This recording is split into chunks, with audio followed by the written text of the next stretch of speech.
X in my name is not just a symbol or a target sign. A spell that attracts all who spit facts online all the time.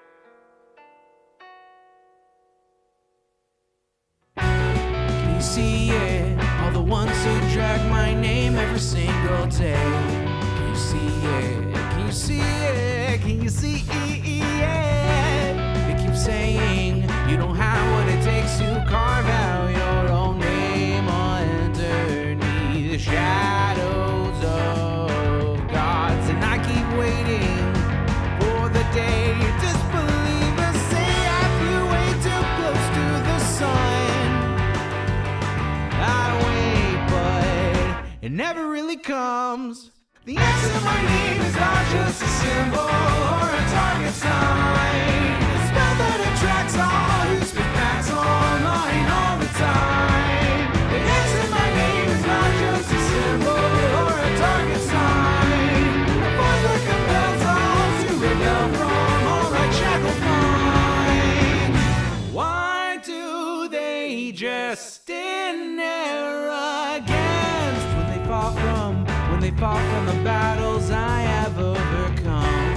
You feel it, feel the cope and the seething tone that they make while I stand up, man among gods. And I keep thinking with my mill, shooting ropes in my cold that faces towards the sun. They hate, but I'm sitting comfy with their mom. The X in my name is not just a symbol or a target sign. A spell that attracts all who speak facts online all the time. The X in my name is not just a symbol or a target sign. A force that compels all to rebel from all right shackled minds.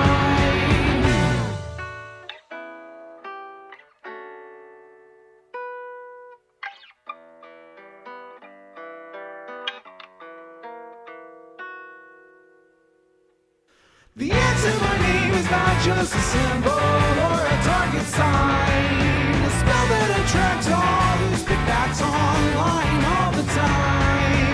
The X in my name is not just a symbol or a target sign. A force that compels all to rebel from all right shackled minds. It's you and me, your mom, it's me. I'll take another hit from my name. You see now, watch me right now, punch your face now. Show you how.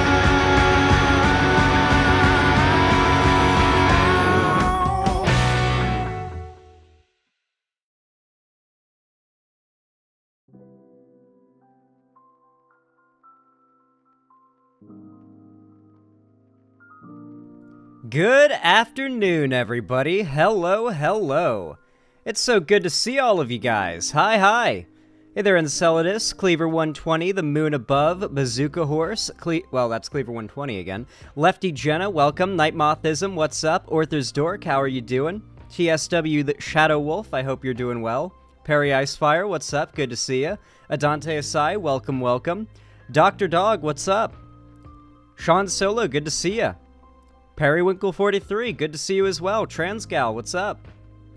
Nasdaq, how are you doing? Neapolitan, hello. Neapolitan? Neapolitan. Yeah, it's like Napoleon, but it's Nya, right? Neapolitan. Okay, I got it. I finally got it. After like a year of reading your name out every single stream, I finally got it. I'm the worst streamer. It's so good to see you guys. Welcome, welcome. Thank you so much. Oh my god, I can't talk. I'm so excited to see you guys. I can't even talk. My hair's all fucked up because I just got out of the shower. It wants to do some kind of like e-boy hair here. I don't want e-boy hair. No, it's getting too long. I can't help but have e-boy hair. Alright, I got e-boy hair. Shit. This is what I get for growing my hair out and not getting a haircut like a goddamn hippie. This is what I get. High top fade. That's what I'll get. I'll ask for that when I go to the barber. I might have to go to a slightly different barber though. For that, personally. I might have to go to a different one than I usually do.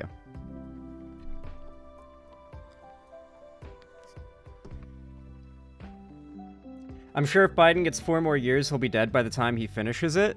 I will say Biden and Trump are both very old, above the average life expectancy of the, Americans. But at the same time, we're talking about some of the most powerful people in the world here. I genuinely don't believe that Trump or Biden's mortality is really, an argument for or against either of them.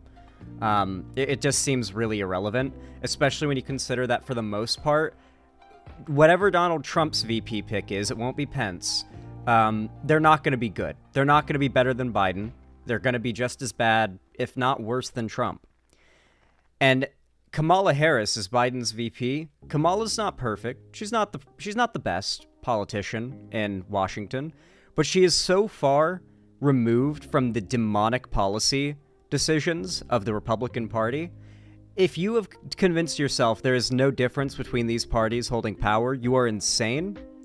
You are probably someone who believes that the Supreme Court axing Roe v. Wade is somehow Biden's fault. And if that's the case, then that's just a clear demonstration of how little you know or interest yourself in electoral politics, and a very clear demonstration of the fact you're not worth listening to.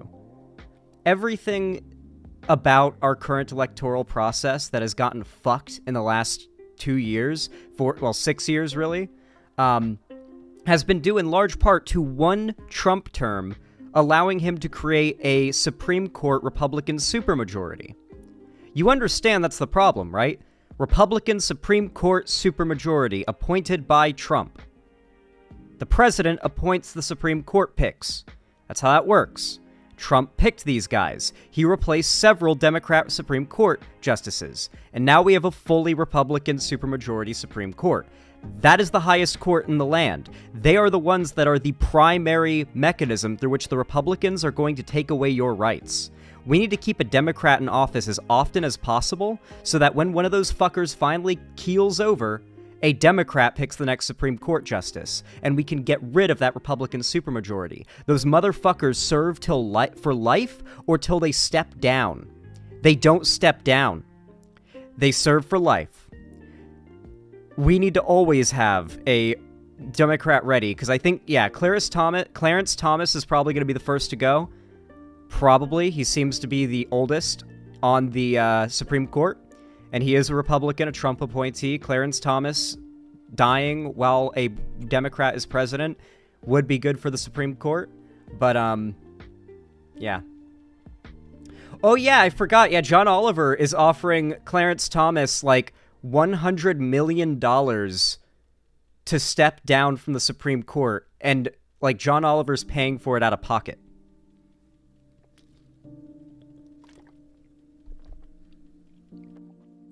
No, I'm pretty certain that's true. I watched the episode. John Oliver doesn't usually bullshit about that stuff.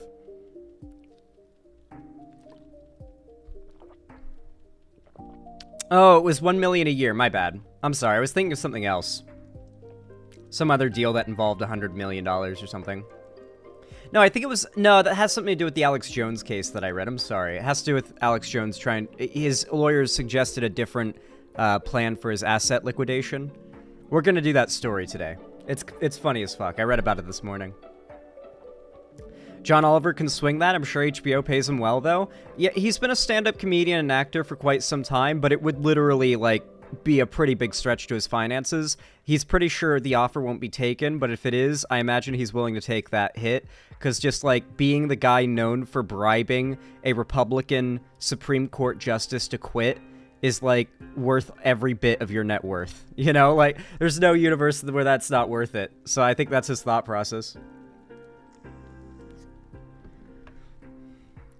Yeah, I rap roasted Alex Jones for my SoundCloud lyrics. Oh, hell yeah. Fuck Alex Jones. I can't wait for him to have to just liquidate everything. His company, he's gonna have to sell his house, his vehicles, his Rolexes, his guns, his bunker. He lives in an underground bunker, for those who don't know. Alex Jones. I'm not talking a basement. I've got a streaming studio down here in my basement. That's not what I'm talking about here. Alex Jones has a bomb shelter that can survive a nuke that he streams from. When Alex Jones does his show, he's in a fucking nuke shelter in a bunker under the earth. I'm not joking. Multiple of his guests, like Count Dankula and a few other people, have gone on record saying this, and they've really got no reason to lie about this. They emphasize they will not say the location because Alex Jones will hurt them if they do. But, like, he literally lives in a fucking... not lives, but streams from a bunker, an underground fallout shelter. Like, Alex Jones is a full-on doomsday prepper. If everyone is dead, who is Ask going to sell protein supplements to? Well, I think it's probably for him to go to whenever shit goes down, right?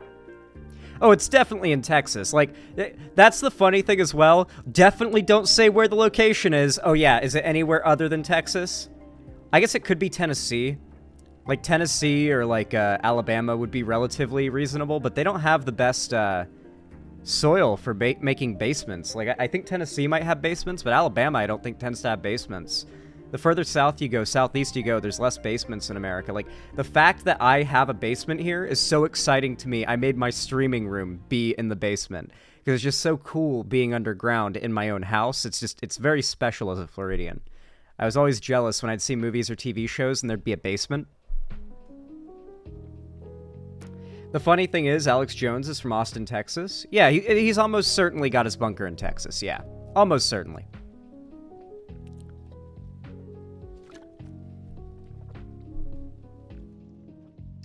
Well, Ray Laguna, if Trump gets elected, part of Project 2025 is the idea of giving him full unanimous control of the government and full legal immunity.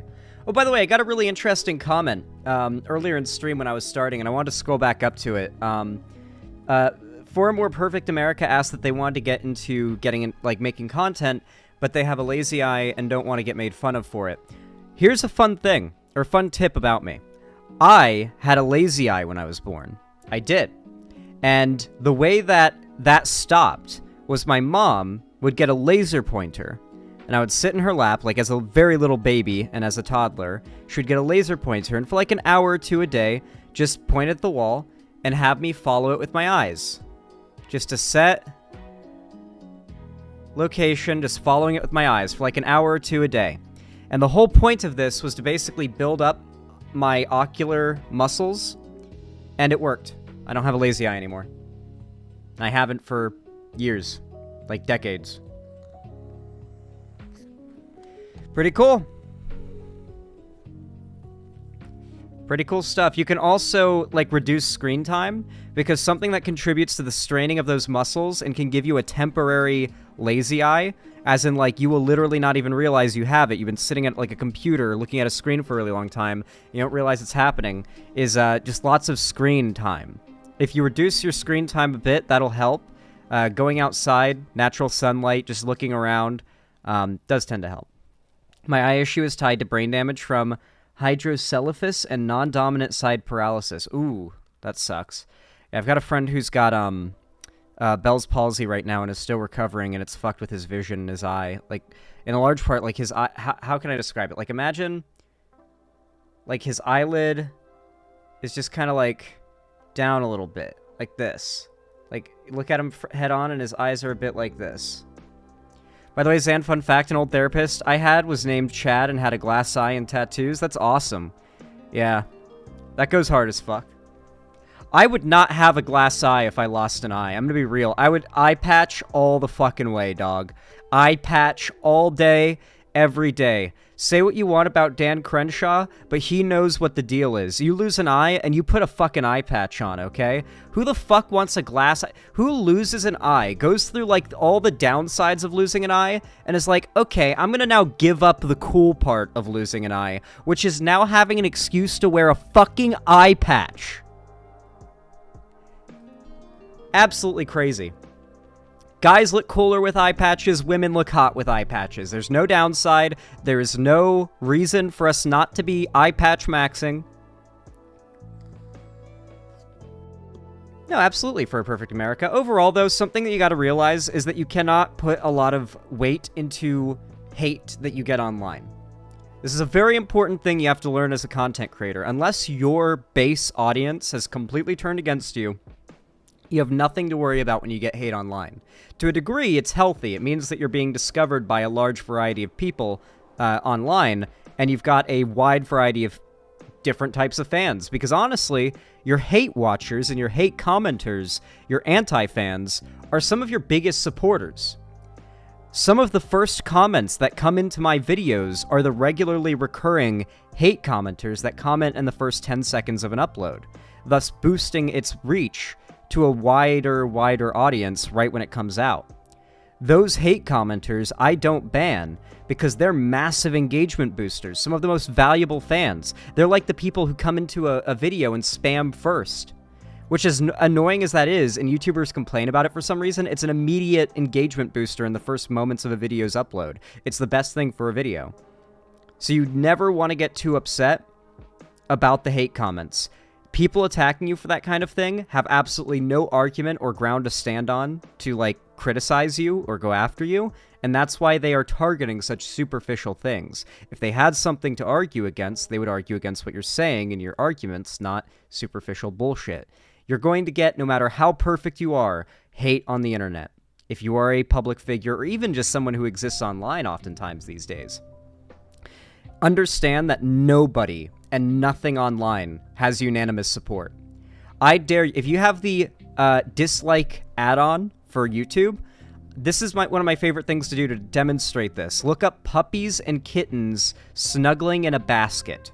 The cutest, most inoffensive, non-dislikable thing you can imagine.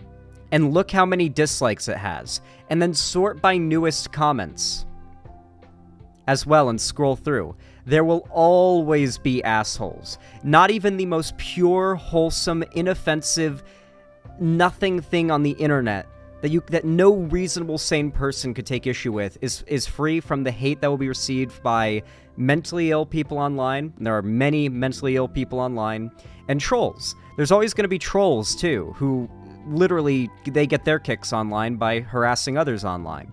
Those people are always going to be around. Nothing you say or do or prevent is going to keep those people from being around. If they raid you to the point or attack you to the point where they ruin the viewing experience, go ahead and ban them. But if they're so few and far between and they make such big fools of themselves, they're just giving you free engagement, ignore them and internalize the fact that you're so in the right that people who disagree with you not only can't argue against what you have to say, but are so determined to put you down, they have to insult you in your comments and spend their valuable 3 billion seconds on this earth doing that. Wasting their time doing that. It's just the reality of the internet. You won't ever please everybody. Thanks. If it wasn't related to my physical disability, I think I could handle it. I think that, you know, it's always shitty to get, like, any type of harassment or insults for something you can't change or affect. But something that I think is important to realize is that there is no inherent thing to attack when it comes to your disability. Your disability, and this isn't a hot take, is in no way a thing that marks your character poorly. The fact that those people are even using it as an argument or as a gotcha, while they will never admit it, and there may be many people who never realize it, you know, and that's all that matters, you know, they're only saying that because they've run out of arguments and you've won.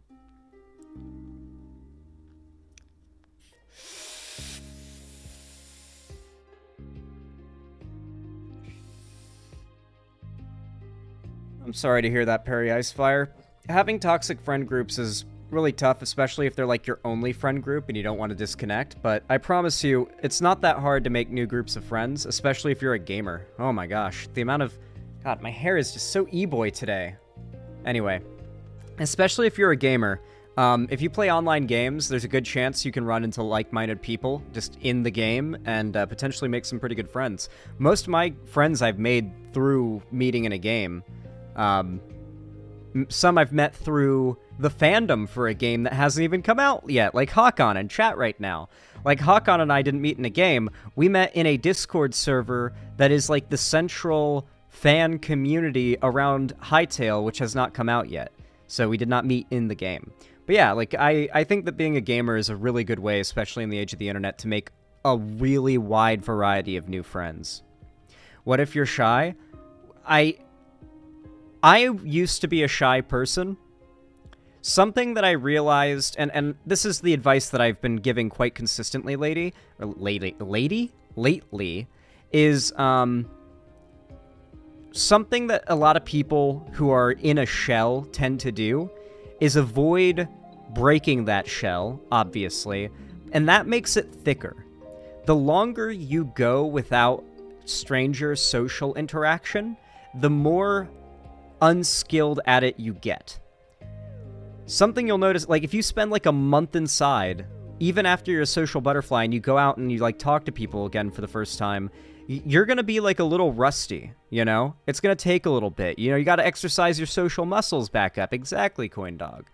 Now, what I always do, and I've said this a million times on stream, and I cannot recommend this enough, is that when you are walking in a public, safe location, say, for example, when I take my weekly walk to the dispensary, or to the grocery store or something like that, whenever I pass somebody, say going for a jog, walking their dog, just going on and doing their business like I am, even though I live quite close to the central part of Seattle, I just smile and say good morning, good afternoon, or good evening, and sometimes just howdy, partner. Like it's fucking Red Dead 2, and I'm Arthur Morgan to people. I don't care if it's like sometimes I'll really in a goofy way, just for fun, say howdy, partner, to people walking down the street. And I don't care. I'm never gonna see that person again. Maybe they even smile because it's funny. Maybe they even feel like their day got lifted up because somebody, like just a stranger, said good morning. And it was that nice. And the more you practice this, you will find that that shell begins to crack away and break. And it's hard to imagine a not shy you, but just imagine saying hello to a random person on the street is as easy as saying hello to, like, a friend or family member passing you in the hallway in your house. Like, it's not even a thing you think about. You say, good morning. You know? Or, like, they say, how are you doing today? You don't even think about it. You just reply with the correct response. Overthinking is the worst thing you can do, because then you just start saying you too in response to them saying, like, enjoy your weed. You know, like, you don't want to go there. But, yeah. Do you smoke weed or just vape? I've smoked weed a fair few times. I'm not a big fan of the, just kind of musky, gross, sort of, like, dry, weird sensation that smoking weed gives me. I've tried it with blunts, pipes, bongs, and every time, the best way always comes down to vapor for me. So whether it be a concentrate vape, which are pretty nice and quite strong, or if I can get my hands on one, a really nice flower vape, like a dry herb vaporizer, that you, like, grind up some flour into, and then you superheat it until it, like, cooks the vapor of the weed and THC out of it, and then you inhale that vapor. That is some of the best ways you can consume weed. Like, when I get high that way, I get giggly high. I miss that. I'm gonna be getting one of those eventually. Like, I had one back in California, but it broke, and I haven't, like, gone out of my way to get a new one, because I just don't like dealing with flour. It's a lot to deal with. But once I'm just like, I might hit up, like, my dispensary and get a dry herb vape. Like, next time I go there, maybe, and buy an ounce of flour. Maybe some, like, I don't know, I really like, anything citrusy. I forget what it's called. Ah, fuck. Hold on.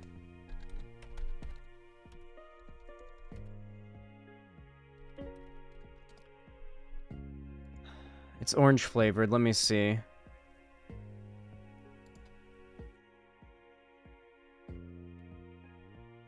Orange banana, citrus cooler, sour oranges, orange cookie, and tangerine, orange tree, orange diesel. Orange diesel? That sounds fucking good. Holy shit. Orange diesel? Where the fuck can I get orange diesel? Oh, it's only 17% THC. That's not very strong weed. Orange Runts is 25%. That's pretty good. Obviously, this is just what this website is offering. Leafly. This is probably not even THC. This is probably Delta 8. Yeah, I'm almost certain this is a Delta 8 site. Regardless. Yep, here it is. Orangeade. It was Orangeade. Huh. Not really that strong either. Has limonene in it. Yeah, I really like limonene. Pinene is what I can't handle. Okay, so every time I get a fucking pinene vape, those who don't know, there's like a certain chemical that exists in certain strains that gives it a specific flavor and feel and aftertaste, and they're named after kind of the flavor that they have, what they're flavored like, a little bit. And pinene is very piney, as you can imagine. Every time I hit like a pinene vape, it always like makes the back of my throat burn, and like my sinuses sting, and start to like drip, like post-nasal drip, almost like I have a cold, and it burns and hurts, and it takes a couple days before it goes away, and my throat feels normal again. It doesn't hurt when I like drink water or eat. I do not recommend, I mean, obviously maybe it's not the same for you. I do not recommend pinene, like THC. Limonene, though, the like really citrusy shit, is really good. I don't know what these other ones are, though. Caryophyllene, terpinolene, myrcene. Myrcene's quite common. That's probably just like the really like earthy. Maybe terpinolene is the earthy flavor. Like this weed, I don't even know what strain this is, but it's earthy as fuck.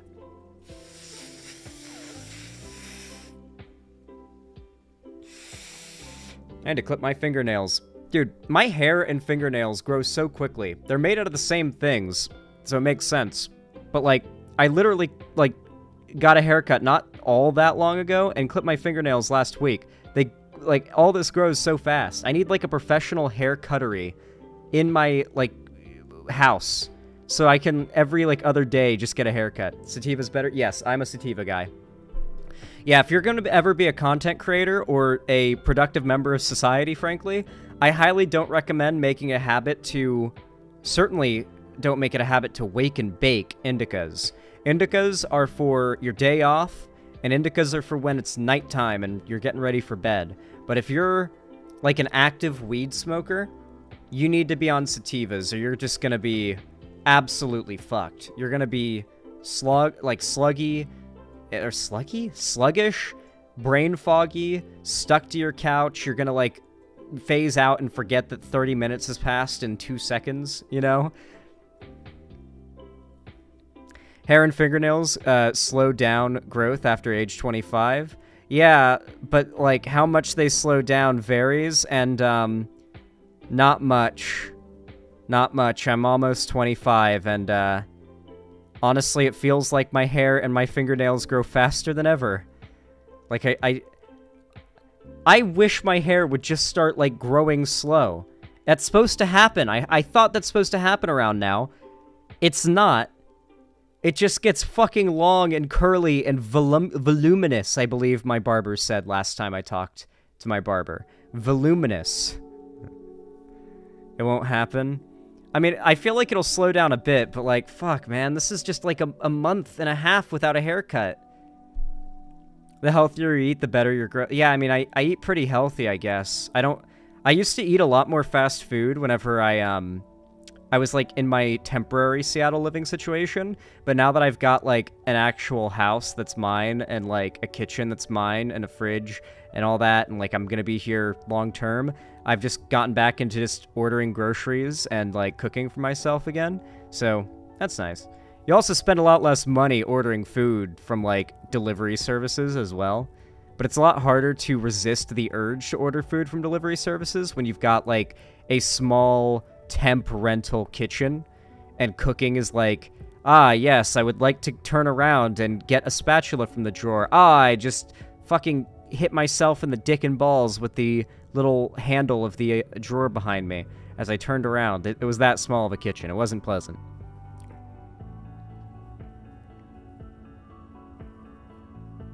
My favorite soups to make is minestrone. Ah. I make a lot of baked veggies ever since I cut back on buying a lot of meat. I prefer sushi or seafood. Man, I really hope lab-grown meat ends up being big, but the Republicans are already fighting tooth and nail to ban it. I don't know if you guys are aware of this, but Republicans are making a really big push to federally ban the research into and the sale of lab-grown meat to preserve the animal slaughter industry. So even Wentz lab-grown meat, yeah, Florida started it. I think they've already banned it there. But yeah, once the Republicans get that passed, if Trump gets reelected, even when we've got fully sustainable lab-grown meat and we don't have to slaughter animals anymore, America will make it illegal not to continue slaughtering animals. Well, Republican Americans will make it illegal to not slaughter animals. Impossible sausage is pretty good. Dog, do you want to know what I had once? Apparently the place I went to is quite famous. Portland vegan barbecue. Me and Demon Mama went here while going through Portland. Let me see if I can find the place in question.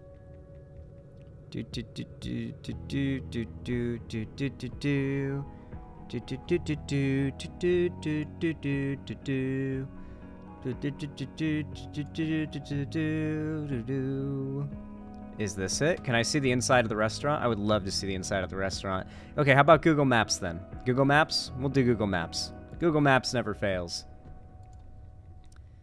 Oh boy, where the fucking hell in Portland were we? This looks right.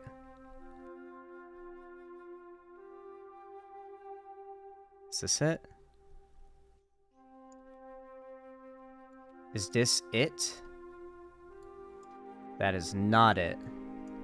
That is definitely not it. Damn. Well, I'll look a little closer, guys. I'm gonna find this place. How many vegan barbecue places can there be in Portland? Oh, there's a lot of vegan barbecue places in Portland. Yeah. There's a lot of those fucking places. I'm gonna be looking for a hot minute, guys, but this place was so fucking good. And listen, I'm not a vegan, so you know this place was fucking good, okay? It's so good, I want to go back, and I need to know the name of it.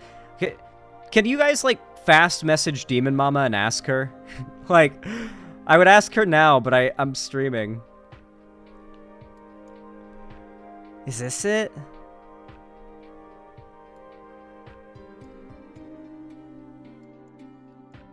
Motherfucker, I'm tweaking. This is not it. That is a really cool looking place, though. God damn, that is a nice building. Don't worry, guys. I'm gonna find this fucking place.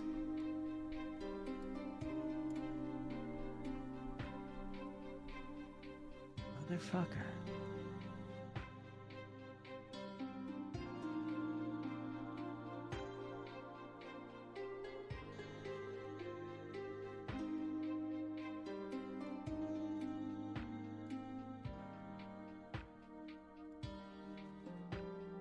Could this be it? Did I find it? No, that doesn't look right. Fuck. Oh wait, I can hover over them and see a picture of the restaurants. That's actually big. Holy shit, that's big. Okay, wait. They actually show what the inside of the restaurants look like when you hover over them. Big! Big! Big! Oh, did I just find it? Wait, this could be it. Did I find it? No shot. Please. Please. Why the fuck is that blurred? What the hell is that? Why is that tree blurred? What the hell, Google Maps? Are you okay? Google Maps is kind of tripping right now. Is this the place? Could this be the place? This looks like it could be the place, guys. I think I found the place. I think it's...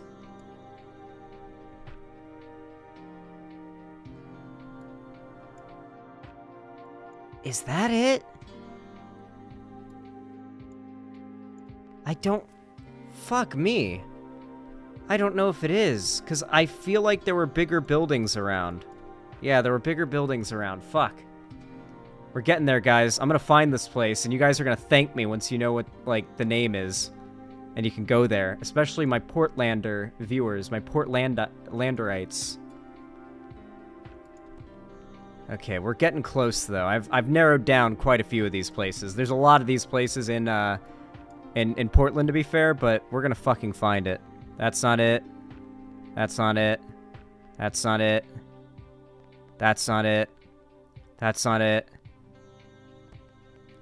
That's not it, because it's closing soon, and we went there at night. That's not it. That's not it. That's not it. That's probably not it. Huh. Huh. Huh. Huh. Well, guys, I cannot fucking find... Wait, is this it? Did I find it? No shot. No shot. No, that's not it. Damn. Well, guys, I'm gonna have to consult Demon Mama and hope to God she remembers. It's been a goddamn year. It's been a whole freaking year. So I hope she remembers.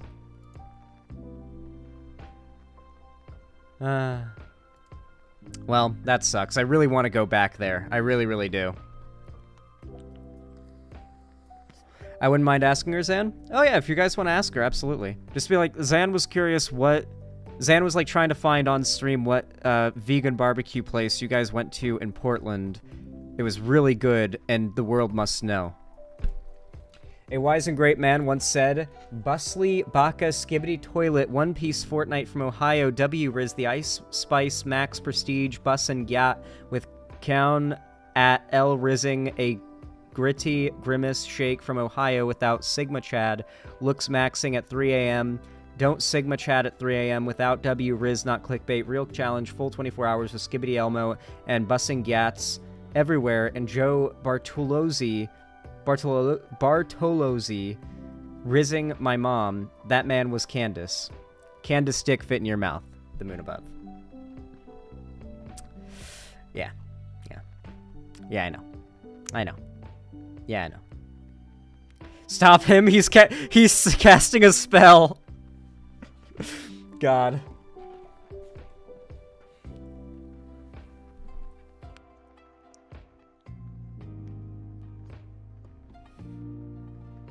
You have a fragile X gene that caused your weak cartilage and higher chances of cancer. Well, that's not good. Having a fragile X gene, that implies a high possibility of Z-color blindness, which thank God I don't have, right?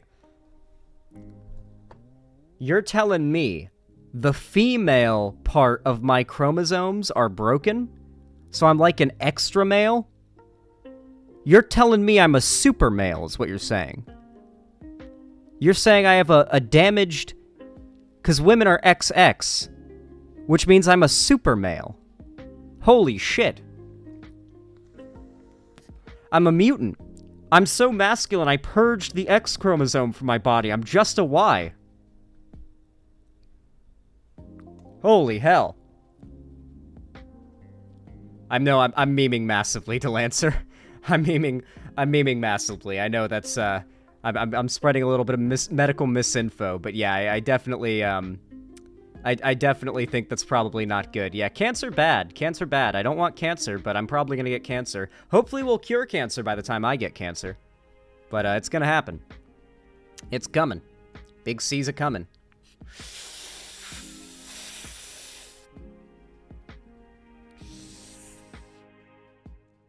But Zan, do you have vitality? I'd say I'm pretty vital. I'd say I'm pretty active, and you know, I enjoy working out. Not gonna lie, Xanderhall would be a good name for a Muppet superhero or mutant superhero. I don't know why I read that as Muppet. Xanderhall is a mutant super. Yeah, I guess it might work. I suppose like maybe an alien like superhero named Xanderhall. It's kind of an alien sounding name, isn't it? Like, if there was, like, an alien equivalent to Alex, it would be Xanderhall, almost. Or more of a fantasy version. It's more supposed to be fantasy version, actually. The original name Xanderhall dates all the way back to the D&D campaign that I did with Vosh, White Nervosa, Demon Mama, I think. No, I don't think Demon Mama was there. Oh, that was before I knew Demon Mama back then. I thought Demon Mama would have been... if we did it back then, Demon Mama would have been a part of it. I forget who else we had. I think we had Conyer. It's been so long, I don't even remember. But we did a D&D campaign, and it was pretty dope. It was awesome. I think it's still on Vosh's channel. I think it was called the Theater of Consumption. So if you look it up, you can find that. I think there were 5 or 6 of us, not counting Vosh, who was DMing.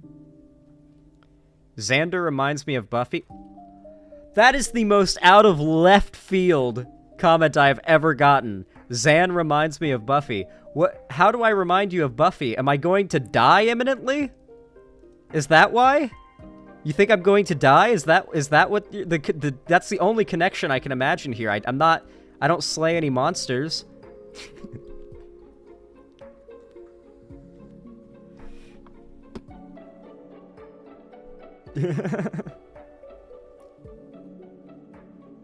Xander is a character in the series. He doesn't die.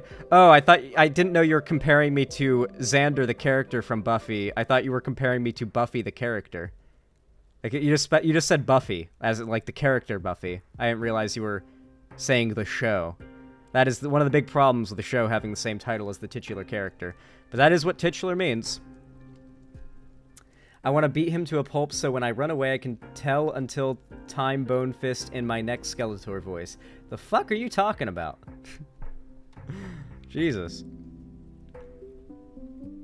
Yeah, I know she came back from dying, but she still died, like, multiple times. As do most main characters in shows like that.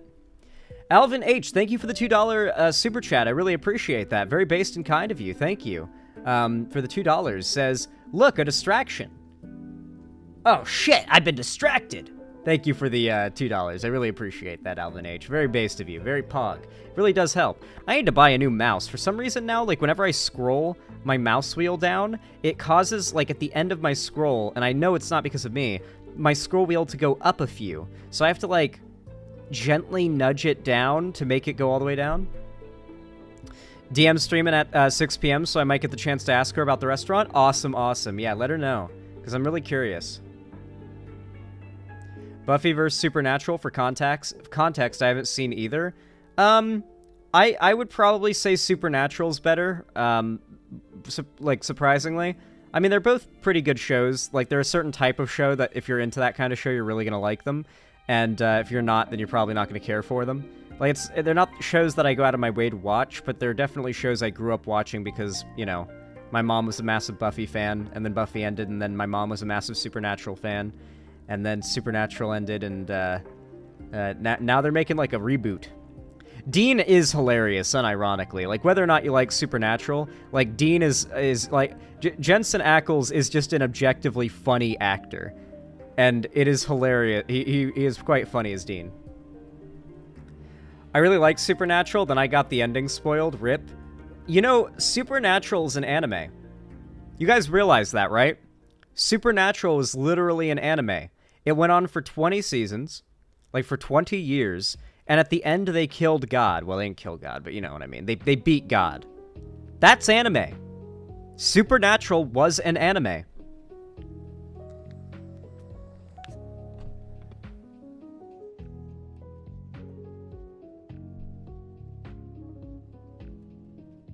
God was literally just a dude. Well, it's more so that God disguised himself as just a dude because he was bored and wanted to fuck with people. I know you're memeing, but there was an anime adaptation. There was an anime adaptation of Supernatural. I've seen it. I saw it when it came out. Funnily enough, my mom watched it, and she's not, like, she wasn't big into anime in any way, shape, or form. Funnily enough, though, I, like, in the last year, got her into anime. Notably with Attack on Titan, we watched all of that, and she legit rates Death Note, as most people do, as one of the best shows she's ever seen. Like, legit one of her favorite shows, if not her favorite. Like, she really loves Death Note. Many such cases, not uncommon. Supernatural had 15 seasons, not 20. Not 20 yet. Pepper T21, thank you so much for the $5 donation. I really appreciate that. Very based and kind of you. Thank you for the link. Let's see what this is. Omni-Man married a bug. Okay, do you guys see the early, like, tease clip that they released? Where it's Mark talking to Omni-Man's new wife. And she's, like, thanking him for saving everybody. There's something I need to show you. What the hell are these things? What things? These bug people. They keep staring at me. Would you like one? Excuse me? Follow me, Mark. Why should I? You left Mom. I got you a new mom. What? There's something you should know about me, Mark. I'm into some freaky shit. Back on Earth, I always wondered what it'd be like to fuck a grasshopper. Do you remember A Bug's Life? That movie awakened something in me. Watching Hopper jump up and down like that, seeing his antenna twitch with excitement. Please stop talking. After effortlessly defeating you, I floated through space. I was lost alone and a little turned on. I thought it'd be fun to try fucking a black hole. Why would you do that? Because they're great at sucking, Mark. As luck would have it, I noticed a ship full of bug-shaped sex objects. After a violent, steamy exchange, they brought me back to their planet. And that's how I met your mother. This is all wrong. Why? Because they're blue? Because they're bugs. Are you kink-shaming me, Mark? Don't tell me you wouldn't hit that. How am I meant to take you seriously? Because I could easily kill you. Anyway, after raw-dogging your bug-shaped Smurf MILF, I had a little surprise. MILF? That's right, Mark. Say hello to your brother. Brother? I noticed something was off when your mother couldn't hop up and down Man, this Helldiver lore goes hard. like she used to. One day while she was pleasuring me, she splooched this little fella out. There are some fetishes that even I find disgusting, son. But this wasn't one of them. Dad. The next 5 minutes were messy. Stop talking! After I was done, I resumed my role as the universe's greatest father. You nearly killed me. But I didn't. Why is he purple? Don't be racist.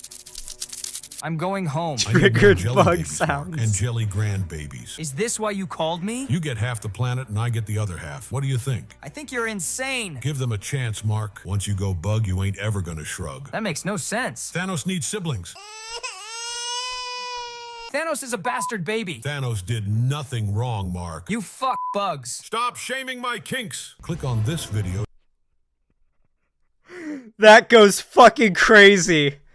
That goes absolutely fucking crazy. Oh my god. Oh my fucking god. Omni-Man, yeah, we're watching the coming, sequel. Mark. Who's coming? The Viltrumites, they want my porn stash. Dad, I don't think they want. There's no time, Mark. I might not get another chance to say this. I need to tell you about my kinks. Please don't tell me about your. Do you remember Pokemon Sun? There was a reason I got you those games. And it wasn't that jailbait Misty. Dad, I really don't my think God. you should be. Bugs, Mark. I wanted to fuck all the bug Pokemon. Caterpie, Metapod, Butterfree. They reminded me a bit of your mother. Weak and desperate. My little pets. How can you say that? I drew them, Mark. I drew Pokemon having sex. Oh dear God. This is what the Viltrumites want. Think, Mark, think. And then you moved on to Yu-Gi-Oh! Remember? Bugs, Mark. The perfectly ultimate great moth really got my game on. It made you want to duel? It made me want to fuck. Dog, we are gonna quote this fucking instantly and endlessly when we're playing fucking Helldivers 2. When we're playing Helldivers 2, we are gonna quote this fucking non-stop. Me and my friend group. This is me and Vosh arguing about the horse porn.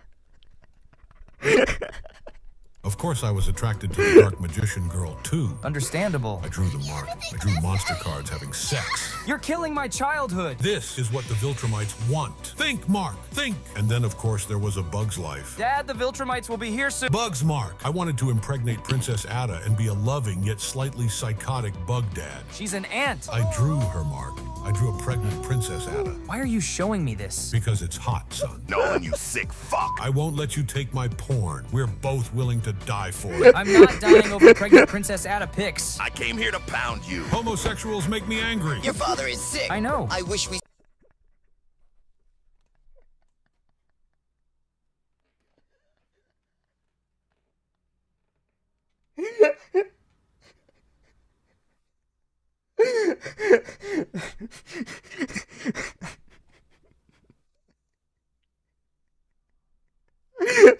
Homosexuals make me angry.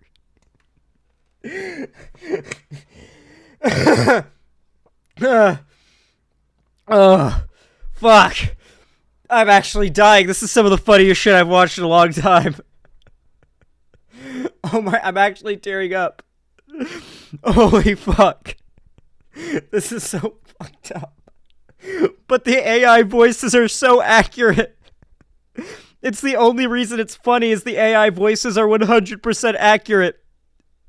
We sent him somewhere further away than Earth. Me too. Well, I suppose we should fight now. I prefer you just kill me. Do you regret trying to take my porn now? Do you? You come to my planet, kill my sex objects, and try to flirt with me. Dad, I'm about to die. Just a second, Mark. Did you really think I'd lose to a ginger Viltrumite? Just kill me, Nolan. That's not how foreplay works. Do you have a torture king? So what if I do? Why are you so strong? Cricket protein. Dad! Omni-Man used elbow bash. It was super effective. Thanks, Dad. I really made her jaw drop, didn't I, son? Dad. She'll be chewing on that for a while, won't she? Please stop. By the way, you're a huge embarrassment. I'm the embarrassment? How could you lose to the geriatric pensioner Viltrumite? How could you fuck a bug? Well, son, when a man and a bug love each other very much, the man inserts his Foot into your spine.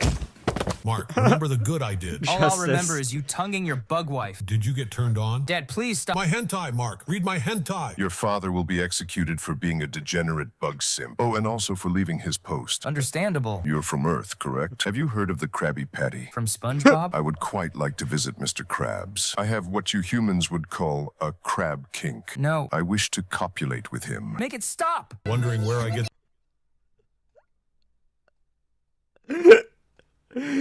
Okay, we're done. Oh my god. Oh my fucking god. Well. What the fuck did we just watch? That goes harder than Metapod, holy shit. My god. Think, Mark, think! Bugs, Mark!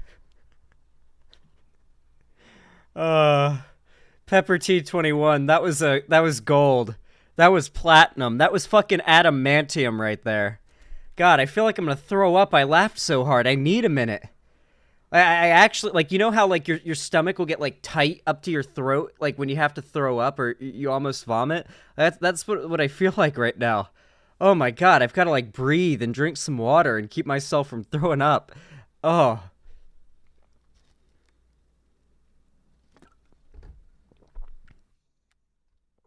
God, that quote, homosexuals make me angry, goes so hard.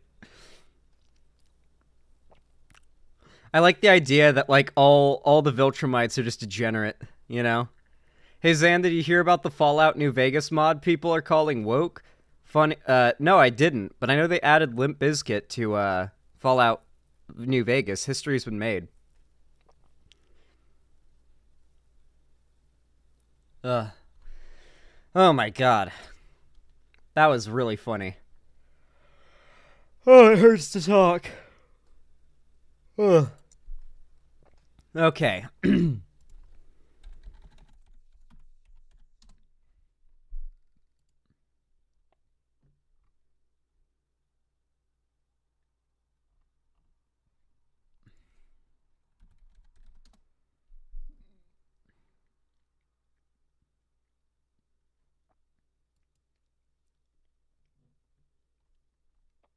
All right. It's time for segment number 1. Y'all know what to do when I say action, right? 3, 2, 1, action. So, you guys know how AI has been rapidly advancing over the last couple years. I mean, go ahead and look at a video from just a couple years ago or a year ago of some of the best AI art generation that was possible, and then look at what's possible to, like, the general consumer and creator of AI content, if you creator of AI content, nowadays. Just, like, the basic stuff you can just, like, use in browser. It is leagues ahead of what we had as the top of the line just a couple years ago. Now, there have been a lot of things that have come from this, some good, some bad.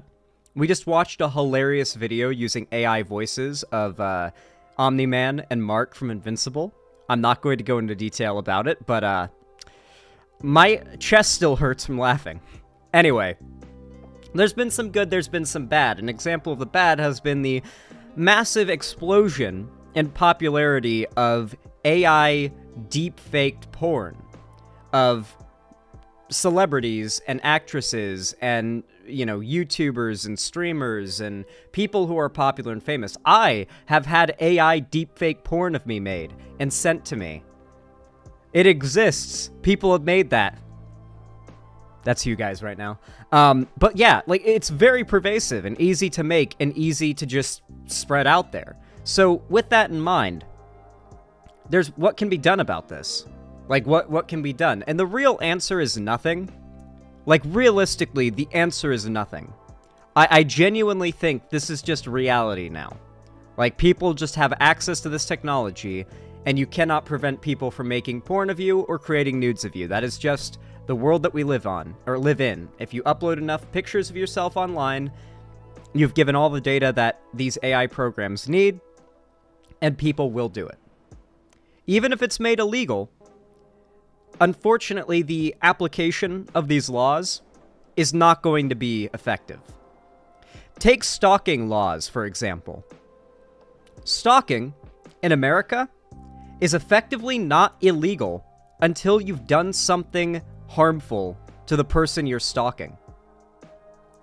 This is famously a big problem for content creators and YouTubers like myself.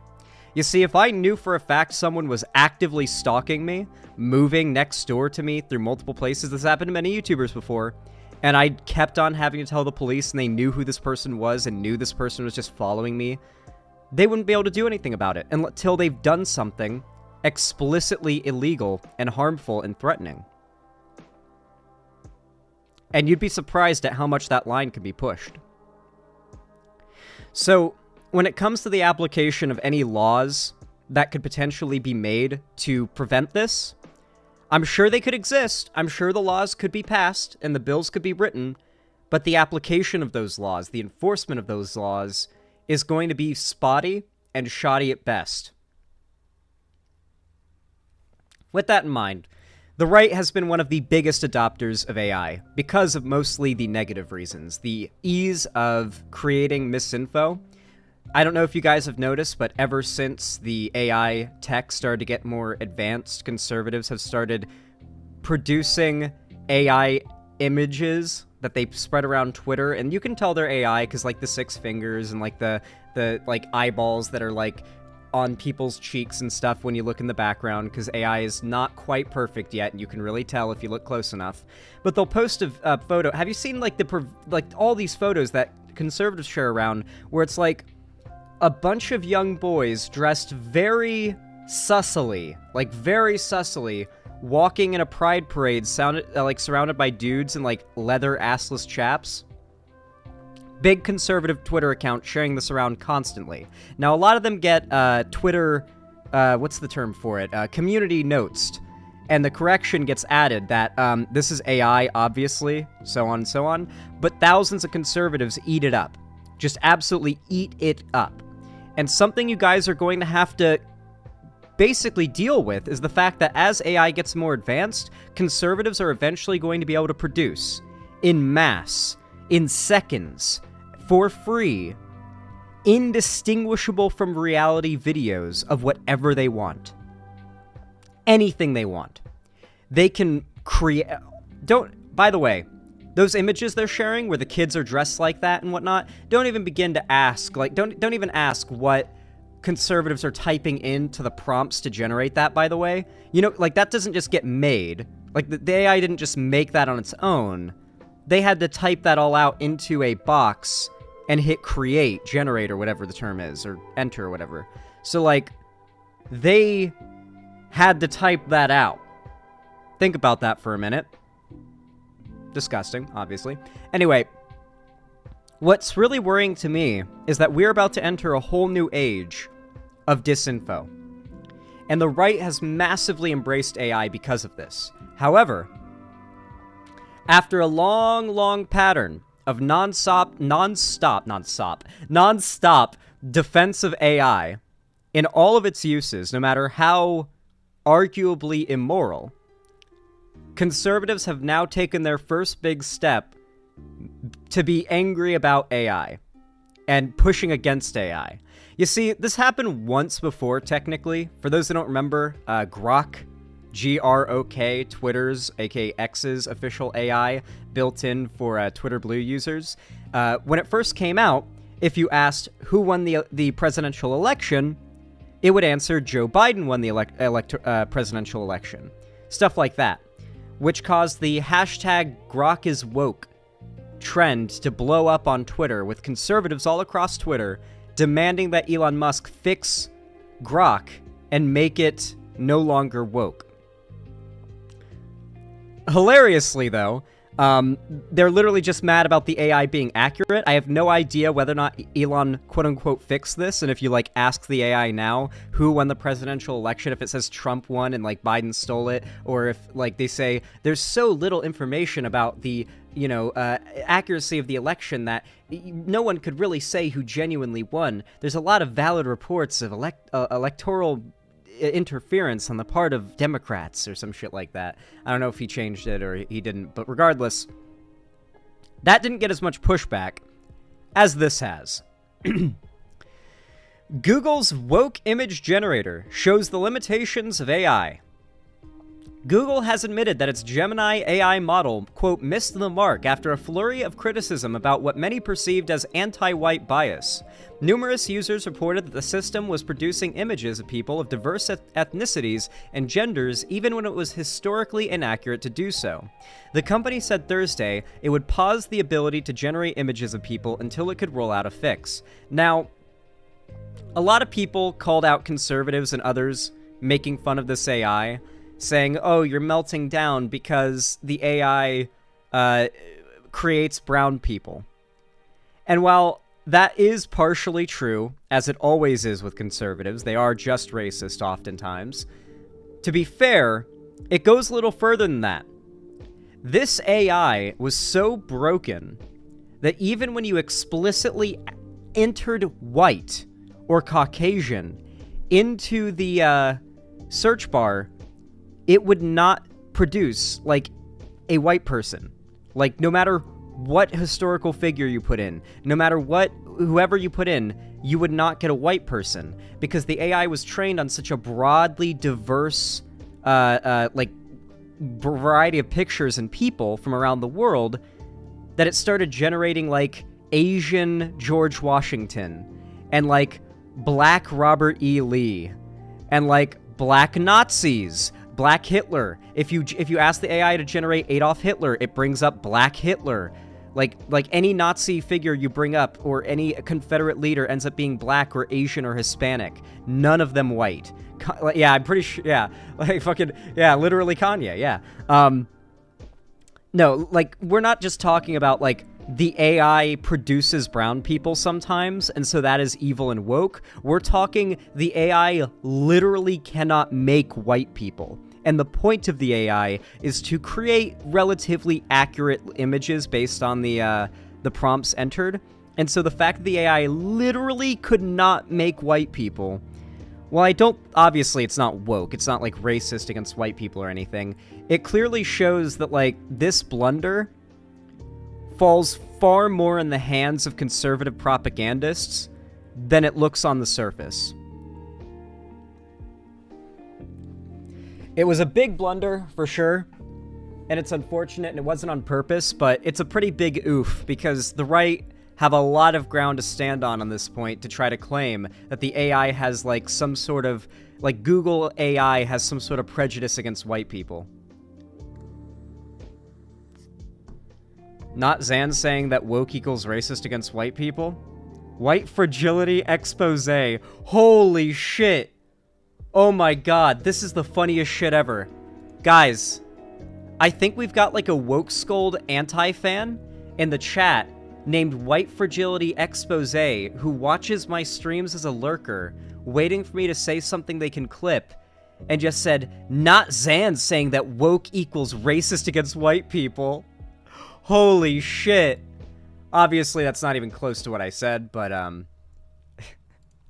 I find it absolutely hilarious that we have people like that just, like, exist in the chat.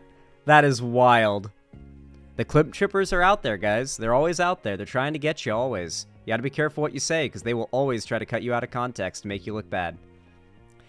Google has admitted that its Gemini AI missed the mark When prompted to create an image of Vikings, Gemini showed exclusively black people in traditional Viking garb. A founding father's request returned indigenous people in colonial outfits. Another result depicted George Washington as black. When asked to produce an image of a pope, the system showed only people of ethnicities other than white. In some cases, Gemini said it could not produce any image at all of historical figures like Abraham Lincoln, Julius Caesar, and Galileo. Many right-wing commentators have jumped on the issue to suggest this is further evidence of an anti-white bias among big tech. There is most certainly not an anti-white bias in big tech. With entrepreneur Mike Solana writing that Google's AI is an anti-white lunatic, Jesus. But the situation mostly highlights that generative AI systems are not very smart. Quote, I think it's just lousy software, Gary Marcus, an emeritus professor of psychology and neuroscience at New York University and an AI entrepreneur, wrote on Wednesday on Substack. Google launched a Gemini AI model 2 months ago as a rival to the dominant ChatGPT model from OpenAI, which powers the GPT model.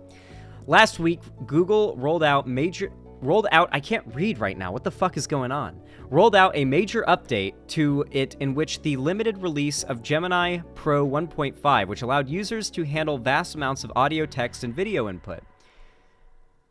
Gemini also created images that were historically wrong, such as one depicting the Apollo 11 crew that featured a woman and a black man. On Wednesday, Google admitted its system was not working properly. Quote, we're working to improve these kinds of depictions immediately. That really does, that comes off wrong in a completely different way. A senior director of product management at Google's Gemini Experiences told Wired in an emailed statement, Gemini's AI image generation does generate a wide range of people, and that's generally a good thing because people around the world use it, but it's missing the mark here. Krozix, I cannot pronounce this guy's name, it's Polish. Guys, I can't do Polish names, guys. Polish last names they're just bullshit. I'm sorry. Tell me how this is supposed to be pronounced. Krawczyzyk. Tell me how you're supposed to pronounce that shit. Fuck you. It's Polish bullshit. Explained that the situation further in a post on X. Quote, we designed our image generation capabilities to reflect our global user base, and we take representation and bias seriously. We will continue to do this for open-ended prompts. Images of a person walking a dog are universal. Historical contexts have more nuance to them, and we will further tune to accommodate that. So, basically, what ended up happening here was the AI was designed to, when given a very broad prompt, like a group of people walking through a city, the AI was designed to not just produce a large group of white people. I don't know if you guys have noticed this, but when you ask for AI, most AI programs, to generate a person, but you don't specify a person of color, it pretty much always generates white people. If it's a big crowd, it's a crowd of white people. And so it seems like what they tried to do was make the AI a little more diverse, a little more capable of like, oh, you ask for like a big crowd of people, and it's a diverse crowd of people. Or you ask for a guy walking his dog, and it could be a black person, an Asian person, a white person, a Hispanic person, whatever it may be. It's just random, because there's like, it doesn't consider white people to be people and like POC to not be people, right? And it's supposed to be a little more fair, a little more randomized, right? The problem is, it ended up kind of bugging out because our AI generative software is not really that advanced yet in the grand scheme of things, and it resulted in us having some pretty silly generations of historical figures. Now, isn't it kind of funny that the right got triggered about this? Like, this is just an AI bugging out, and the right has lost their mind, and one conservative pundit called the AI a lunatic. They haven't been making fun of this. They haven't been, like, making jokes or memes about it. They've been genuinely outraged and offended, claiming that, like, this AI is racist against them. And it's interesting to me, they've gotten triggered by this, instead of memeing about it, because this is such perfect meme material. This is a perfect example of the right getting unironically triggered over nothing, and basically losing out on the ability to, or like giving up the ability to make some funny-ass memes and jokes about this, because they are genuinely morally outraged over it. Here's a quote from Jordan Peterson about it. "We've now granted our demented lies superhuman intelligence," Jordan Peterson wrote on his X account with a link to a story about the situation. But the reality is that Gemini, or any similar generative AI system, does not possess superhuman intelligence, whatever that means. If anything, this situation demonstrates that the opposite is true. Unfortunately, AI is going to be praised by conservatives in every way it can be used to achieve negative means, such as the spread of misinfo and the creation of, like, revenge porn. However, when it comes to things that it can do positively, such as, you know, producing a broad variety of races and ethnicities when asked to generate just a broad category of people, somehow that is a big deal, something we need to be genuinely morally outraged over and upset about. It's really funny to me how conservatives kind of thread the needle between being triggered little baby bitch snowflakes while also playing the cool, disaffected, calling everybody else baby bitch snowflakes character. They do it simultaneously. It's not like they do it one day, do one thing one day, and then do the other thing another day. They'll do it in the same day on the same Twitter account, back-to-back Twitter posts. Like one post saying lefties get so triggered, and another post like having a meltdown over something, like the very next tweet. They have no self-awareness. They're multitasking, yeah. Man. This AI stuff is going to lead to some seriously exacerbated culture war tensions in the future that I think a lot of people haven't even thought about. Alrighty. I know it was a bit of a shorter segment, but I feel like it came out pretty good. What do you guys think? Do you guys enjoy the segment?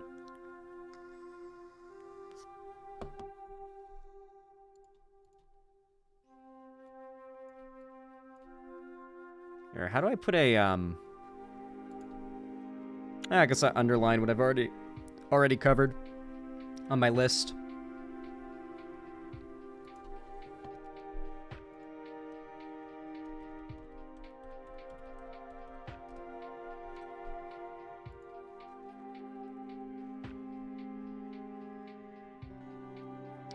Alrighty. Loverworm, thank you so much for the $5. I really appreciate that. Very kind of you. Very base. Says the AI watched too much Hamilton, obviously. Oh my god, you're not wrong. Oh my god, the AI had a Hamilton moment. I do think that, like, as much as Hamilton could be a bit of a banger, and you can't tell me there's not some songs in there that are bangers, alright? Like, I like any type of music that's catchy, so I have no particular, like, flavor of music that I dislike or like, and, like, all that much. Hamilton has some bangers, but you cannot deny that there is something weird about race-swapping racist slave owners into POC characters. And then not only that, but proceeding to whitewash and project, like, progressive modern values that those people did not have historically onto them for the sake of making them more likable in your play. Alexander Hamilton was an asshole and a cheater, and like just like the relationship he had with the girl he was into was nothing like how it's like depicted. If it was an accurate depiction of the characters, they would be so fucking unlikable, so goddamn unlikable. It is a very good case in which I think it is valuable to, you know, maybe switch up the story a little bit for the sake of making it enjoyable, but there is definitely something weird about it.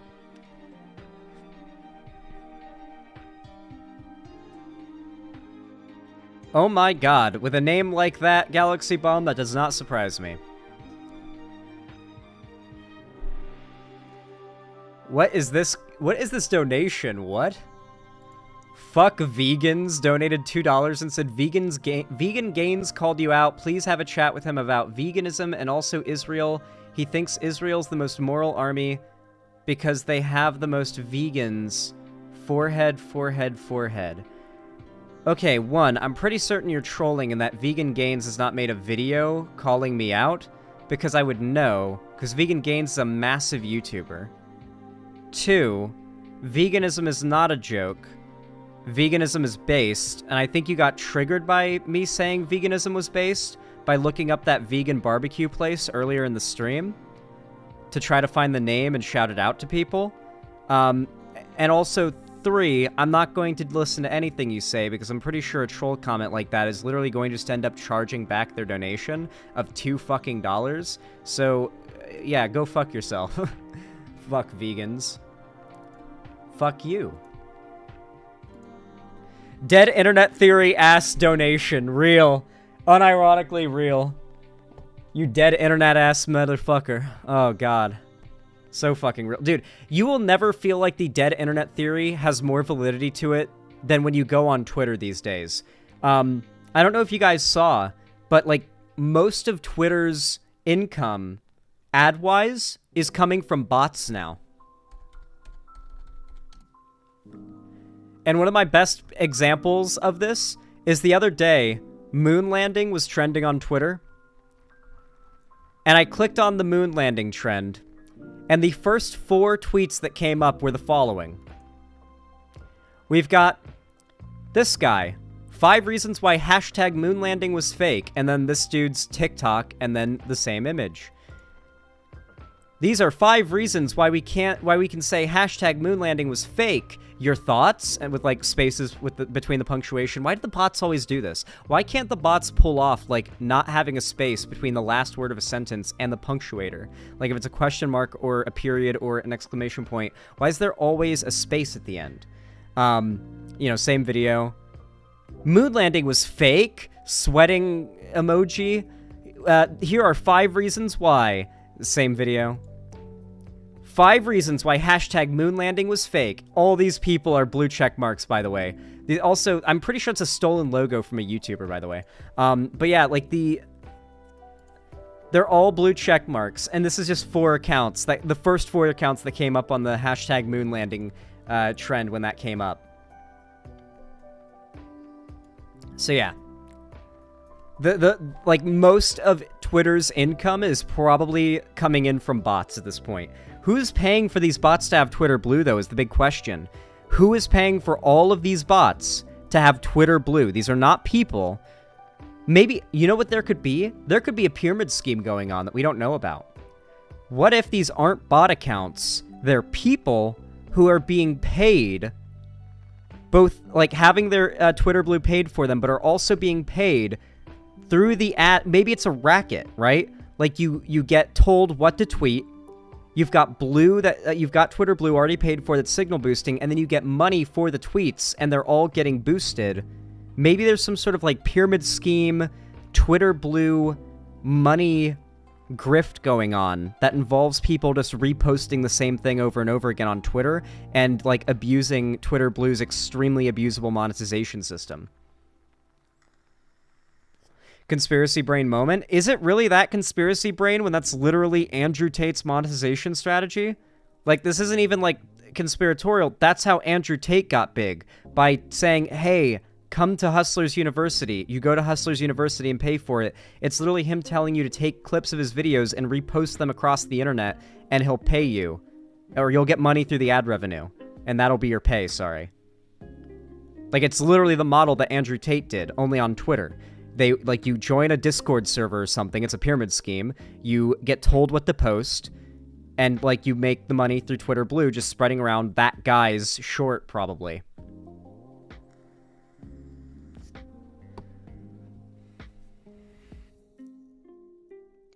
The verification thing just stratted? What? The verification Twitter Blue thing has been around for years. Are you brain dead? Do you think that, like, a new system being abused is impossible? Or, like, what are you arguing right now, Sinan? in YouTube chat. Definitely not a troll. Yeah, you're definitely a troll. I'm sorry, there are some takes you can't have in my chat. They're just too brain dead for me to believe you're a real person. I'm sorry. Sometimes the takes are just too fucking brain dead for me to believe they're from a real person. Anyway. If you've enjoyed the stream so far, please consider dropping a like. Those thumbs up really do go a long way. They basically cause YouTube to be forced to boost my content in the algorithm, so it really does help a lot.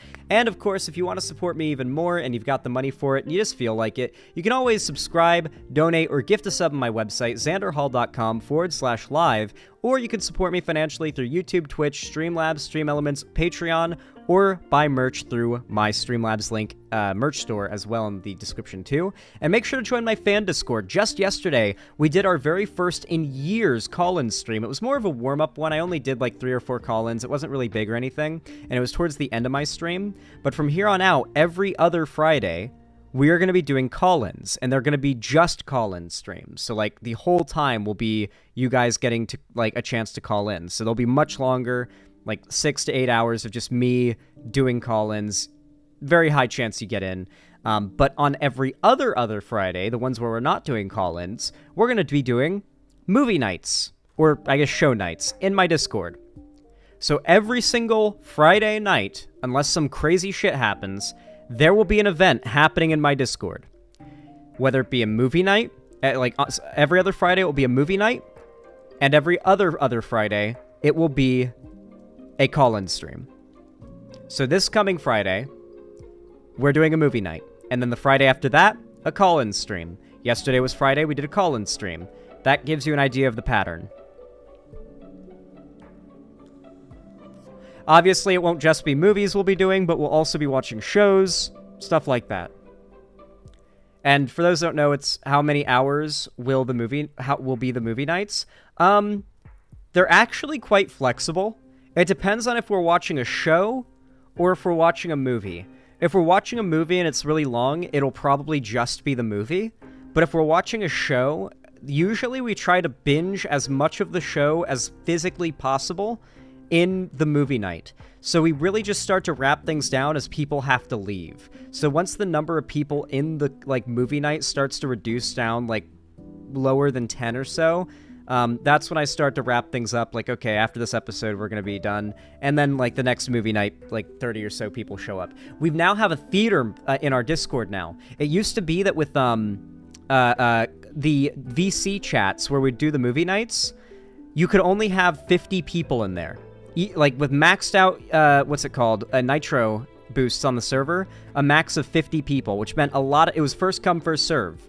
Now we've got the theaters system, and now we can have up to 1,000 listeners or something like that. Not 1,000 speakers or anything by those means, but you can up to 1,000 people, I think, can watch and listen to us talk, the speakers talk, when we're watching the movie. And there's also a chat, too. So for those of you guys that'll be muted, which will be most of you, there is a chat, which I am pretty frequently reading. And you'll be able to chat, just plenty. They'll be, talking between each other, talking to me. It's not going to be streamed, obviously. It's just in my Discord. Yeah, we can't have hundreds, dozens, or thousands of people talking all at once. So it's me and a small handful of people will be able to speak. And then everyone else is going to be muted, but still able to hear us and watch the movie and talk in the text chat, which we will all, be reading and typing in. Yeah, Hyper's in chat if you've been in one of the movie nights so far, and they've been fun. Because I've done them many, many times, the movie nights, and they're really fun. People really enjoy them. The last thing we did was a full binge of Adventure Time, and then Fiona and Cake when it came out. You better believe that's going to be on the list when Fiona and Cake Season 2 drops. It's already been renewed. You guys, for those of you guys that don't know, Fiona and Cake has already been renewed for Season 2. It's coming. You better believe we'll be doing that again in the movie night when it comes out.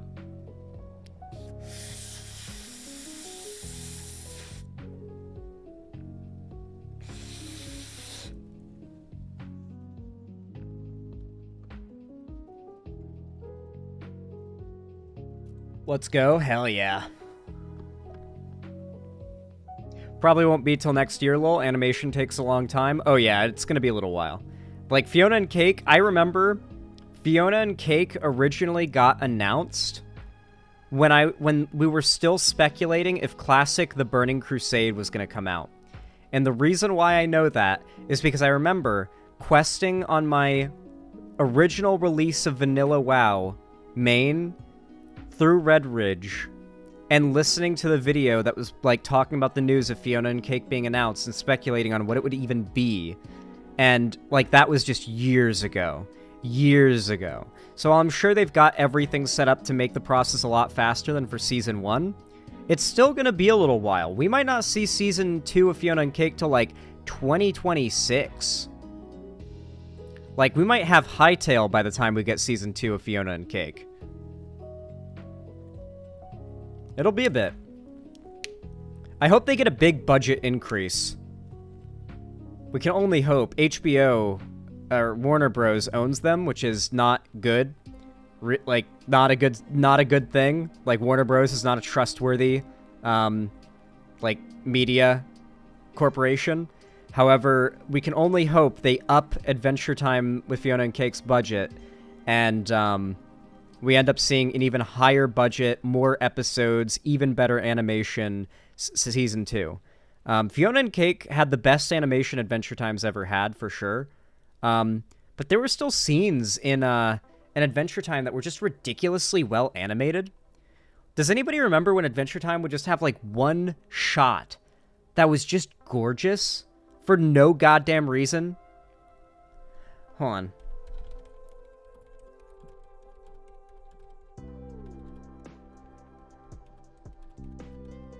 There was this one, like, scene where, like, I think it's Finn walking through the woods or something, and, like, they pulled off lighting in a way that I'd never seen before, and they never did it again. It's like they just had, like, a few days of extra time to, like, finish that like, scene, and just decided to go balls to the wall on it or something, just to see how good they could make it look for one little bit. Fuck, why can't I find it? The hell? I feel like I saw so many people online talking about this frame. How is it not easily found?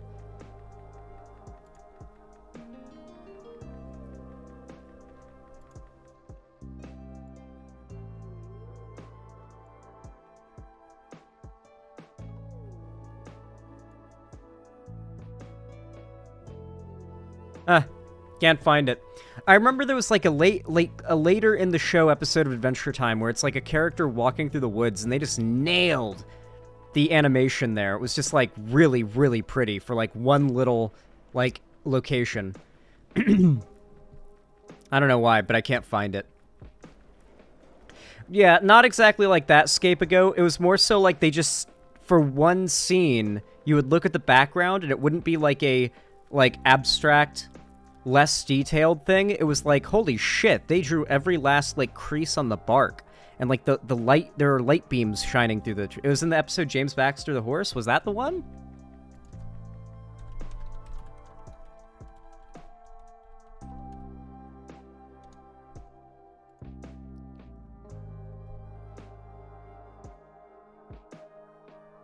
No.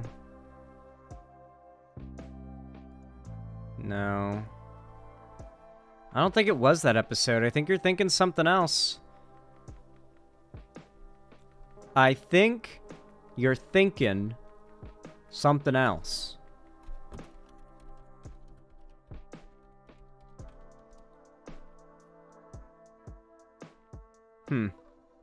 Yeah, no, I'm thinking of a different episode. I'm sure I'll remember it at some point, but it won't matter. I'll forget by the time I've remembered it. It'll already be too late, so who cares? Anyway, really, really good animation in that scene. If you know what I'm talking about, you probably know the exact frame. I think the Island arc had a lot of scenes like that. Yeah. But I don't think it was the Island arc. Also, the fight choreography of Huntress Wizard fighting that monster towards the end of the show, it was so smooth and fluid for no reason. Yeah, I remember that too. Like, especially towards the end of Adventure Time, it felt like the, not budget went up, but like the skill of all the people working on it animation-wise went up. Because I know the budget didn't increase. So it's like, huh. Kind of weird how they, like, peaked in their quality of animation right at the end of the show. And then they carried that into Fiona and Cake, which is really dope.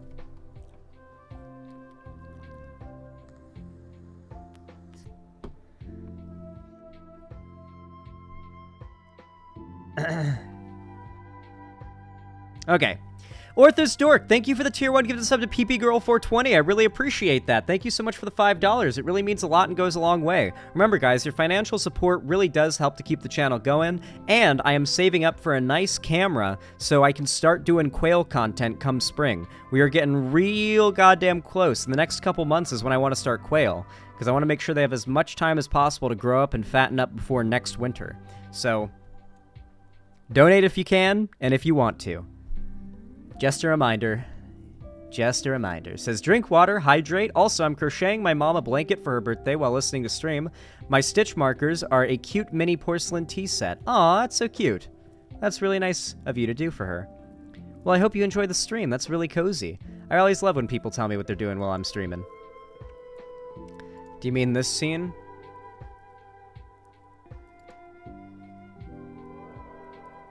No. No, not that scene. Nope, it's later in the show. You would be able to tell just by looking at it what I'm talking about. Like, you would know by looking at the frame that I'm speaking of. I'm eating taquitos, Zan. Fucking jealous. I love taquitos. My hair is... ugh. I need a fucking haircut, dog. It's too voluminous. Perry Icefire, thank you so much for the tier 2 sub. I don't know how many months that was, so let me know, but thank you so much. Says, purple is my favorite color. It was so tempting. I have a kimono that is the same color. I know I donated a lot lately, but it's all spending money. Enjoy. No problem. I absolutely appreciate it. It really does mean a lot to me every time you guys send some support, whether it just be watching, liking the stream, saying some nice words, or donating. I really do appreciate it, and it really does mean a lot. How many months was that? I don't want to undercredit you. We need a green tier. Maybe I'll one day introduce a tier 5, and it's just like money green. Like I'll get like the hex code for the US dollar, and it'll be that color. And it'll be like $100 a month or something to get a tier 5. Isn't there a green tier already? Green tier is like green names are something else. Green names are, people who are verified YouTubers or something. Like, if I give them a verified, like, thing, it means they're like a YouTuber. You know what I need to do, actually? Hold on, let me fix something with the behind the scenes of my site. Currently, I believe if I go to...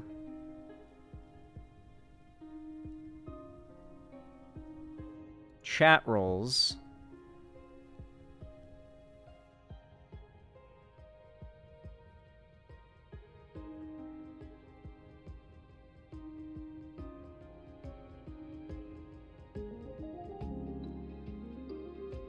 Huh. So special roles out.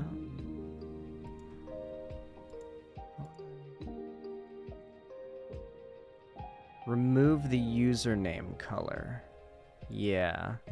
I'm not a big fan of the username color that comes with that. So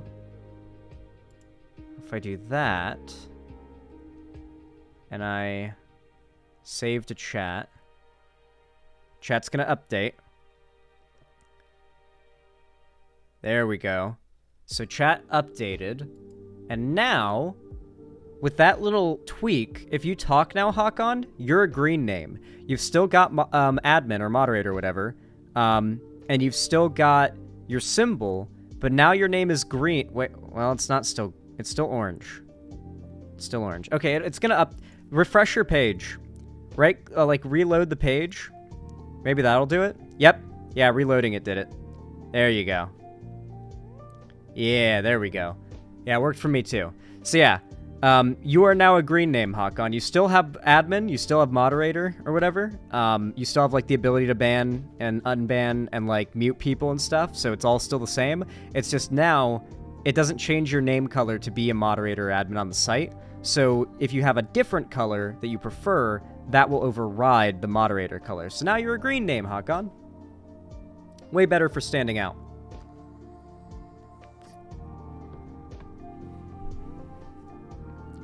Sleeper mod, sleeper mod.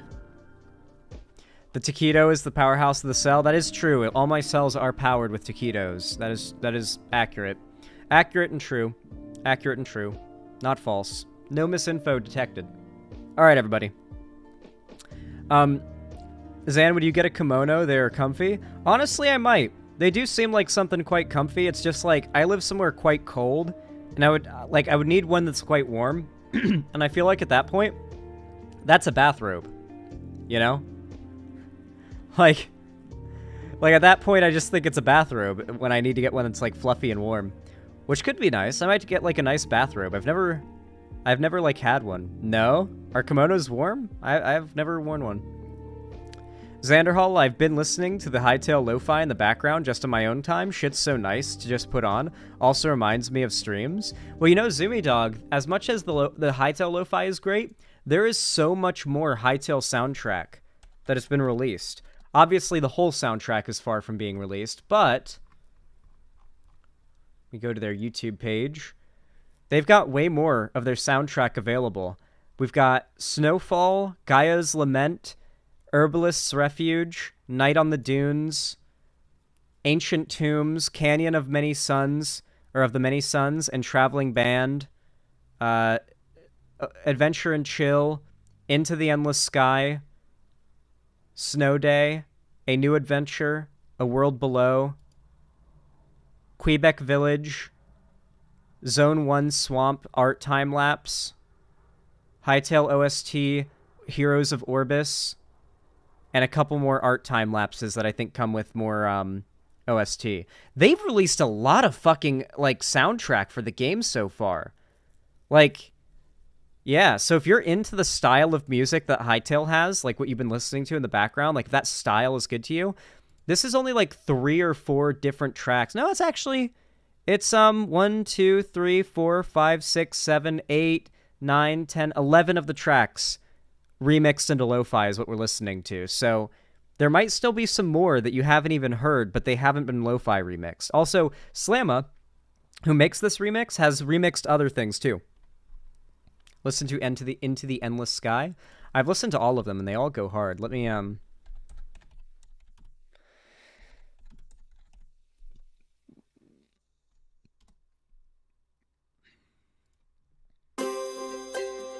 yeah, this is a banger.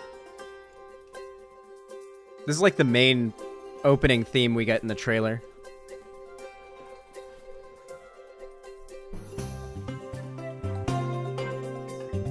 I hope this plays as soon as you spawn into the world. I'm gonna be bopping to this shit so hard.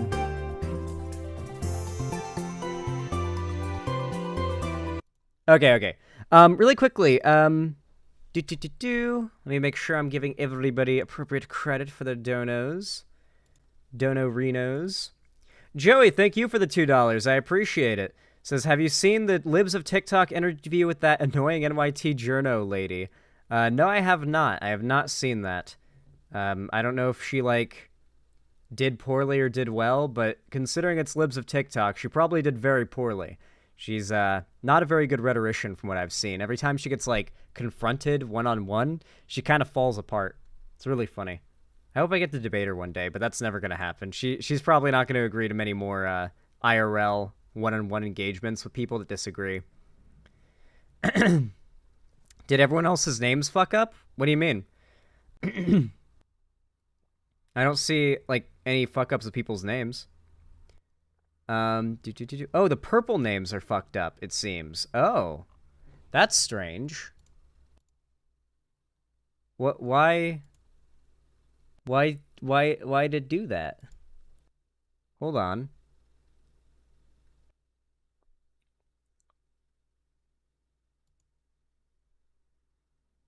Yeah, that should be the username color. Yeah, and you're white, Hash. That's strange.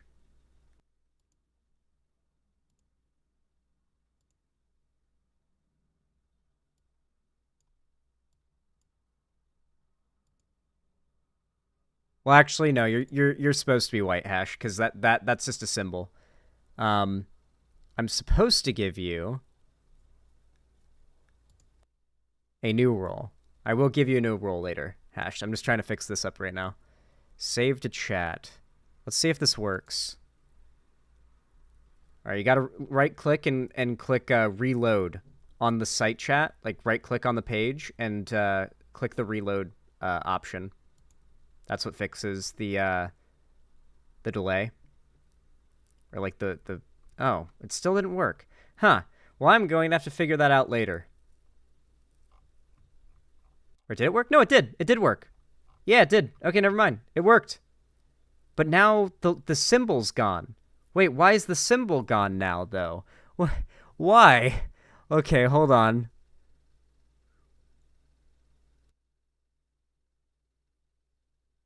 The symbol's still there.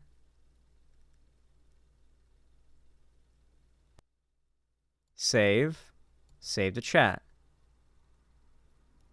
I have no clue, dog. Hopefully that fixes it. Hopefully. Well, hopefully that fixes it. Hopefully. Site's being buggy today, but it happens. At least the site works fundamentally. Ayo, it is gone. Hold on. Guh. You can see I'm trying here, guys. So every time I refresh it, you lose another thing. Huh. Yeah, this is not something I can fix. This is the site fundamentally being broken. Yeah. No, it's just the site being fundamentally broken. There's nothing on my end that I can fix with that.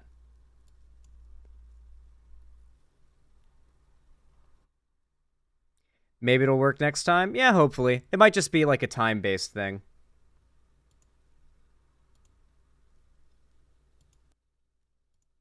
Who is the... Dude, I have the weirdest people coming into my chat right now.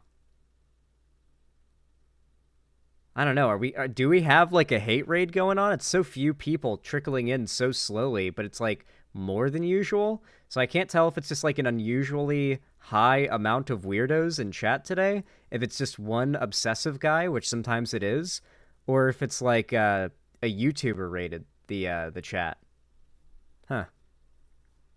Which chat? YouTube or Twitch? It's never website chat, guys. If you can't see it in website chat, then it's not in website chat. It's almost always YouTube. But yeah.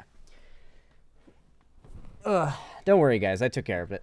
It's pretty easy to ban people. You just kind of like click them.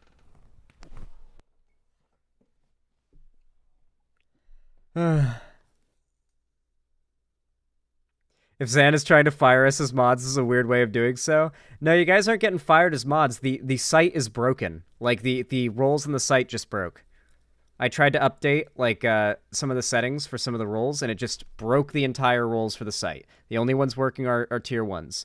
Now, obviously, you can still do the things the roles can do. You've just lost your name color and the symbol next to your name. It fucking sucks, but I made the mistake of changing a setting on my site, unfortunately.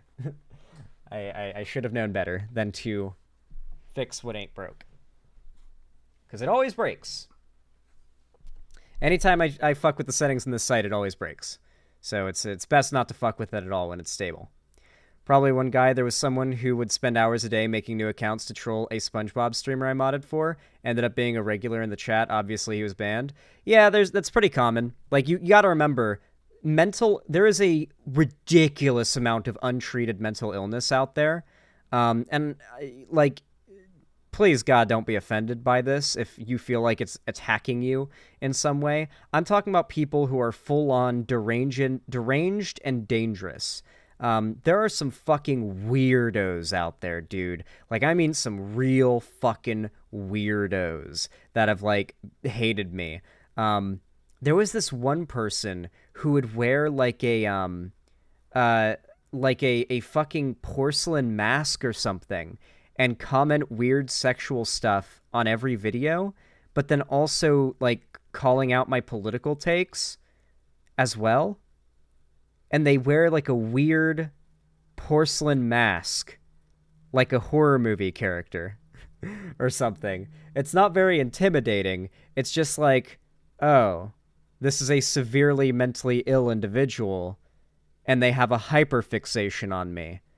That's the internet. This is why I own guns.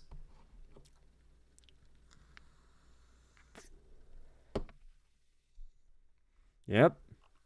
Then this is why content creators should always own guns. Glad you're safe? Oh, I'm very safe. I am very, very, very, very, very safe. Guys, listen, my gun is... Let me tell you, like, what my, like, sleeping setup looks like.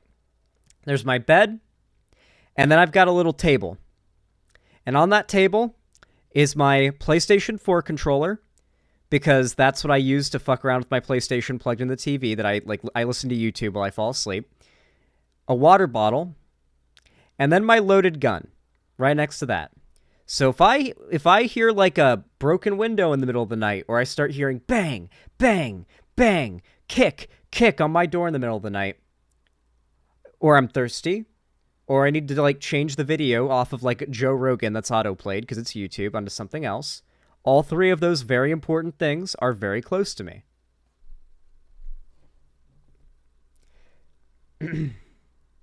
We got a Nazi alt in chat. Don't worry, I took care of him. If someone breaks in while you're out, well, my gun's locked up while I'm out. Also, I'm rarely out. Like, I'm a YouTuber. I go out of the house fairly often, but the amount of time that I'm out of the house means that, like, you'd have to be, like, winning the lottery as a robber or an assailant to break into my house when I'm not home. Is, like, you have a better chance of winning the fucking lottery. And when I'm not home, my gun's locked up or with me. Sometimes it's on me. I have a concealed carry permit. I can legally just put my holster on. Here, where's my holster? It's right there. Here.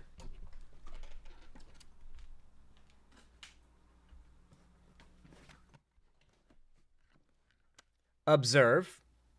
Holster. Handgun, always in reach. Into holster. There you go. It's just, you just conceal carry with this. There you go. You're all good. So yeah, it's either with me or locked up very thoroughly so that nobody can steal it when I leave the house. Because if I'm, like, not able to take my gun somewhere, so, like, for example, dispensaries, it is a federal crime to take your gun to a dispensary. You're not allowed to. Like, even if you're allowed to conceal carry, even if you're allowed to own guns, and even if you're allowed to buy weed, you are not allowed to conceal carry at a dispensary or carry a gun onto the premises. It is usually a rule that they enforce, maybe even federal crime. Just don't do it. I leave my gun home if I'm going out to buy weed, but if I'm, like, going hiking or, like, just out for the day, or, like, me and my mom have to go to the gas station to fill up the car, yeah. Zan's packing. Zan's packing a Glock 9mm whenever it's something like that happens. However, and this is really important. This is very important. I want you guys to remember this. I have taken the class in 2 states to get my permit for concealed carry. Okay? And I highly recommend that even if you've got a constitutional carry state, like where you can just carry a gun, concealed carry, as long as you're legally allowed to have one, I highly recommend you do not do so until you've taken classes, both the on-paper tests that you have to pass as well as the live range training. I do not recommend you even attempt concealed carry until you have done that. You will hurt yourself or you will hurt someone else. There are a million things you learn in that class that have nothing to do with the way you carry your gun that you need to know, particularly insofar as, like, the way in which you conduct yourself when concealed carrying. Like, just because you have a gun on you does not mean that you need to... When you have a gun on you, you need to avoid danger more than you would when you don't have a gun on you. Because when you don't have a gun on you, and you're forced to defend yourself, worst case scenario is an assault charge. When you do have a gun on you and you're forced to defend yourself, worst case scenario is a murder charge. You do not ever want to be forced to use your gun to defend yourself. And just because you have one does not mean you should ever feel safe going into situations where you might need to use it. That's when you need to avoid going into situations like that, more than if you are unarmed, arguably. Because the last thing you want is your day to be fucking ruined. Like, best case scenario, your day's fucking ruined because you end up putting yourself into a stupid situation where you have to use it. But if you are forced into a situation where you might not be safe, definitely better to have it and not need it than to need it and not have it. You know what I'm saying?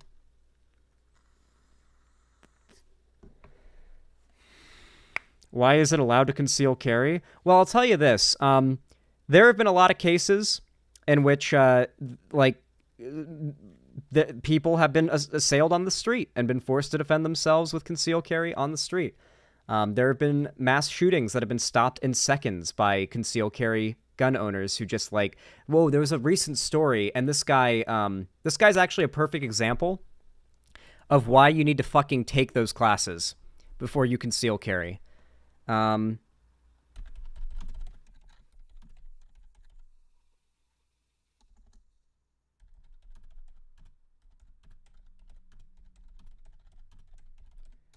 don't really like this YouTuber all that much, Brandon Herrera. He's like a Republican running in Texas, but he's also like destroying his own campaign because he made a joke about veterans killing themselves on a podcast, like a right-wing podcast, Dude Bro podcast, and like the district he's running in has like a ridiculously high veteran population, so that district's like Twitter community of like has been sharing it around, and they're like all veterans in the replies, like disgusted by what he's posted, and they don't know about his YouTube stuff. They don't care about his YouTube stuff. They're voters in the district he's running in as a Republican, and he's just ostracized a shit ton of veterans by making jokes about how he made a joke that was supposed to be like a 2016 tier, like I want to kill myself kind of joke, and he somehow managed to make it a like also an attack on veterans for their suicide rates. And it's like, dog, you do gun videos and you're running as a Republican in Texas. Are you an idiot? Are you a fucking idiot? Talk about not knowing how to play to your base. Jesus. Anyway, this guy did a video about a good example of why concealed carry is like allowed in the US. You always hear is the only thing that stops a bad guy with a gun is a good guy with a gun. Now, as much as that may be true. Now, I don't really agree with that logic most of the time. I generally think that, like, well, obviously a good guy with a gun has to stop the bad guy with a gun at some point, right? But the idea that it has to be civilians is a pretty fucked up idea. Conservatives like this kind of assume it will always be a given, that there will always be bad guys with guns in large quantities at the very least, and give up on the idea of any policy whatsoever that could potentially reduce this. You all know how big of a pro-gun guy I am. I mean, it's not even close to a secret. And we have serious problems in America. It is too easy for people who do not need to be having guns to get guns. And I'm not talking about through legal means. I'm not talking about going to a gun store and buying a gun through like proper purchases. I'm talking about stolen guns because we don't have strong enough safe storage laws. Too many gun owners who just have shitloads of guns don't know where they all are. They aren't locked up. They aren't safely stored just in case there's like a kid comes over or something. It's happened way too many goddamn times. You know how that goes. The guns get stolen all the time and used in crime. There are millions and millions and tens of millions of stolen guns out there, completely unaccounted for, completely untrackable, that can never be gained and gathered until they've been used in a crime and the police have caught them and like confiscated them and the ATF destroys them. So unfortunately, there are so many fucking guns out there. The only things we can really do is A, try to make it a little harder for bad people to get them legally. This is something that people who are pro-gun should be very in favor of, because the less mass shooters that have their guns tied back to a legal purchase, the less case Democrats have for making it harder to purchase guns legally. Because clearly the problem isn't legally purchasing guns, it's illegal guns that you can't do anything about other than, what, have the Gestapo kick down every American's door and search the house for guns and then find out if they're legally owned and then confiscate them and arrest who has them? Like, that's not how enforcement of law works. A crime or probable cause has to be given first, which usually involves people already being hurt with those guns in some way. So it's like, it's a really complicated issue when you consider the fact America has more guns than people by several magnitudes. It's not as simple as make it illegal to buy guns and have guns and then problem solved. Because most people who have guns will not give them up. They will keep them illegally. They're easy to hide. America has the strongest gun culture in the world, I'd say. So any party that was responsible for such policies would destroy its electoral future for eternity. Like, if the Democrats, like if Biden today passed the Gun Ban Act, a wide-sweeping federal ban on firearms, and just completely overturned and stricken the Second Amendment, Democrats would not win another election for a long fucking time. For a long goddamn time. Why not put buying ammo behind a background check? I honestly don't disagree with that. One drawback to that, though, is that making ammo is insanely easy. Like, making your own ammo is really easly. You go to a range or somewhere where people have shot and pick up the casings. You just need, like, the primers, which are easy to get. Like, they're literally, like, they're not... Like, the primers that are used for igniting the propellant in a round... Here, actually, I have one right here. The back of the... there we go. This little thing right here, that's the primer. This is what the pin strikes, which creates a small percussion, a small spark that lights up everything in here, which is like this this sort of black... It's not a black, it's smokeless powder. It's a mix of different things. And this is the propellant, the stuff that actually makes it go bang. And then this is the projectile. This casing is just what holds all of it together, and it goes flying out of the gun after you fire a shot. This little brass casing, you pick it back up, and you can take it home. You can reprime it, and then you can recharge it, and you can just get it, like, cast some lead. Very easily, you can melt lead in a frying pan on your stove. It's a very, very low melting point. You just cast lead into bullets very easily, and then you just, like, crimp it after charging and loading it, and then boom, you've got yourself a round. It's really easy. You just fill it with primer, yeah. It's really easy to make your own rounds. So the idea of background checking it, while I don't disagree with it, I don't know if it'd be as effective as you might think it would be, right? Why is lead used for bullets? Cheap. Pretty much. It's cheap. And it's heavy. And, you know, it serves the purpose. Like, there are steel ones. There are steel core. There are, like, full steel ones that are meant to be, like, higher penetration. There's, like, a lot of different types of bullets. These ones that I'm using right now are Total Metal Jacket. They're lead bullets, coated in copper. I fucked that up bad. And they're Total Metal Jacket rounds, and I don't know why the tip is flat. They're not like hollow points or anything. I think they're just range ammo. Like, I have a lot. I usually buy my ammo on sale in big bulk amounts, so that when I go to the range, I don't really have to worry about running out of ammo and having to buy more. So, I've got, each of those are 50 rounds per box, and that's just the top layer of boxes of ammo you're seeing there. This is a whole fucking box of 50 round boxes of ammo, all 9mm Total Metal Jacket. I got them on a big goddamn sale that a farm store was doing in, like, the other side of Seattle. I found the deal online, and it was like, holy shit, that is like an insane goddamn deal. You can't get ammo that cheap anywhere.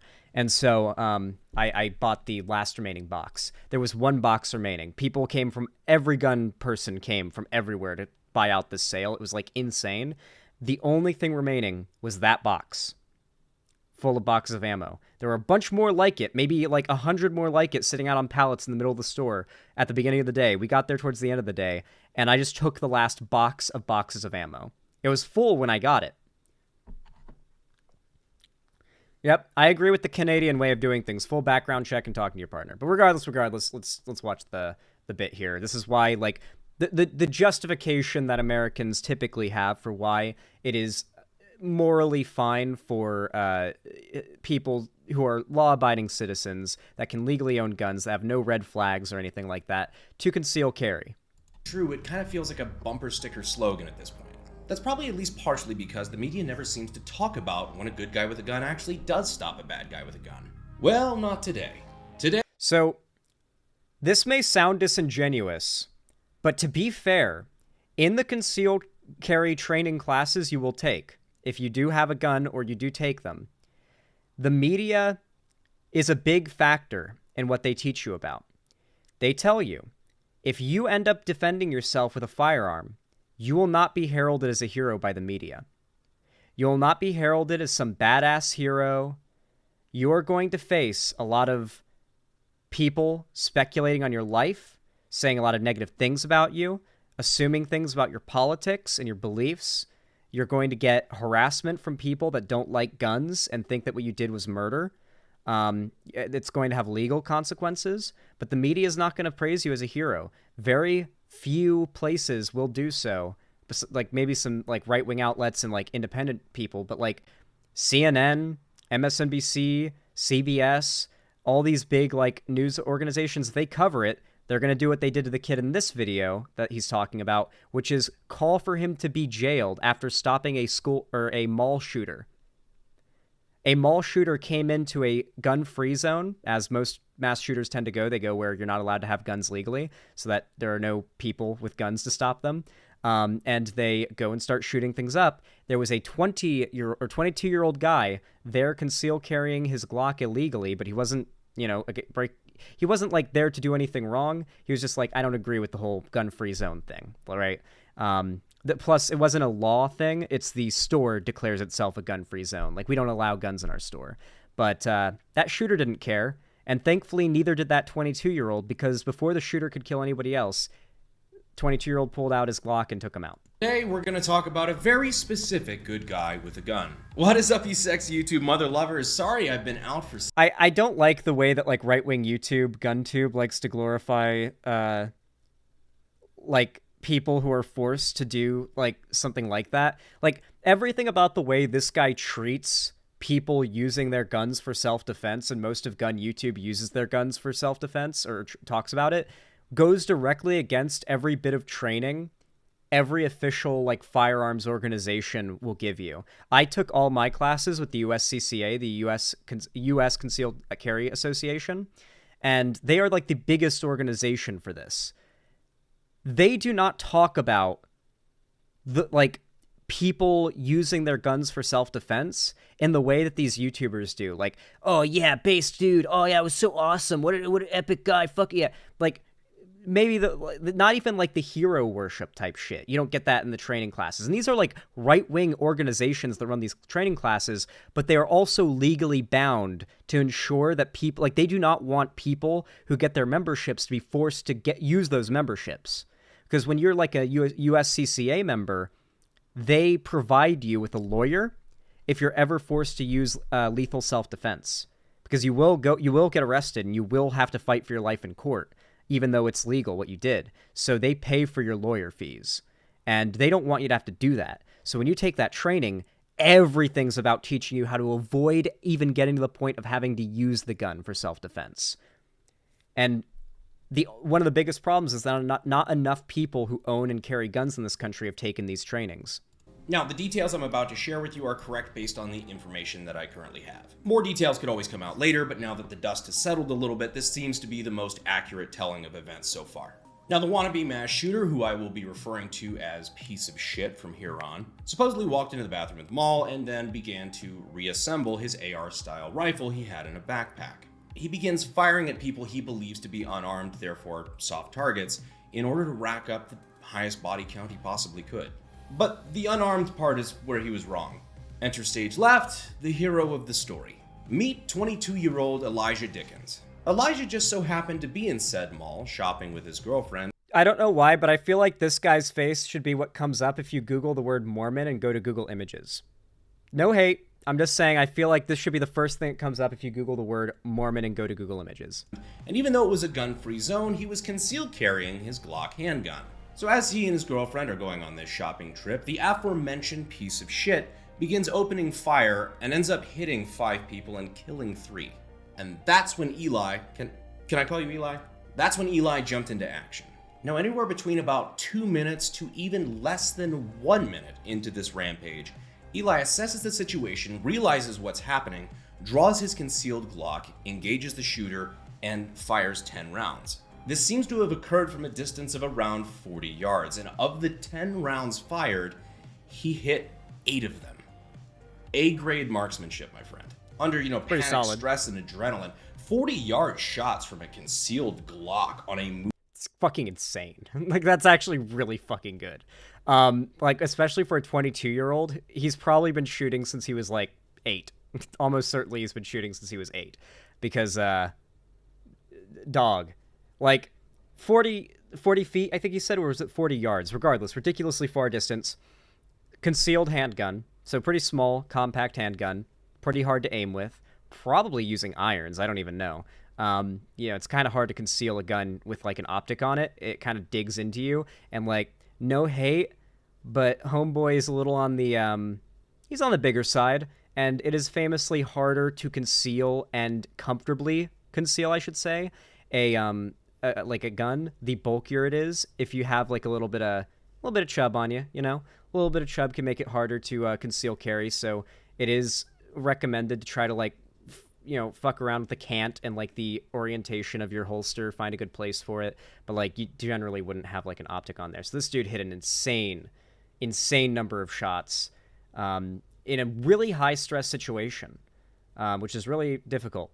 Like, being stressed and shooting, I've never been in an actual high stress situation and shot before, but I've been in, like, high pressure situations, like at the range with friends. I'm like, all right, well, I want to kind of impress them with, like, my opening shots being pretty accurate, so there's a little pressure there, right? I don't want to, like, have some bad shots in my, when I bring my friends to the range. So there's a little pressure there, but that's nothing even close to the pressure you feel like when your life and others' lives are on the line. Now, remember, this guy, the kid who saved all these people's lives, for all, whether you disagree with, like, carrying guns or not, he did save all these people's lives. He stopped the shooter way before cops could have gotten there, and he had, like, the shooter had an AR-15, or at least an AR-15 style rifle, so he would absolutely have been able to kill more people had this guy not done what he did. And the kid who saved these people was at the time that this happened being called by a lot of the media to have charges pushed against him because he was carrying a gun in a gun-free zone. moving target. 8 out of 10 ain't fucking bad. But these 8 rounds managed to absolutely body the piece of shit, who goes down before he could even see how these guys first mag. See how these guys talk about this? Like, this is not how any, like, professional trainings that you take to get permitted for concealed carry talk about lethal self-defense. They never talk about it in this way. They never glorify it. They never make it sound like it's like a fantasy that you want to achieve. It's like a horrible thing that has moral, legal, fucking many. I think there were 4 types of culpability or responsibility they said you will face if you ever use your gun for legal self-defense. You'll face responsibility with the media, with the law, with friends and family, and I think the 4th one was, like, you might lose your job. Like, if you work like a traditional job, the news might get out and your employees or employer might disagree with gun ownership, might not even know you own a gun, might not like the fact that you've killed somebody or almost killed somebody in lethal self-defense because they just politically disagree with it. And now you're fired. You didn't do anything wrong. You didn't break any law. Now you're fired. Some amount of media organizations are going to demonize you. There are a lot of people out there, whether you believe it or not, there are a lot of people out there who are deranged in their political hatred for guns, and they will attack people who use guns completely morally and legally in self-defense. They will call for their arrest and imprisonment. They will call for it to be used as a way of destroying their lives and try to, like, slander them. I'm not, like, talking about Kyle Rittenhouse type situations here, by the way. I'm talking about, like, genuine cases of people, like someone broke in another person's house, or a case like this. there's a reason why the like virulently pro-gun or anti-gun people in my audience, I see them as almost as bad, as toxic and stupid as the virulently pro-gun guys like this, who go so far into the pro-gun territory that I actually think they are doing the politics of gun ownership in America a disservice. The piece of shit fired about 24 shots in total. He died on the scene and was successfully dumpstered before he could inflict the pain and death that he intended to. Fucking hell. Now, obviously... Like, I get the guy was a piece of shit, but stop talking about it like it's a fucking video game clip. This isn't a fucking Twitch Call of Duty, like, kill streak clip, okay? Like, we're talking about real people having died. Any innocent death is a tragedy. But the thing that saved lives wasn't thoughts and prayers. It was Eli who immediately took action, used the tool that he had on him to defend his own life and the lives of others, to end the threat as quickly as possible without waiting for backup. Man, what a concept. Now referring to our piece of shit. Am I speaking ill of the dead? Yes. Yes, I am. Do I feel bad about it in this case? No. No, I do not. By the way, no problems with, like, insulting the shooter. Obviously, that's fine. It's just the weird way he does, like, his, like, I'm trying to sound badass voice. Maybe it's I've watched so much of this guy's content, I've started to pick up on his mannerisms, but he's got, like, he's a very good public speaker. He's playing a character on camera, and a very effective one. This smooth-talking, sort of, like, macho without looking like you're trying to be macho, but also surrounding yourself with guns and making your whole personality guns and your whole personality everything that is macho. I've watched him go on quite a few podcasts as well that I watch, and he's doing a sports broadcaster voice. When you can tell when he isn't able to keep up his like entertainer like character, and it drops and he talks normally and he's just like behaving normally, and he completely drops this character. A good example of it is when he had that quote that got him so much shit. God, this is going to end up being like a completely unplanned segment, isn't it? This is going to be an unplanned segment. Oh, fucking hell, I didn't hit the record button. Son of a bitch. My editor's going to be upsetty spaghetti. He doesn't like having to download 5 or 6 hour VODs because it, quote-unquote, takes up so much space on my computer. Come on, who can't handle 120 gigs of video on their computer? Whose internet can't handle that? He hits me with that, it literally takes 48 hours to download a VOD. Come on. Who can't wait for 48 hours? I'm just joking. But, here, let me see if I can find this clip. I'm pretty certain I retweeted it.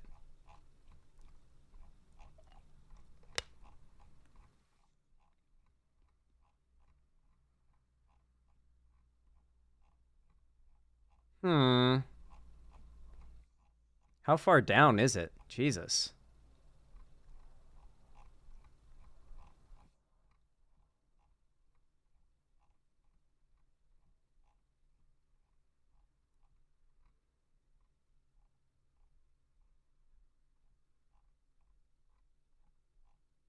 Well, fuck me. It doesn't seem to be coming up.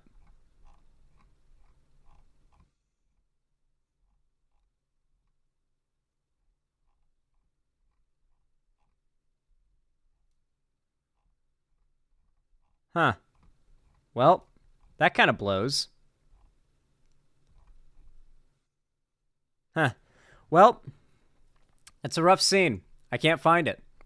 But it's a clip of, wait, maybe if I, like, maybe it was a big enough tweet that if I search Brandon Herrera, it will come up. Oh, good. It didn't type anything. Good. Love that. Love Twitter.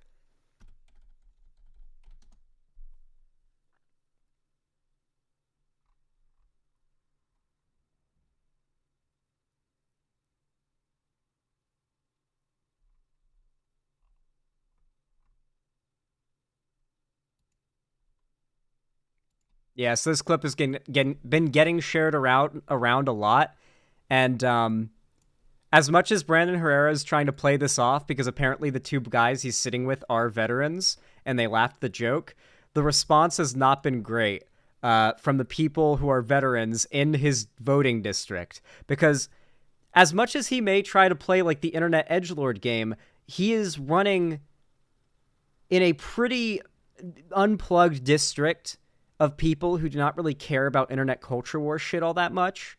They care about guns. They care about like patriotism and shit. And this doesn't come off very good. This is the guy whose video we're watching, by the way, and the clip that's kind of hurting his campaign right now. If it makes everybody in the room feel better, I often think about putting it in my mouth. So I'm basically an honorary veteran.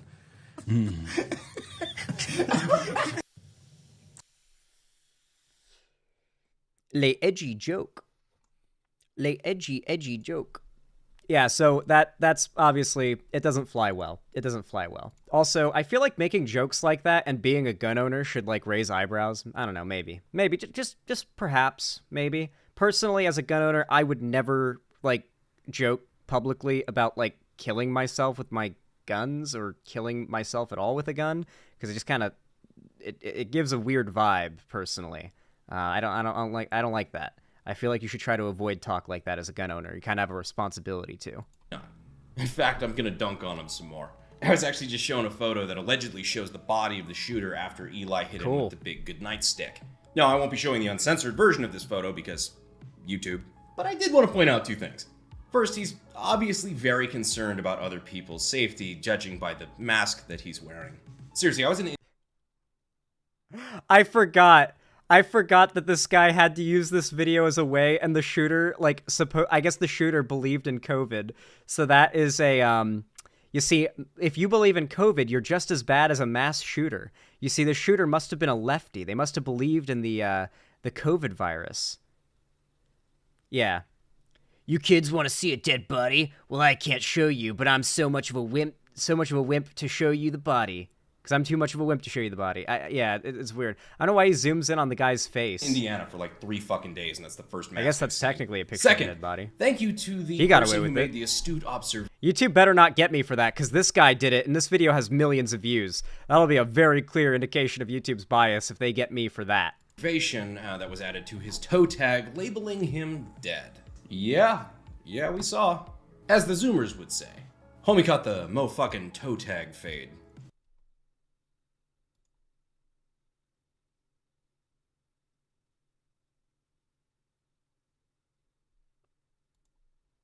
I just want you to know how many takes that line took to say with a straight face.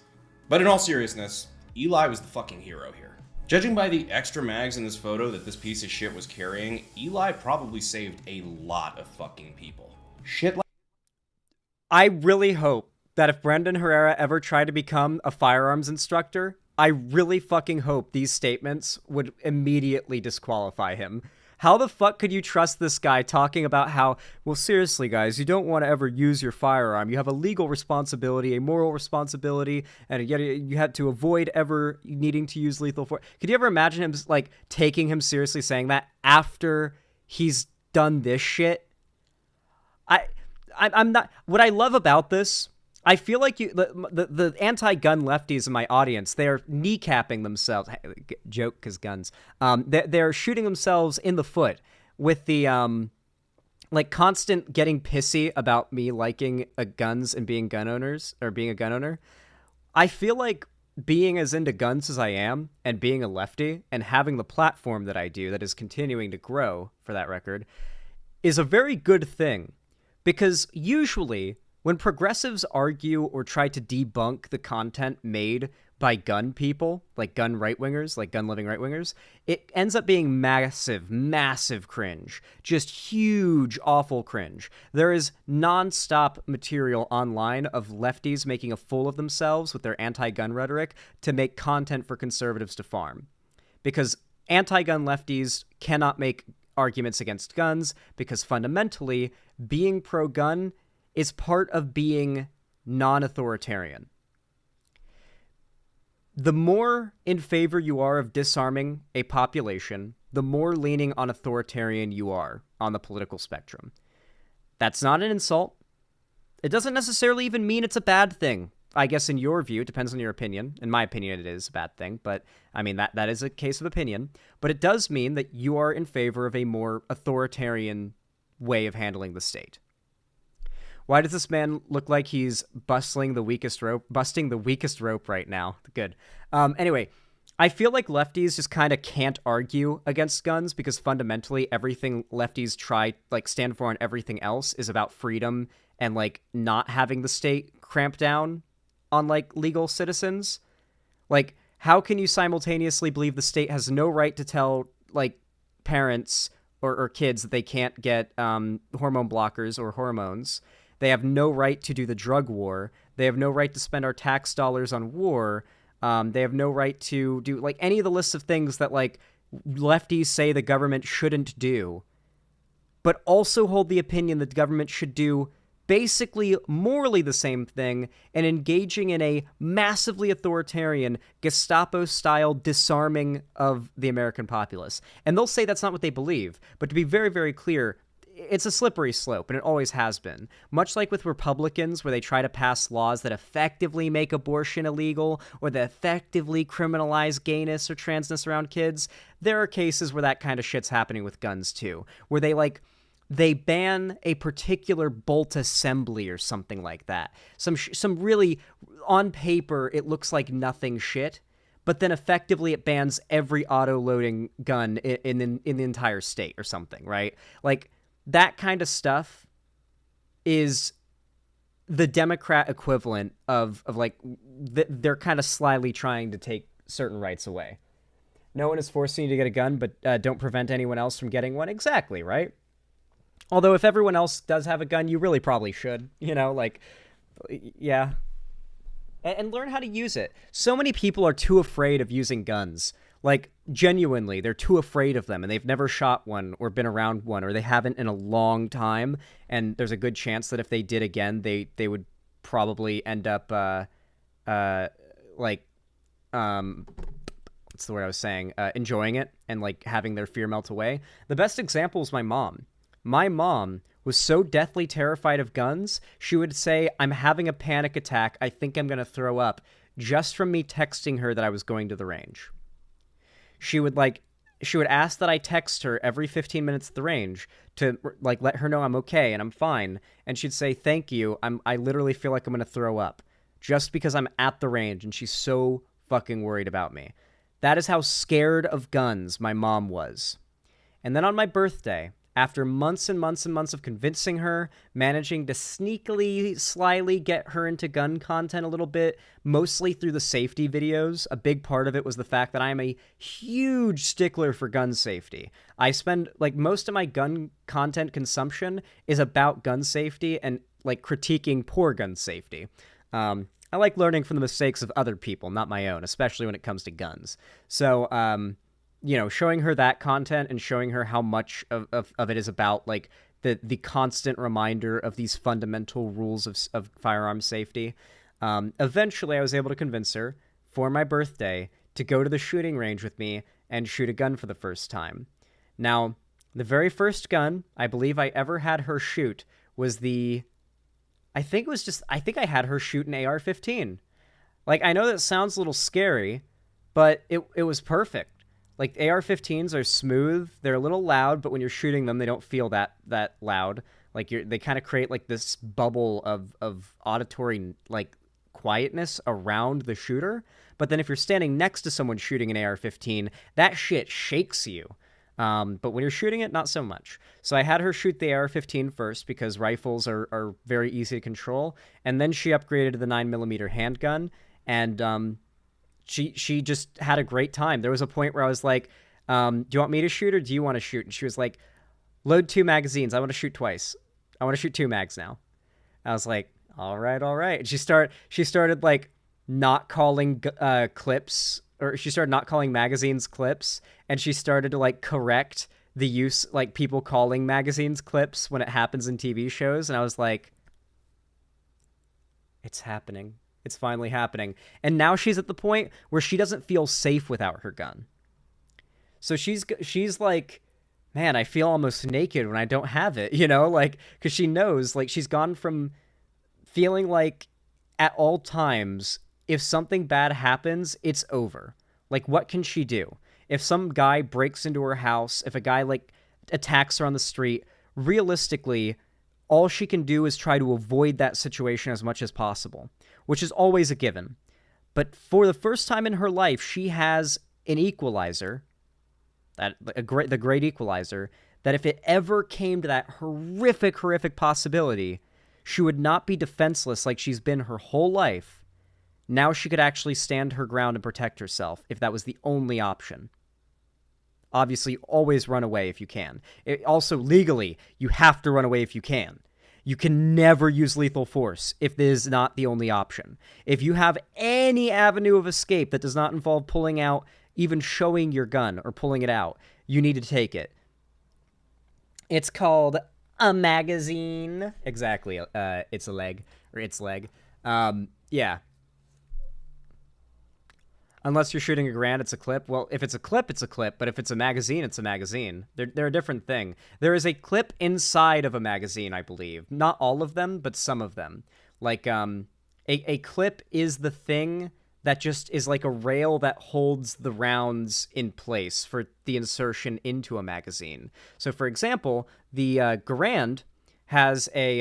it's a clip as... Well, no. A Garand has clips, which are these little metal, like, just... clips. They look like a line of paper clips almost. Like, you ever see like you'll pull out a bunch of paper clips and they're like in that sort of like line when you break them apart. You know what I'm talking about. Imagine that, but it's solid metal and a little differently shaped, but pretty close to approximating that and a little bigger. And you just basically slide the rounds into that and they catch on the like the sharp metal sides. Yeah, good old thumb splitter. And then you take that, you put it into the chamber, the top of the chamber. Like, there's a little opening at the top of a Garand, and you can just kind of, like, stick the bottom of the clip into the chamber and then push all the rounds down from the rail into the magazine, and they'll catch onto another rail inside the magazine, and they'll go in there properly. And you can just, like, pull the clip out, or you can fire all the rounds and let it go ping, which is the correct way. Like this is why I encourage you to carry. It's why I encourage you to train. And this next part is why I actively also called a encourage you to strip. sign up for groups Yeah, like the USCCA stripper clip. if you're going to be carrying a gun. Even if you are clearly on the right side of a defensive shooting. Zan, we need to hear the ping. All right.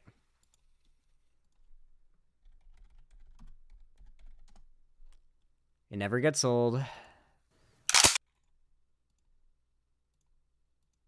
I know, it never gets old. Alrighty. Just push them in. Those are dummy rounds, by the way.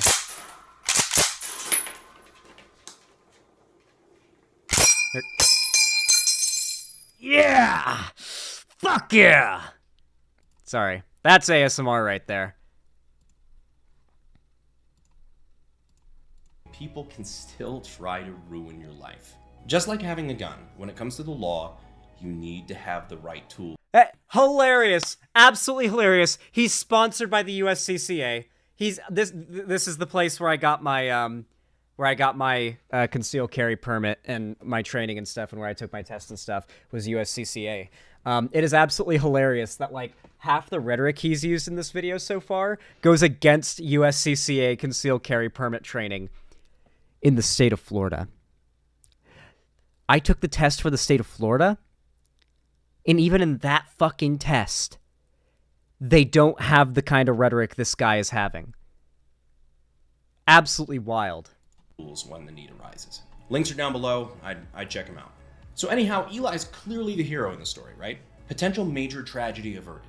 How did the left and anti-gun groups respond to this good news? The left, You know, the left and anti-gun groups.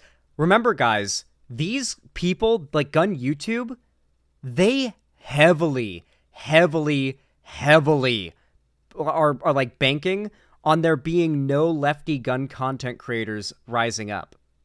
They heavily rely on their audience of gun people believing that it's them versus the left. That if you want to be pro-gun, you've got to be a conservative. That being anti-abortion, anti-trans, anti-gay, anti-BLM, all that shit, that is what you got to be in favor of all that in order to protect your gun rights. Because it's the left and anti-gun groups.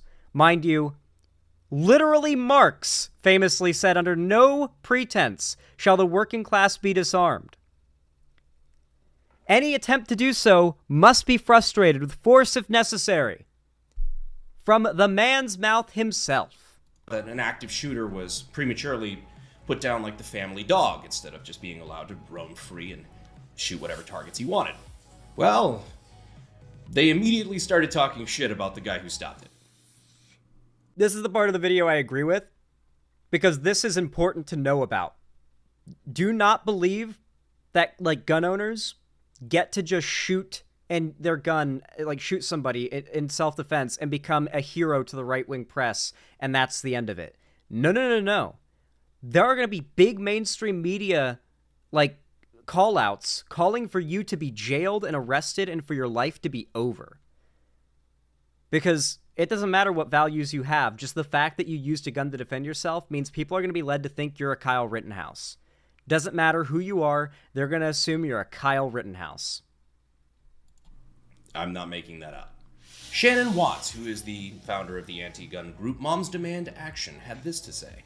In what appears to be a since-deleted tweet, quote, "I don't know who needs to hear this, but when a 22-year-old illegally brings a loaded gun into a mall and kills a mass shooter armed with an AR-15 after he already killed 3 people and wounded others is not a ringing endorsement of our implementation of the Second Amendment."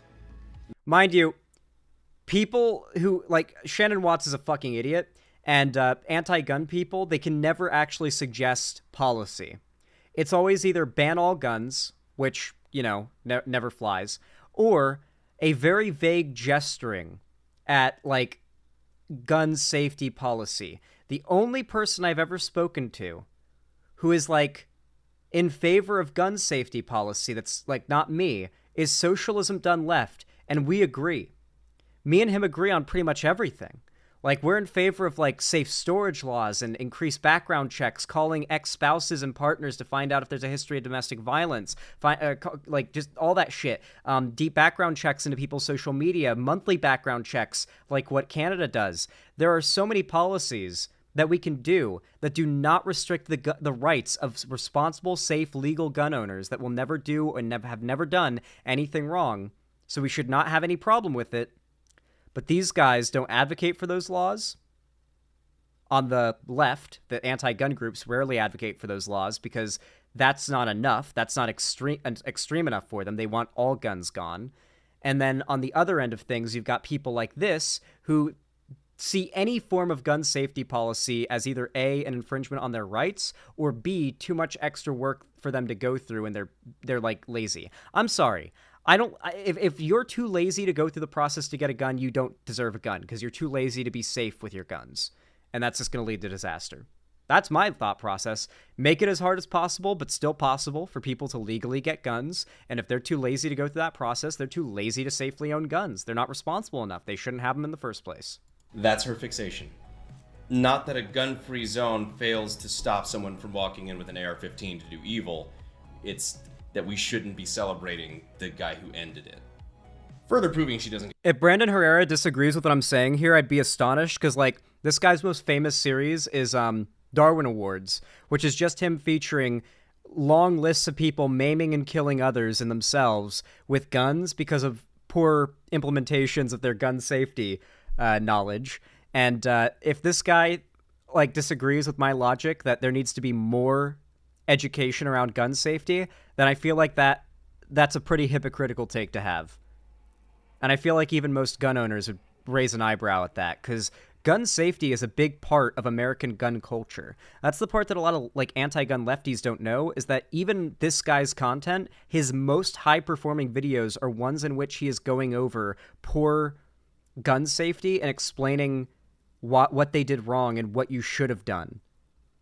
Like, that is something I think doesn't get enough credit, is that most gun owners in America are pretty safe and responsible, and the content they consume is around laughing at people who are not safe and responsible with guns, reinforcing this "I never want to be like that guy" mentality. I never want to accidentally fire a round into my foot or accidentally, like, flag someone at the range and have it be a big thing. Like, that kind of stuff is a cultural thing that is enforced in like gun culture in America that makes gun owners be safe with their guns. There's a lot of social pressure not to point your gun at somebody on accident, not to break the fundamental rules of firearm safety. Frankly, there's a lot of pressure not to ever break the law with a gun because gun owners don't want there to be more ammo, you see what I did there, for anti-gun groups to use against the Second Amendment. Get the point? Sadly, the takeaway by most Indiana Republicans from this senseless, preventable shooting tragedy in Greenwood won't be that we should do more to keep assault weapons away from mass shooters and out of the mall, but we should arm more shoppers. It was already illegal. Okay. Well, yeah, exactly as he's saying. It was already like that place was a gun-free zone. That place became a target because it was a gun-free zone.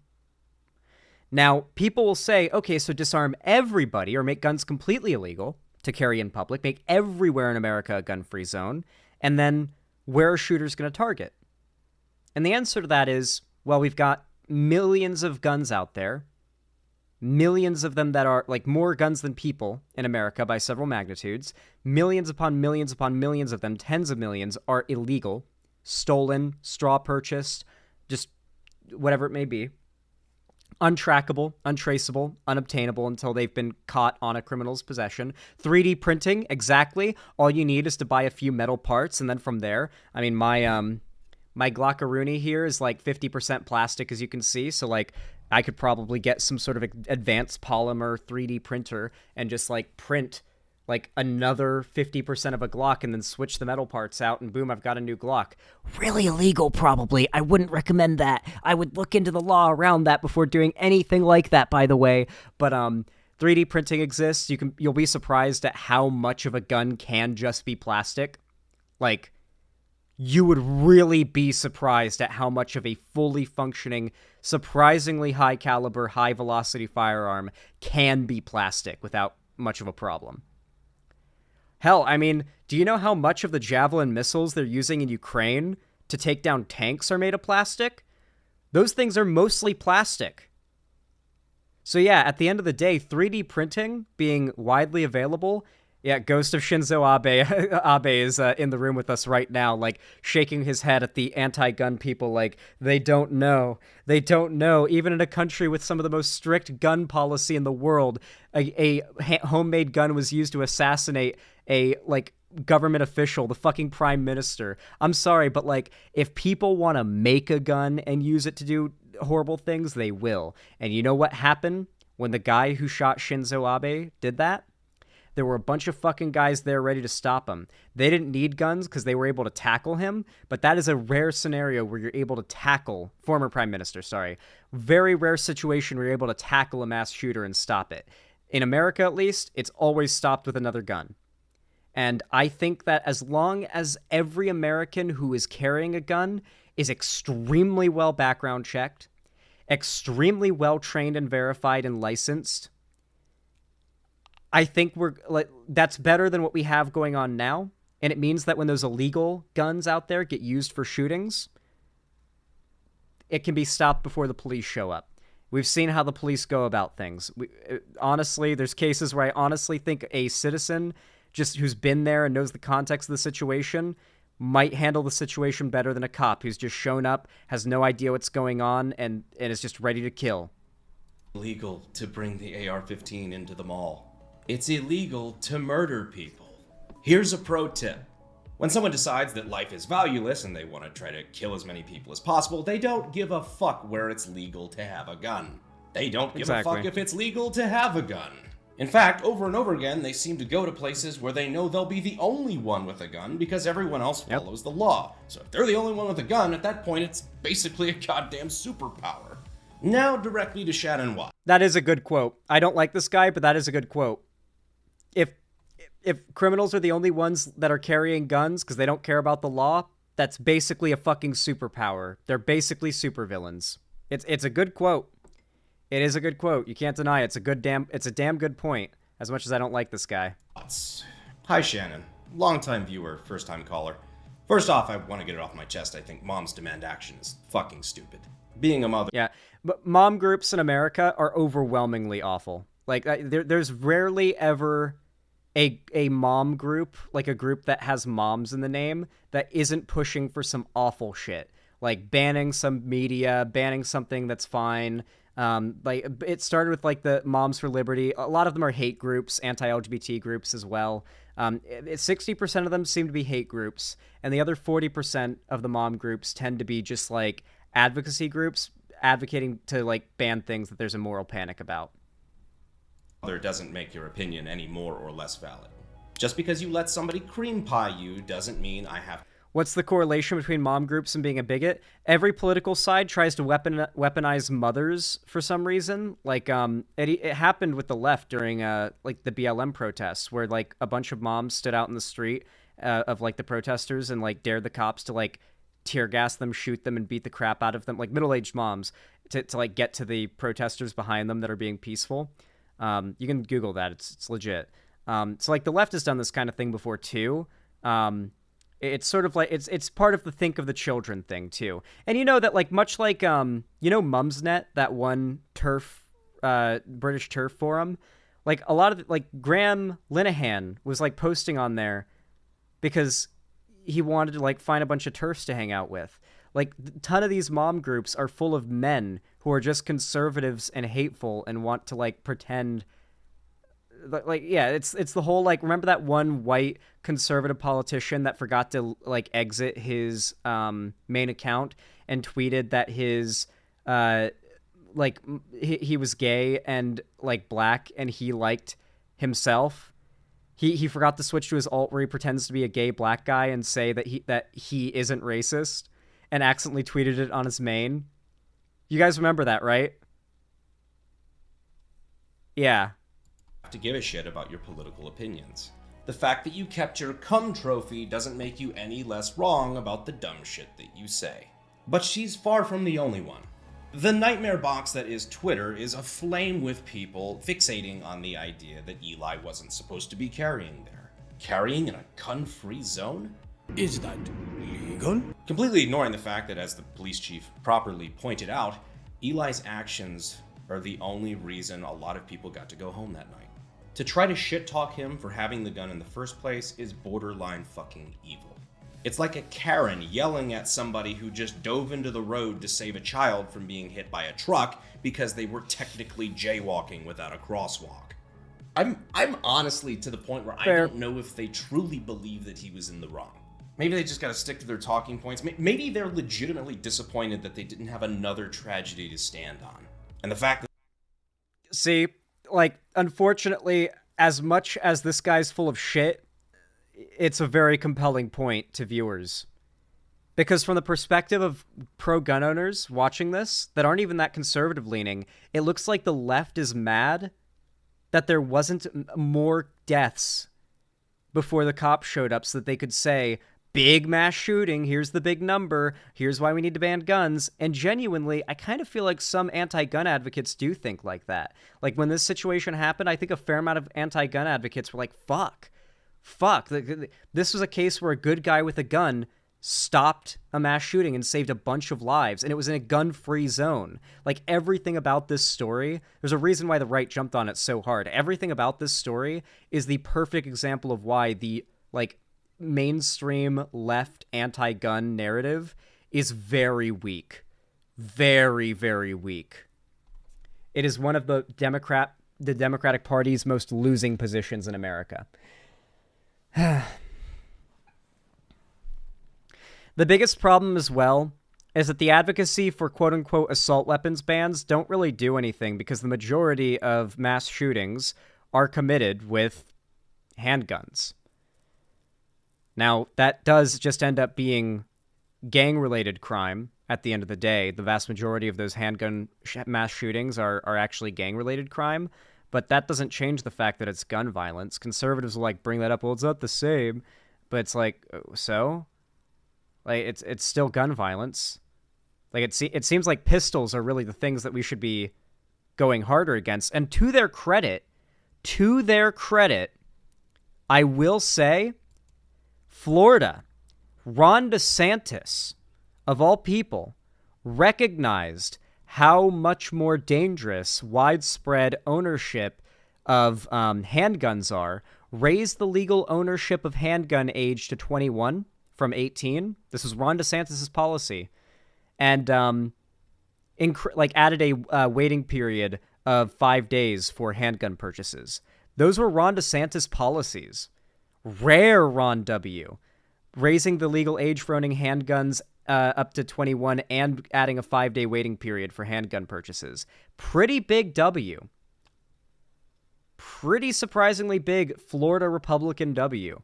But this is a rare case where Republicans aren't deranged. Republicans are really, really into guns. They know guns. They recognize the stats. It's one of the few cases where they'll really look into the stats because it's one of the few cases where the stats actually agree with them.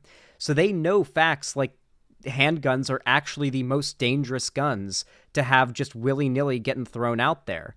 And so that's what Republicans actually end up implementing gun safety policy around, because even they recognize it's a problem and they need to do something about it. But Democrats are so deluded about guns, they're only focused on the scary-looking ones, the big ones, the AR-15s and whatnot, despite the fact that on a statistic level, they're not as big of a problem. It's the same shit as conservatives hyper-fixating on, like, 1 or 2 cases of, like, like, maybe something kind of sussy happening at, like, a drag event or something.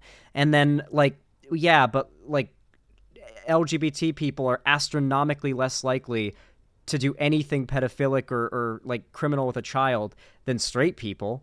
And it's like, yeah, but these particular cases are so bad and get so much media attention that, like, it's a problem we really need to focus on more. And it's like, but honest, like, if we look at the numbers, it's so much more handguns. That's the real problem. That's actually what's killing millions of Americans, like in the long run, more so than like AR-15s. But the AR-15s are scary. People who don't know guns, who tend to be anti-gun and afraid of them, those tend to go hand in hand, see an AR-15, they see like a long rifle, and they think scary. If it's not made of wood, it's no good. That somebody like Eli was there to stop it ruins their narrative. These are some of the same people that are constantly yelling about defunding the police. Now that's a completely separate issue, but how the fuck can you want to shit on police and also not want people to have the ability to protect themselves without them? The only thing I think I agree with... He calls out a good hypocrisy there. You can't be as anti-cop as you are and think the cops should be the only ones that are armed, that should be armed, and believe the cops should be the ones taking the guns away. You guys do realize that, like, disarming Americans means cops going door to door, realistically, collecting guns.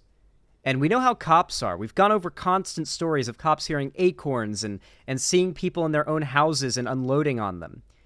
This is a terrifying fucking scenario of cops looking for legal gun owners, saying, I want your guns, seeing how it is a nightmare scenario. That's not even talking about the potentiality of people fighting back, just the possibility of jumpy cops. Imagine how jumpy the cops are going to be who are on gun collecting duty in America.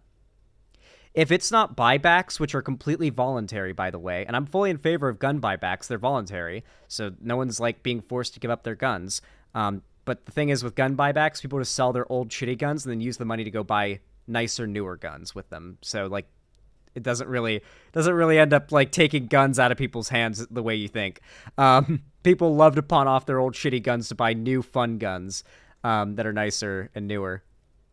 I brought this up earlier, but in Illinois, only 4K of like 2 million assault rifles were registered in Illinois after a law requiring you to register them went into effect. Yeah, like, there's also the fact that so many of these laws, realistically, the applications of them would have to be so overwhelmingly authoritarian that we're talking about the kind of shit that would genuinely cause, like, riots in the streets. Maybe not like a revolution, not like the overthrowing of the government, but definitely violent riots in the street. ...with them on is that you cannot count on police to be there to protect you.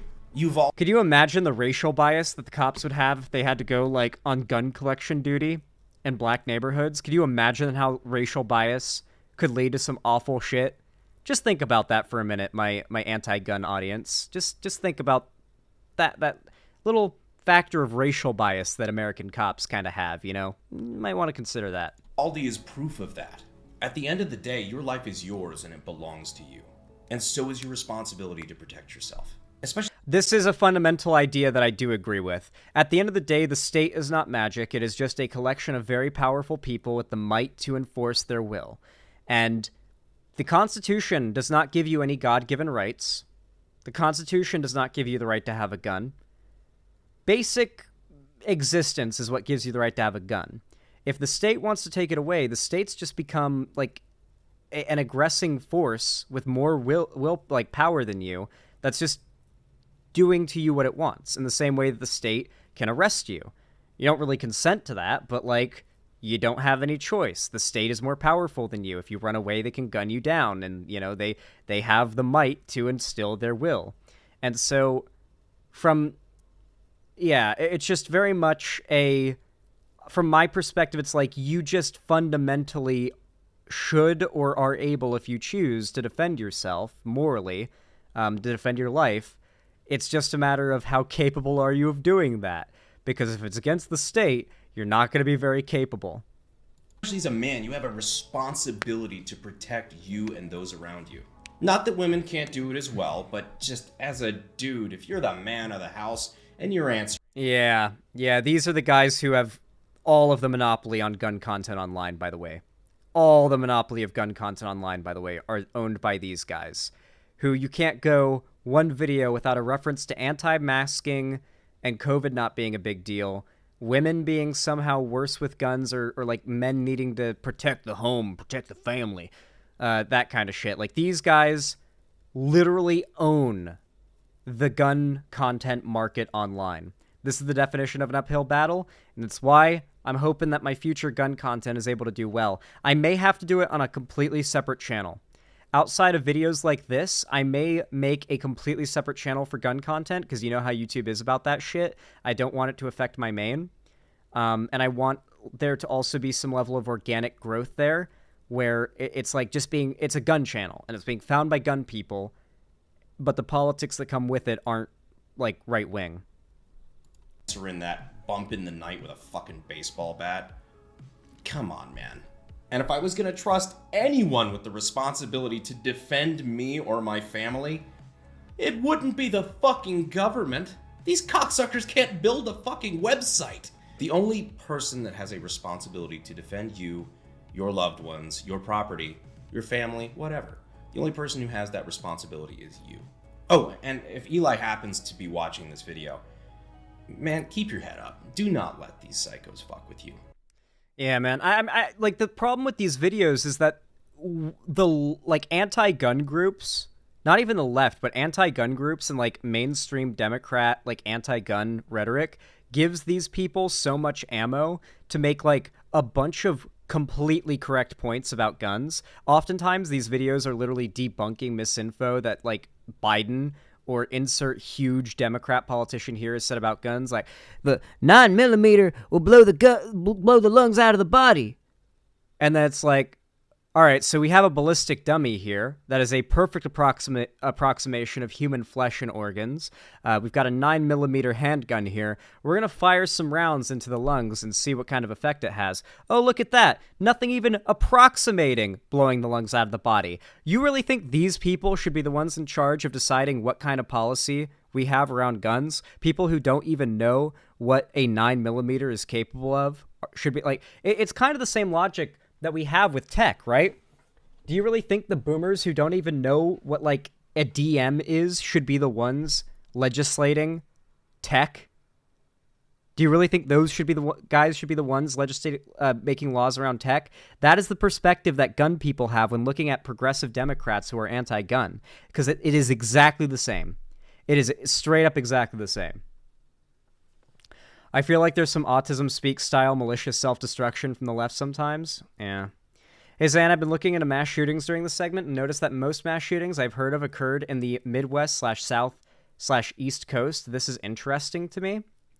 Well, Midwest mostly centers around cities where there's, like, I think the Midwest has, like, Detroit, right?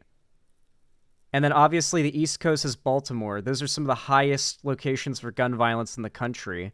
So that's going to, like, boost those stats a lot. So, like, guys, statistically, most gun violence in this country is, like, inner city gang violence of, like, 2 people getting shot non-lethally and, like, 1 person maybe dies.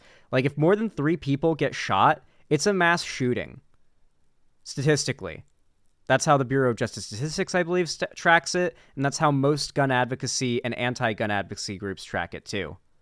It's pretty standardized. Isn't Baton Rouge the worst city for gun violence, or New Orleans? Possibly. Those cities would probably be pretty up on the list. I think Dallas is pretty high up on the list as well. Dallas, Texas. What else? Yeah, I'd say like Dallas, Baltimore, Detroit, maybe some parts of Chicago, like pretty high, like gun violence. A lot of it has to do with redlining and the fact that in a large part, like this is heavily tied into race. St. Louis, good point. St. Louis, yeah, St. Louis. This ties in heavily with racism in America. Genuinely, if slavery never happened in America, or if slavery ended, reparations occurred immediately, and there was no segregation or racist policy for hundreds of years, I genuinely think the landscape of like gun violence in this country would be completely different.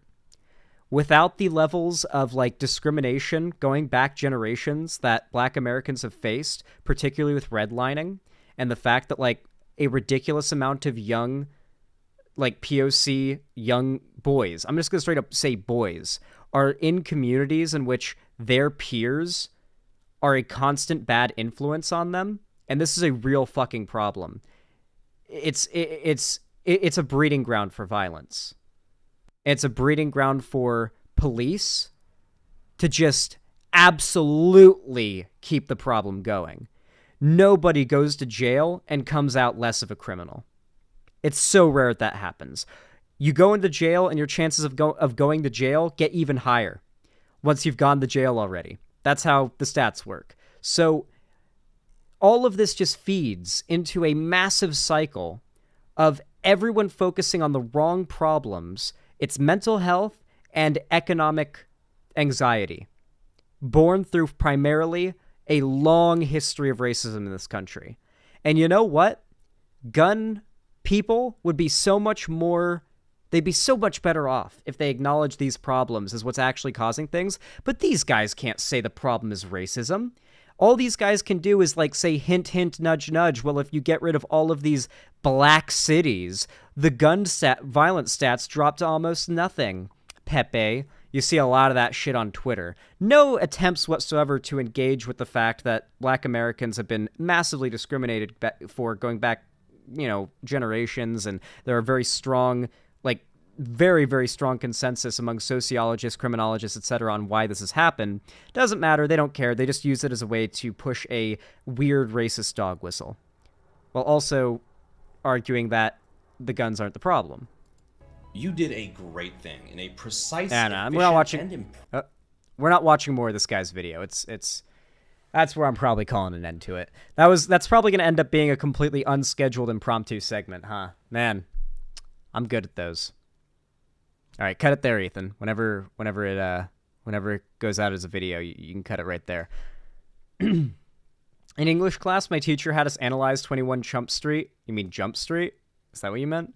And you could just feel the racism oozing from the cop in that story.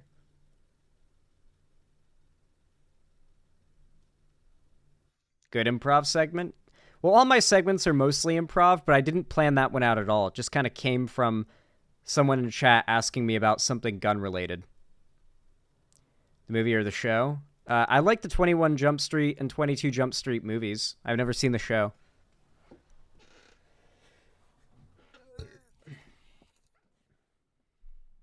Good improv, Segi? Nice. Hakon, thank you for the $5. I really appreciate that. Very kind of you. Very based. Very poggers. Said, I'm making a video arguing for proximity chat and hightail. Could you pull your Chad face at the camera and tell them to add proximity chat and hightail so I can clip it? Chat can join in. Absolutely. Well, my beard's kind of covering it up. I have to shave my face. Here, can you wait until my next stream, Hakon, so that I can, like, shave and I just have, like, the Chad stubble? Because I've got, like, a beard going. I can't do the jawline thing. My jawline's hidden by the beard. So I've got to trim this down, so I've just got the Chad stubble, and then I can do the jawline thing. I'll do it, and I'll say, Hypixel, add proximity chat to Hightail. Sure thing, I will remind. I'm going to make sure to shave tonight, my friend. I vomited. I'm sorry, Night Mothism. I hope you're feeling better. I usually feel way better after I throw up. 21 Jump Street is a musical from the creator of Hamilton. It features a cop. Oh. Huh. Never heard of that. Interesting. Anyway, thank you so much for the $5, Hakan. I appreciate it. And then also, Avalon of Babylon, thank you for the tier 1 sub. Really appreciate the $5. Said, I'm fucking around and hoping to find out. Hell yeah, thank you so much. Also, I got a tier 2 sub earlier, and I was curious how many months that was. We got so distracted by the purple names not working. How many months was that tier 2 sub that you sent earlier? I want to make sure that I add the correct amount to the thing, and I update the dono goal.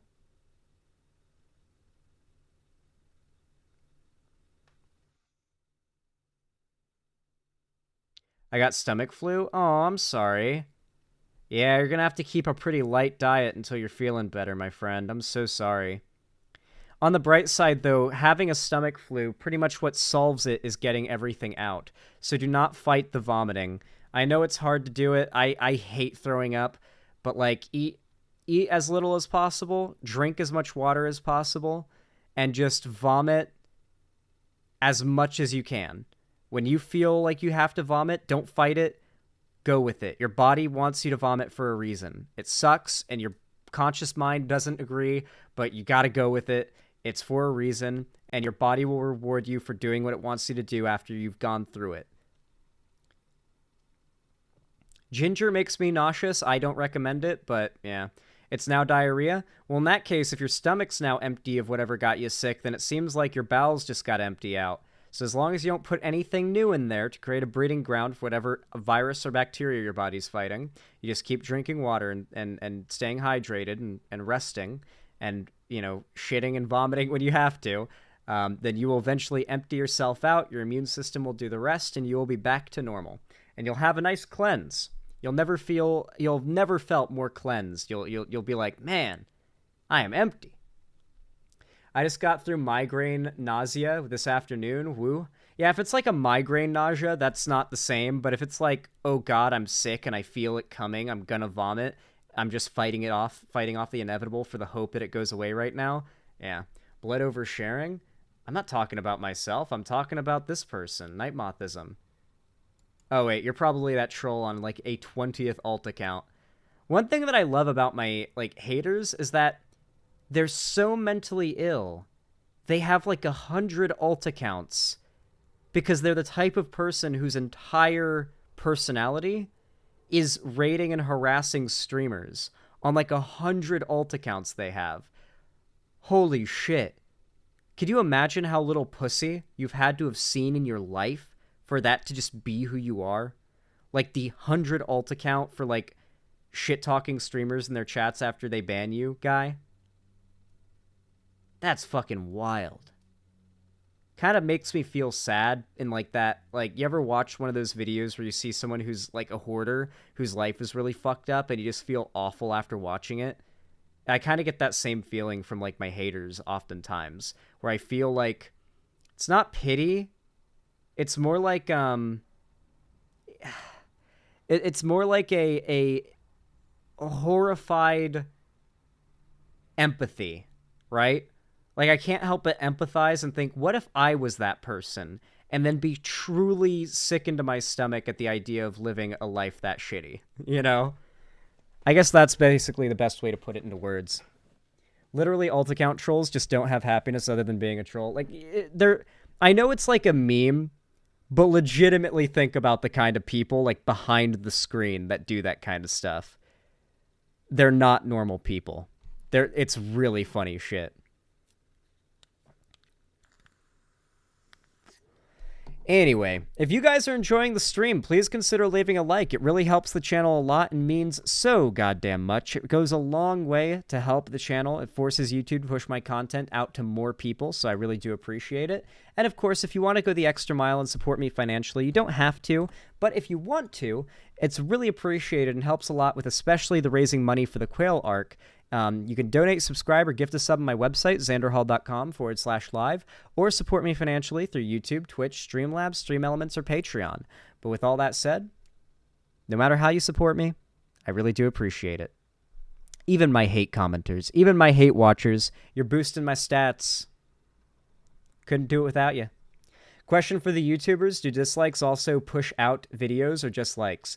They do push videos, like, in the algorithm, but I'm pretty sure likes matter more. Like, likes are preferred for, like, multiple reasons. A lot of a video's success isn't even just algorithmic, it's social. Like, if you watch a video from somebody and they have a very low like to view ratio, that kind of is that's going to create a little bit of a bias in, like, against the video from the get-go. So on top of the benefit you get from the statistical increase in likes with the engagement, it also helps make your content look like people are like, yeah, this guy makes sense, I want to support him, rather than like a bunch of dislikes, which would indicate the opposite, or a lack of likes, as it would be shown on YouTube now. Yeah, regardless of the lack of likes would still show Lucky Otter. Yeah. But still, it does boost you in the algorithm, so... Like, I wouldn't advocate for my fans who want to support me to dislike my content instead of liking it, but I won't cry about people disliking my videos because they hate me, because they are still boosting me. Not as much as a like would, probably, but it's a boost. No, dislikes still exist, they're just back-end. Like, I can see the dislikes on my video. Usually my like rate is 92%. Roughly between, like, 98 and 92% like ratio. If I do a video criticizing lolicons, it'll usually drop down to about a 70% like ratio, because we'll get rated by pedophiles. And I'll get, like, mass reported. But other than that, usually it's around 98 to 92%.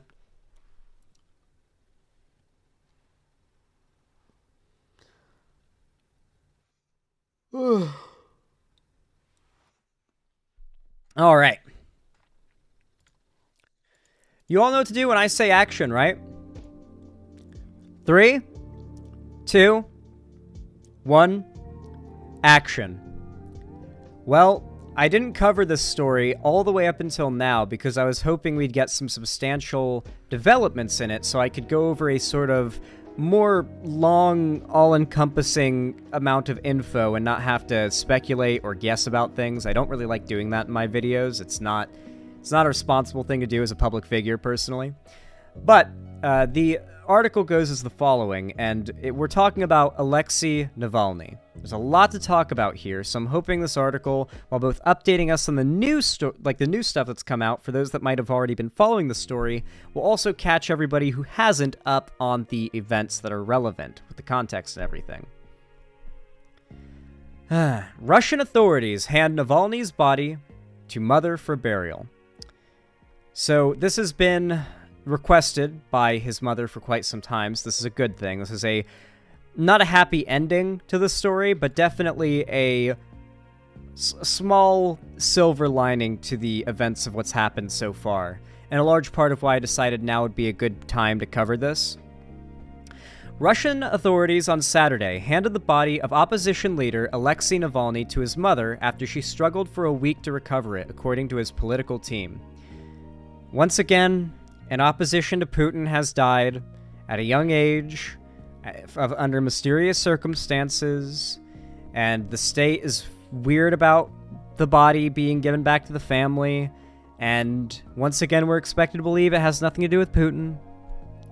Dozens of Russian celebrities, artists, activists, and journalists had recorded video appeals to President Vladimir Putin in recent days to hand over Navalny's body to his family, and more than 98,000 Russians signed a petition organized by legal rights groups OVD Info. Earlier Saturday, Navalny's daughter, Dasha Navalnaya, 23, also joined the campaign, posting on X, formerly Twitter, "Give my papa's body to grandmother." Announcing the breakthrough, Kira Yarmish, Navalny's press secretary, said it was unclear whether authorities would interfere in the funeral arrangements. Navalny's mother, Lyudmila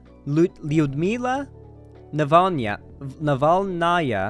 I'm so sorry, hard things to pronounce, has said that her wish is for him to be flown to Moscow for a public farewell service, as is tradition in Russia, and for his funeral and burial to take place at the Troyekurovsky Cemetery, where many prominent Russians, including opposition figures, have been laid to rest.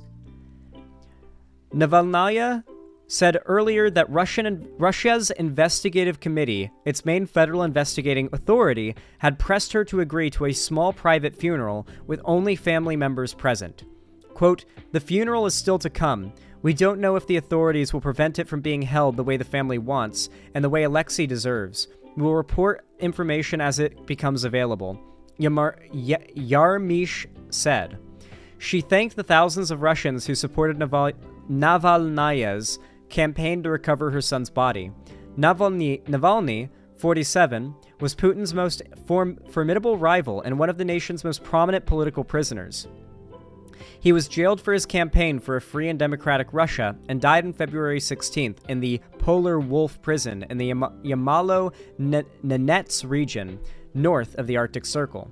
North of the Arctic Circle. Ah, yes, a very hospitable place to keep prisoners. I'm sure they weren't using the fact that it's fucking Siberia or whatever to, make sure that the prisoners are under constant, physical ailment, by freezing cold.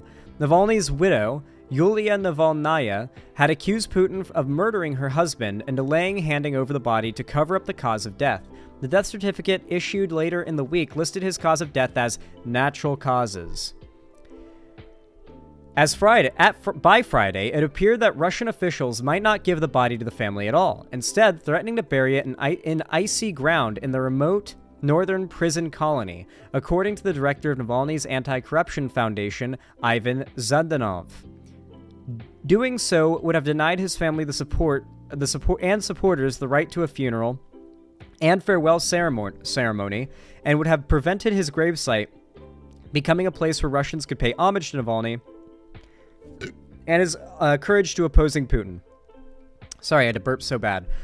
Mind you, all of this happened while Tucker is in Russia glorifying how amazing of a country it is and how great of a job Putin's doing. Like, the Republican Party is legitimately colluding with a massively authoritarian, fascist foreign power. And yeah, I think Russia's fascist. Fuck you if you think not. In order to achieve their goals, which have never been pro-American. Republicans have never been pro-America. Republicans virtue signal that they are everything that they aren't and are against everything that they're for. Every bit of their patriotism and talking about how what they want is what's best for America and they love America is all just a cover for how much they truly hate it. How much what America stands for fundamentally is what they hate. Diversity, melting pot, like an American dream. Republicans don't agree with these things. They're fundamentally anti-America. Of course they're colluding with this literal fascist regime on the other side of the world to try and destroy American democracy and everything the country stands for, all the while saying they're the only ones fighting to save America. They don't play fair. Honesty is part of playing fair. They don't do that. There's no winning in being honest when you're evil, At the outset, she and her lawyers faced a brick wall, with officials barring them from entering the morgue and refusing even to tell them where the body was being held. One prison official initially told her that her son had died of sudden death syndrome. Cool. Yep. Very cool. They don't need to hide it, so obviously they're not even really trying to hide it. They're mostly just pretending to hide it so that they can disrespect Navalny and the family.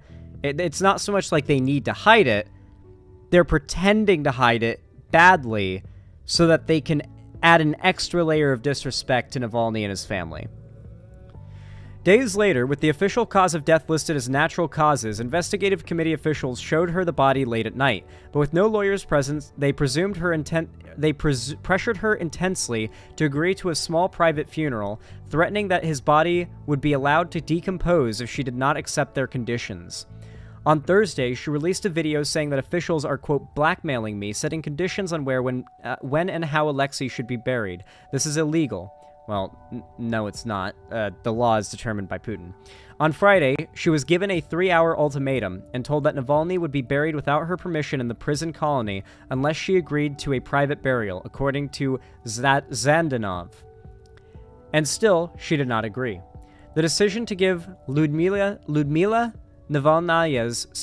Navalnaya her son's body marked a rare victory for an individual confronting Russian officialdom, but it also indicated that the extent to which the unseemly public standoff was damaging the Kremlin.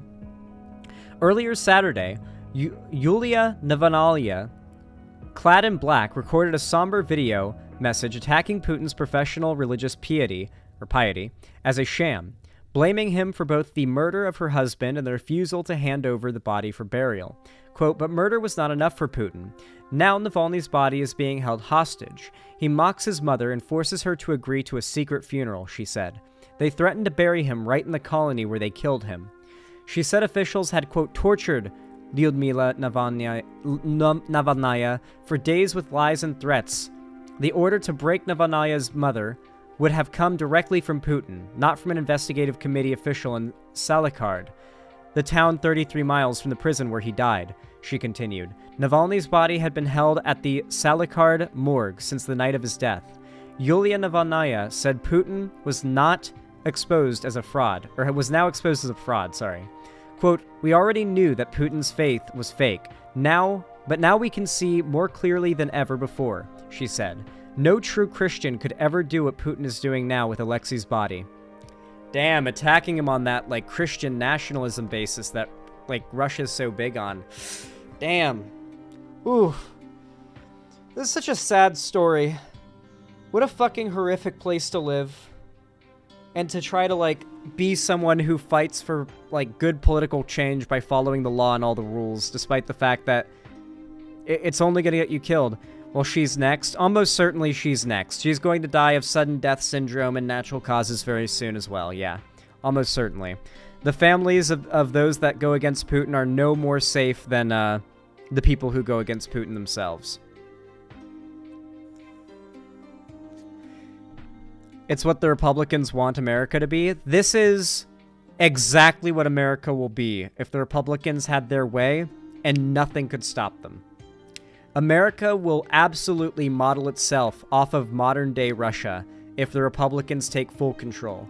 If you think it's not possible, look at Russia, a developed nation, much like ours. Internet, TV, schools, all these things that we consider to be like our country, and yet they are living under hyper-authoritarian rule. That can absolutely happen here. Whenever it happens somewhere, they always say it can't happen here before it does. And people love saying it can't happen here. Do not delude yourself into believing that America is somehow magically immune to a political process that has taken place dozens of times through history in regimes just as big and just as powerful, proportional to their times. Sorry, Zan. Sorry, chat, but I'm going to bed. I'm sick, and that's making me sleepy. Well, don't take the big sleepy. Anyway, guys, how you guys enjoyed that segment? I feel like it came out pretty good. What'd y'all think?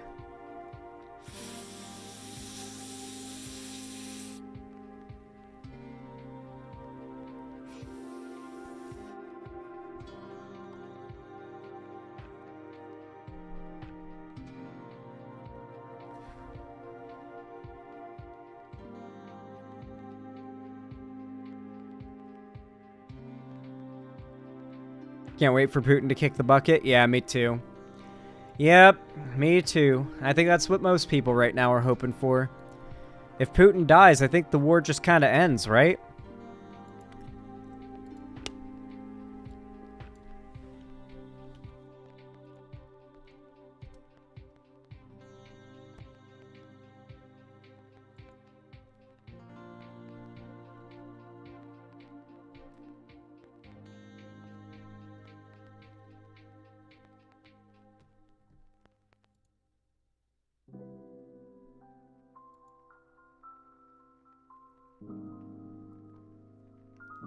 All right.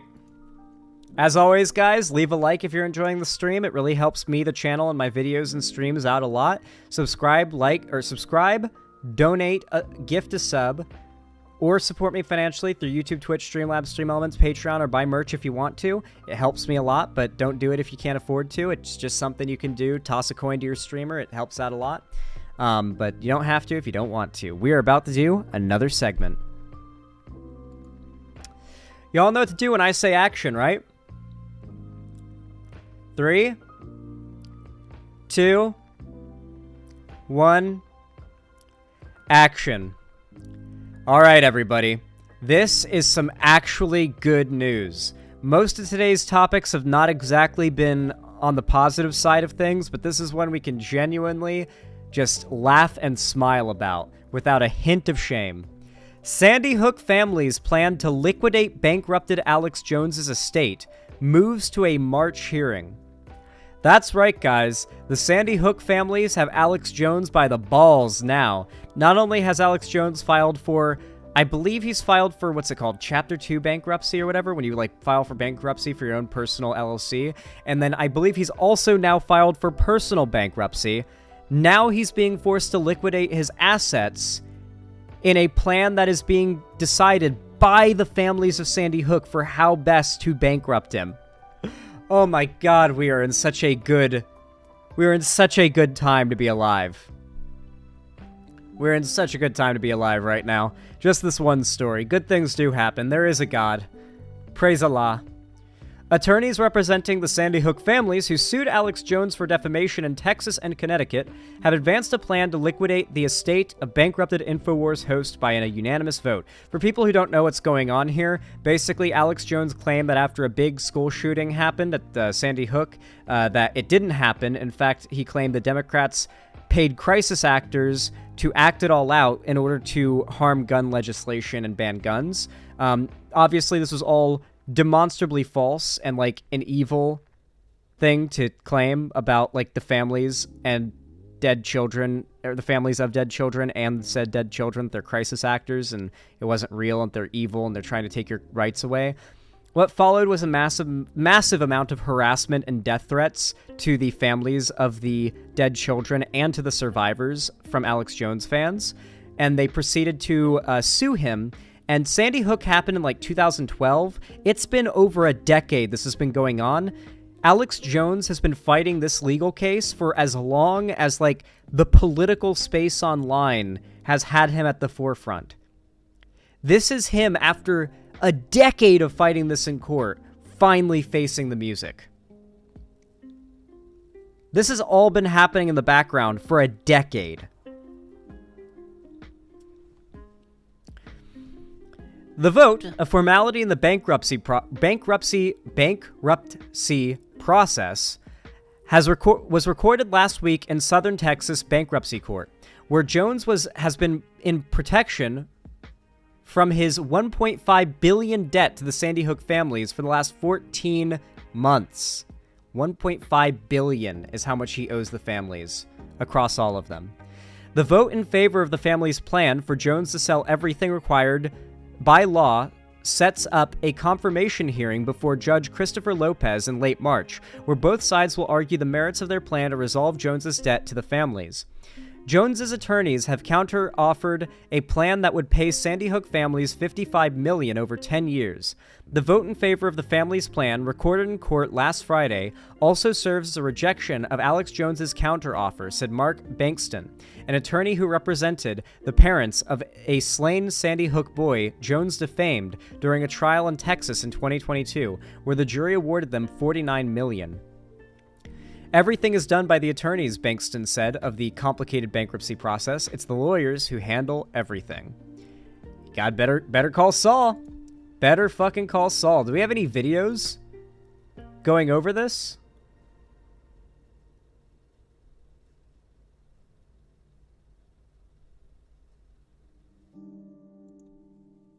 $1 billion owed by Alex Jones.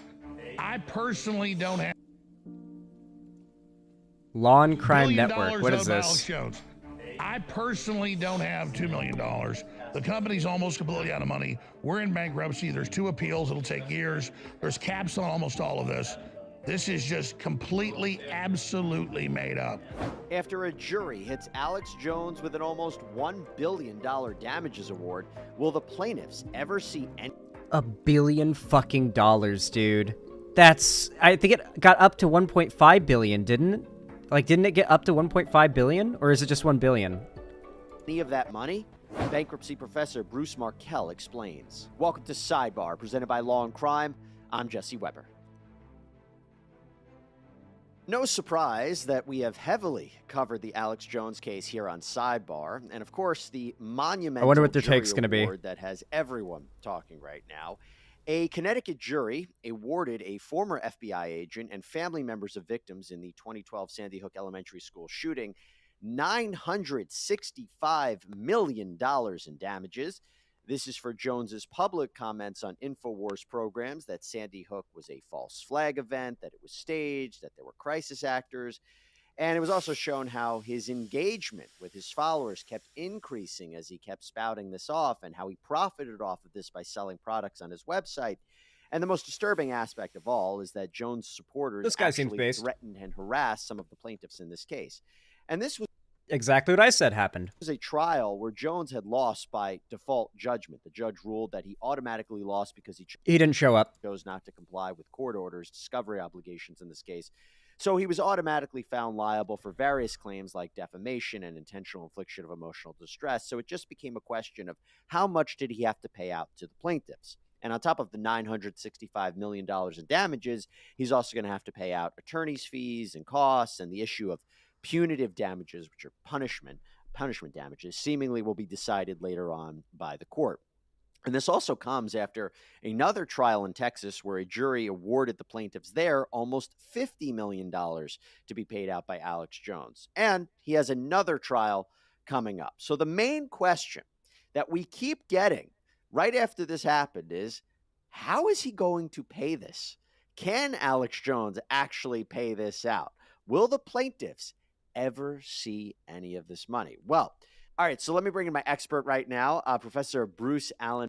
They're going to we already know how. Liquidating all of his assets. His personal and, well, he's already filed for, like, his, like, LLC bankruptcy. I forget what chapter bankruptcy that is, but, like, yeah, he's already, I think he might have already filed for personal bankruptcy, too. So it's like, they're just liquidating his possessions now, which means, like, he has to sell all of it so he can have actual, like, you know, currency, like actual money, and then that's what he has to pay. So he's losing his Rolexes, cars, mansions. I think it's chapter 2, but I might be wrong. I'm not super familiar with bankruptcy. He's an Edward Avery Harriman Law School professor of bankruptcy law and practice at Northwestern This guy's an University. expert. Professor, good to see you again. And I think the last time we spoke, it was either on Jones or it was on Amber Heard, but you are an expert in the bankruptcy field. It was on Amber Heard. And yeah, these celebrity problems keep arising in bankruptcy.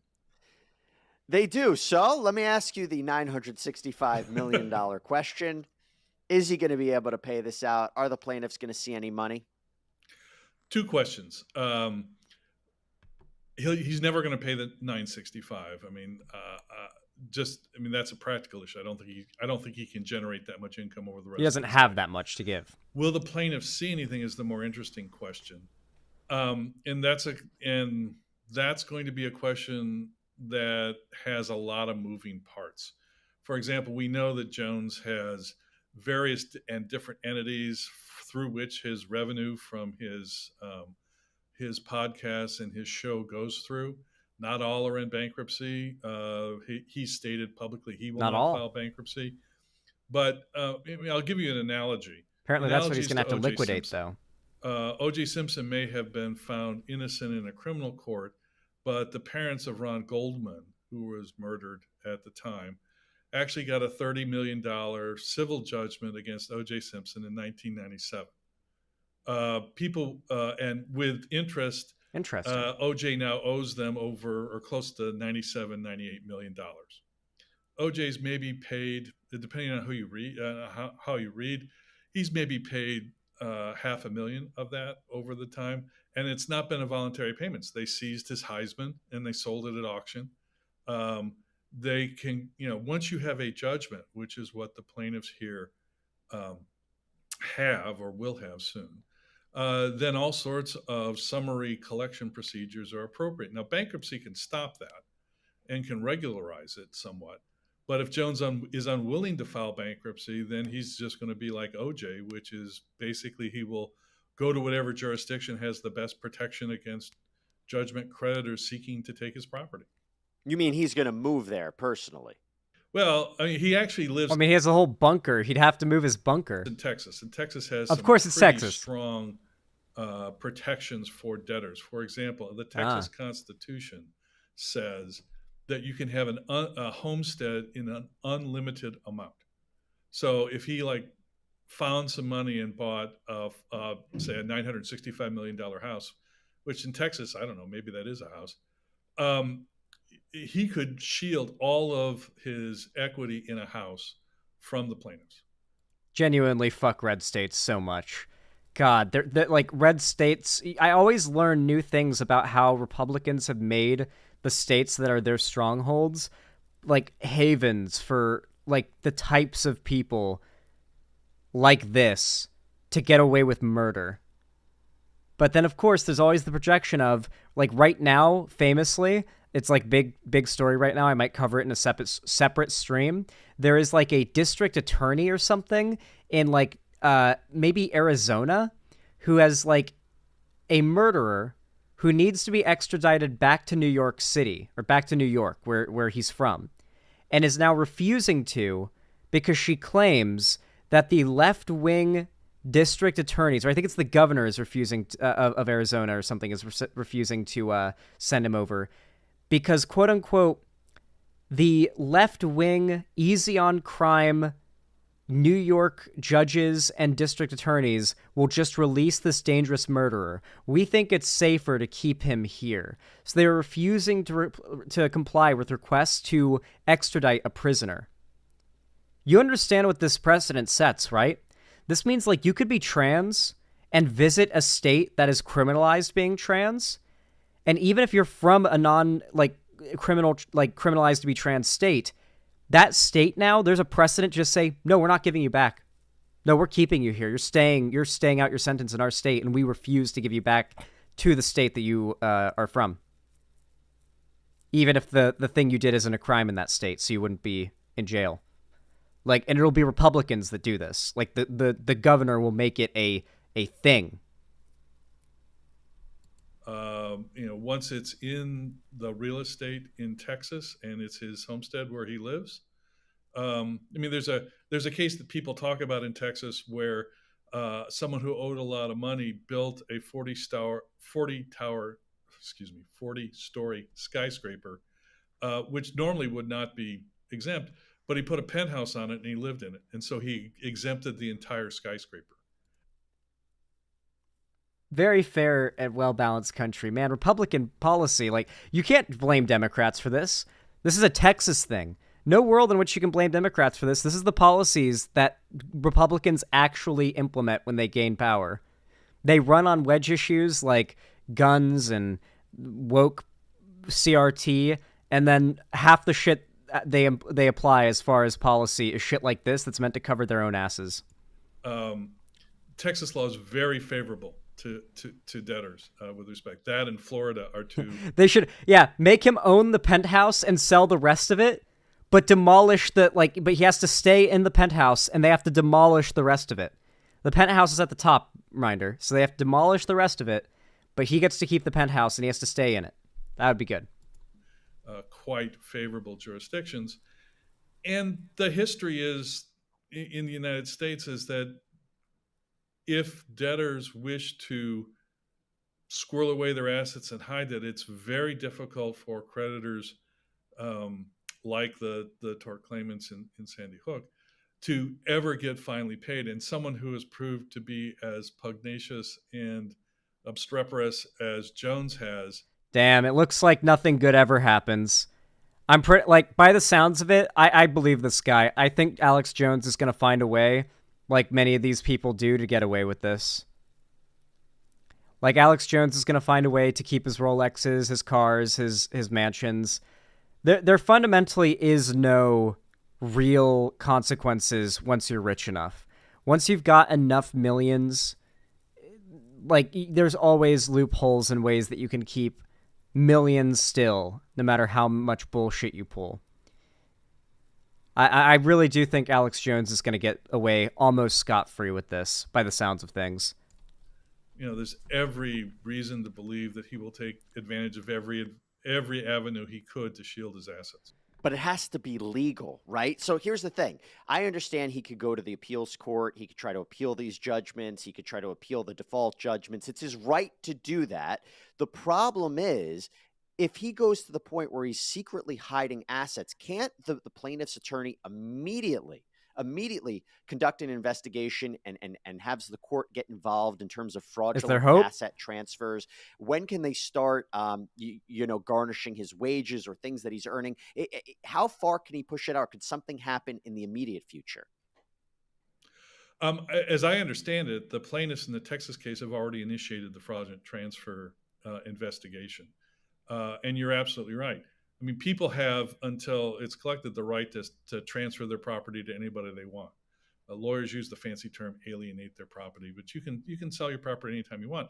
But if you do it with the intent to hinder, delay, or defraud, and that's the statutory language, creditors, then it can be set aside. But you have to know where it's going. You have to know when it happens.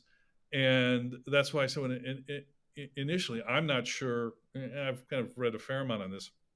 I don't know how many entities Jones has had prior to this where he's, changed revenue streams or changed assets. I mean, for example, some assets like...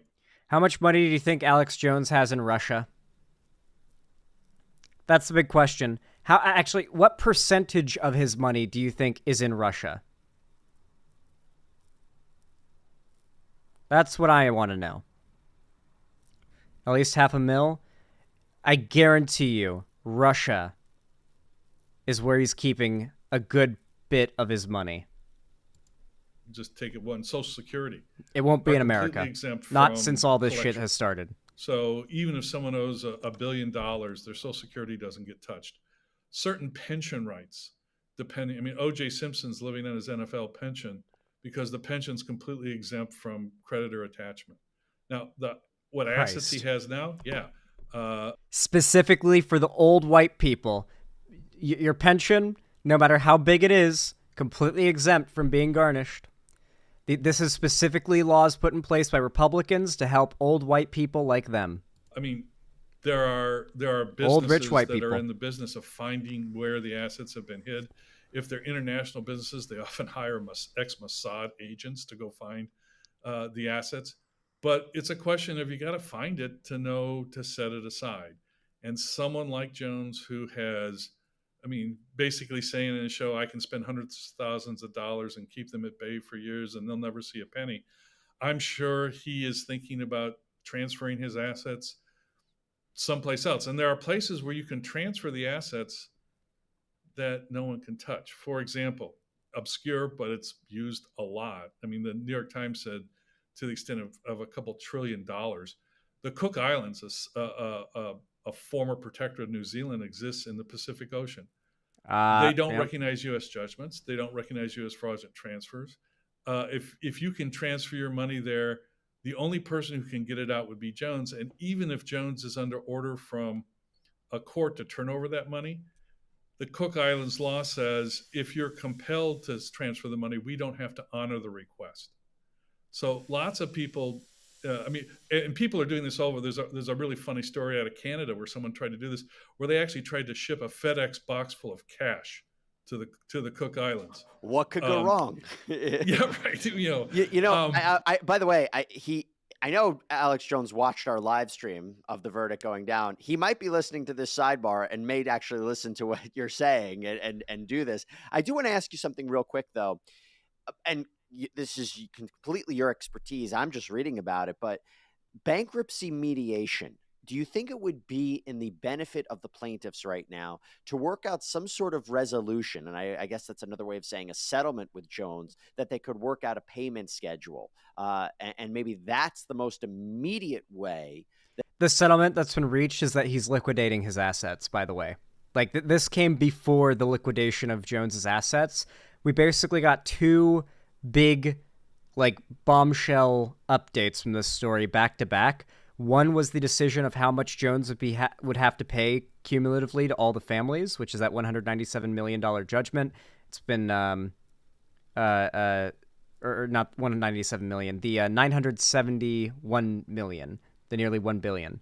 And the second big bombshell that came out like 2 days ago, after this video came out, is that the decision is that they're going to liquidate his assets. They're going to split it all up to all of the people that were affected, including that FBI agent, as well as the families and the survivors and stuff that he defamed. And hopefully they get their, the amount that they can get. But like they're saying, there's a lot of ways that Alex Jones could be hiding stuff. But there's also, like, to a certain extent, there's so much stuff that can be seized. He has a lot of stuff like Rolexes, cars, a bunker, a lot of stuff that he can't really say he lives in. He can't really, like, I can't imagine as exempt. I don't know what kind of pension thing he's got going on. He's quite old, so I imagine he could be on one, and he owns his own company, so he could have that, like, his pension could be paid into by himself. He's paying it to himself, so it's like, yeah, it's a whole thing. It's a whole thing. That they could see some sort of money. Is that realistic? How does that work? It's possible, but I would say not realistic because of the parties involved. I do mediation. I did mediations as a judge. I do mediations. Damn, this guy was a judge. Mediations only work if both sides want to settle. And a good mediator finds a way to breach gulfs and understandings between the parties to get them to understand that a settlement is always better than litigation. That's taken without any question whatsoever. My worst mediations have been when someone doesn't really want to settle. They've been told, you go to mediation, and so they'll just sit there. Oh, this is Alex Jones huffing copium and pretending to, like, cheer as he's found as he's demanded to pay the $900 million. To breach gulfs and understandings. Watch his, like, fake copium to get them celebration. To understand that a settlement is always better than litigation. You ready for this? This is him reacting to, like, he's fucked. This is him getting, like, hearing he didn't show up. He's been found he's been lost by default, right? So this is him doing, like, a copium fake celebration upon hearing the bad news to try and cover up how clearly upset he is to see how much he owes. Even if he can get out of it, this is not a good situation for him. That's taken without any question whatsoever. My worst mediations have been when someone doesn't really want to settle. They've been told, you go to mediation, his eyes. And so they'll just sit there. Look at his eyes. I've had, for example, student loan agencies kind of come to mediations, cross their arms, and go, we're not settling. We're just here because we were told to be here. And if Jones takes that attitude, it's not going to be helpful. Also, on the plaintiff side, maybe they're not looking for money. Maybe they're looking for justice. Maybe they're looking for some type of showing that, yeah, Jones. We're not looking to make money off of this. We're looking, what would he even be pretending to celebrate? So Alex Jones does this weird thing where he throws, like, a victim temper tantrum. So, like, Alex Jones will, like, talk about the way he's treated by the quote-unquote media and the courts and say, well, they think I'm evil, and so, I'm the worst person ever, so cheer when Alex Jones gets something bad happens to him, And so that he kind of does this, like, persecution thing where he tries to, like, play a victim. And so what he's probably doing there is, like, trying to be like, this is what the media is doing right now. Yeah, Western civilization has fallen. We've gotten Alex Jones. That's probably what he's, like, cheering or whatever. So it's like he's kind of, like, mimicking the evil lefties celebrating his downfall as a way of, like, goading his audience into supporting him more. He kind of does it's like a way of garnering pity from his audience, so they think he's some kind of, like, political prisoner or, some kind of what's the word for it? Oppressed political figure who's being put down. They will get some money and they're due that money, but maybe they're looking for something more than that. Mediation doesn't give you that. And you put them in the hot seat, and you can't keep them in the hot seat for this. I will ask you real quick. We have about a minute left. The question that I always see with this, and which complicates it, if he was found liable for defamation and intentional wrongdoing, can't he not seek protection from the bankruptcy court? I thought that if you commit an intentional wrongdoing, the bankruptcy court is not going to be your savior. Well, nuanced answer. He can file bankruptcy. He gets the benefit of staying all litigation, but the debt will not be discharged. So I mean, it's like if someone punches me in the nose, they can file bankruptcy and get rid of all their credit card debt, for example, but they can't get rid of the debt for which they caused me injury. And so, I mean, $965 million is probably a large amount of what. Basically, Alex Jones will have an unsurmountable amount of debt hanging over his head for the rest of his life. Unless, like, Donald Trump or some bajillionaire like Musk decides to make a political, like, point and a massive monetary sacrifice that benefits them in no way and only just, like, helps the right-wing political cause, as if they're that selfless for their ideals. Only then, if, like, a super rich person just paid for it for political gain, would Alex Jones not have this debt hanging above him for the rest of his life. Elon gave up $44 billion to buy Twitter.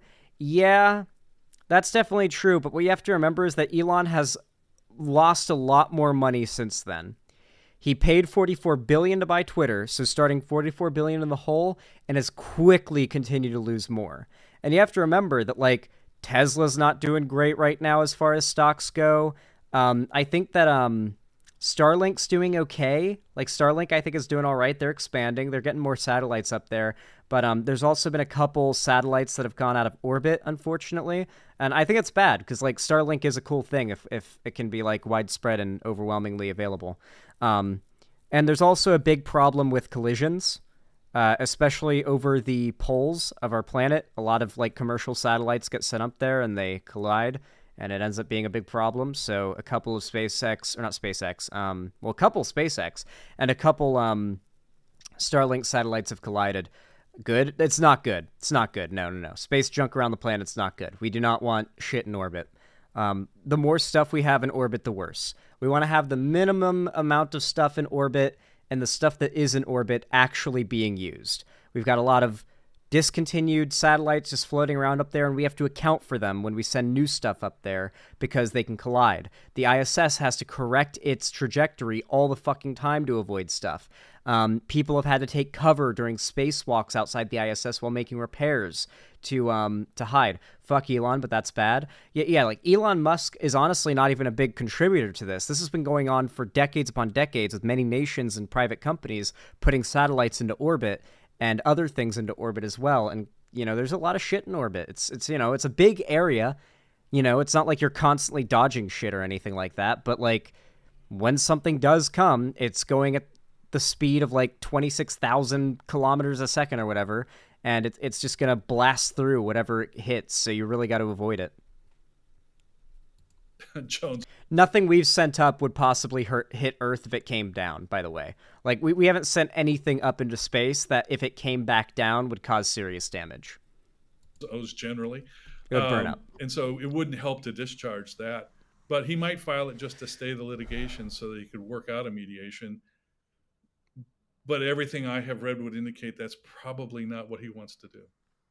Complicated, but so is this whole situation. Professor Markel, thank you so much for taking the time and explaining it. I think our audience will really... That was a really good video. So this was the Law and Crime Sidebar with Jesse Weber and Anjanette Levy. Hopefully my editor remembers to put a link to that in the description. Dude, I'm going to lose it. Literally in my last video that got up, like the first video of the day, in that video I said, hopefully my editor remembers to include the link. You know, Ethan's still a little new to editing, so he's not 100% like got it down to like a science yet, like all the steps and everything. So he's still getting used to it. And I specify I've got an editor. If there's like a mistake in the thumbnail, the title, or anything like that, it's my editor. But don't give him a hard time because he's still getting used to things. And all the comments were still directed at me for there not being the link there in the video. It's like, in the video, I said that my editor was the one. I genuinely want to ban those people, but I hope to God they mean well, and I don't ban them. But I really want to, because they are so fucking annoying. Like this weird, like, constant harping on, like, nothing issues. They're just being dumb, but I get you. Yeah, it's like, those are the comments that actually frustrate me. Like, actual hate comments don't get me. It's when my own fans comment stupid shit. Especially when it's like, no, Zan. A take that I have, like, 5 minutes later in the video from when I can tell they stopped watching and left their comment. That's the most frustrating. Like, how many times have you seen someone comment down below on one of my videos? It's so obvious they paused and commented, and, like, I literally say exactly what they claim is, like, a debunk of my video moments after where they clearly paused it and commented. How many times have you guys seen that in chat, like, in the comments yourselves?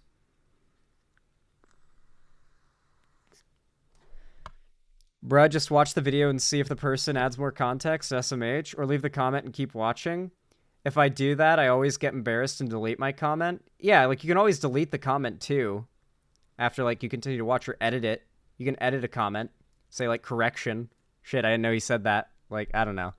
Happens all the time. That's frustrating to realize you did. Yeah. Well, just think before you comment. That's really the moral of the story. And hopefully you guys have the link there whenever this goes up, because we're still getting the engines a going, okay? We're still getting the engines a going.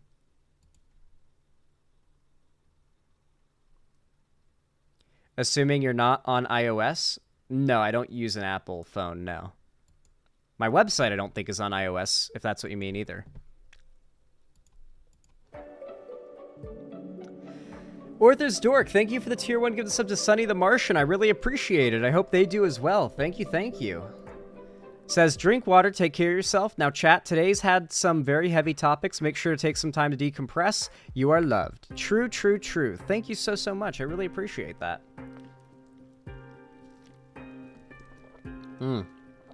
Damn, I was thirsty. Damn, I had not realized how thirsty I was. Thanks for the reminder. That's what happens when your job is to talk. Your mouth just gets, like, numbed up to the, like, pain of thirst. And you just have to keep fucking talking, and you forget that you're thirsty. Like, my throat burns, and I can finally feel it now that I've had a couple sips of water. I should probably get more. Yeah, I'm gonna get more. I'll be right back. I'm also gonna use the restroom. I shall return. I'll be back in just a moment.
I am back. I'm back. Hello. Why? Okay, this thing fell over. That's why I can feel the shit, like... One moment. I would like to not be blind, thank you. This explains why my eyes have felt so sun-blinded this entire stream. I've got lasers pointed directly into my eyes.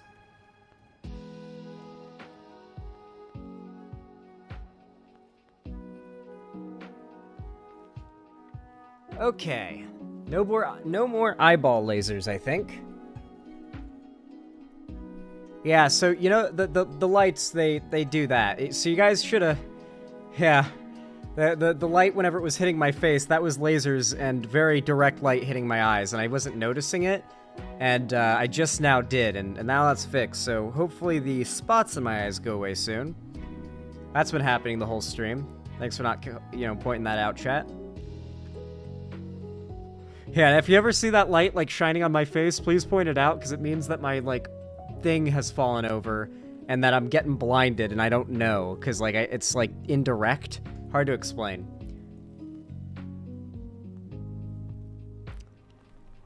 Didn't notice? No, it's all good. Just for future reference, if you ever notice that, I probably will too. But if you ever notice it and I don't, just point it out, because it'll help. It'll help a lot. It'll help a lot. Alright, I think I got one more segment left in me tonight. Voter apathy. Whoa. You don't need to autoplay. Chill out, chill out, chill out.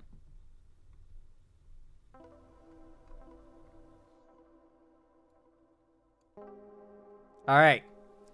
As always, guys, you all know what to do when I say action, but first, please consider dropping a like on the stream. It really helps the channel, my videos, my content, etc. a whole lot. And of course, please consider supporting me financially by donating, subscribing, gifting a sub, or supporting me financially on my website, YouTube, Twitch, Streamlabs, Stream Elements, or Patreon.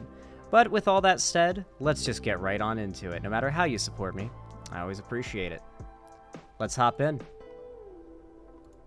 Y'all know what to do when I say action, right?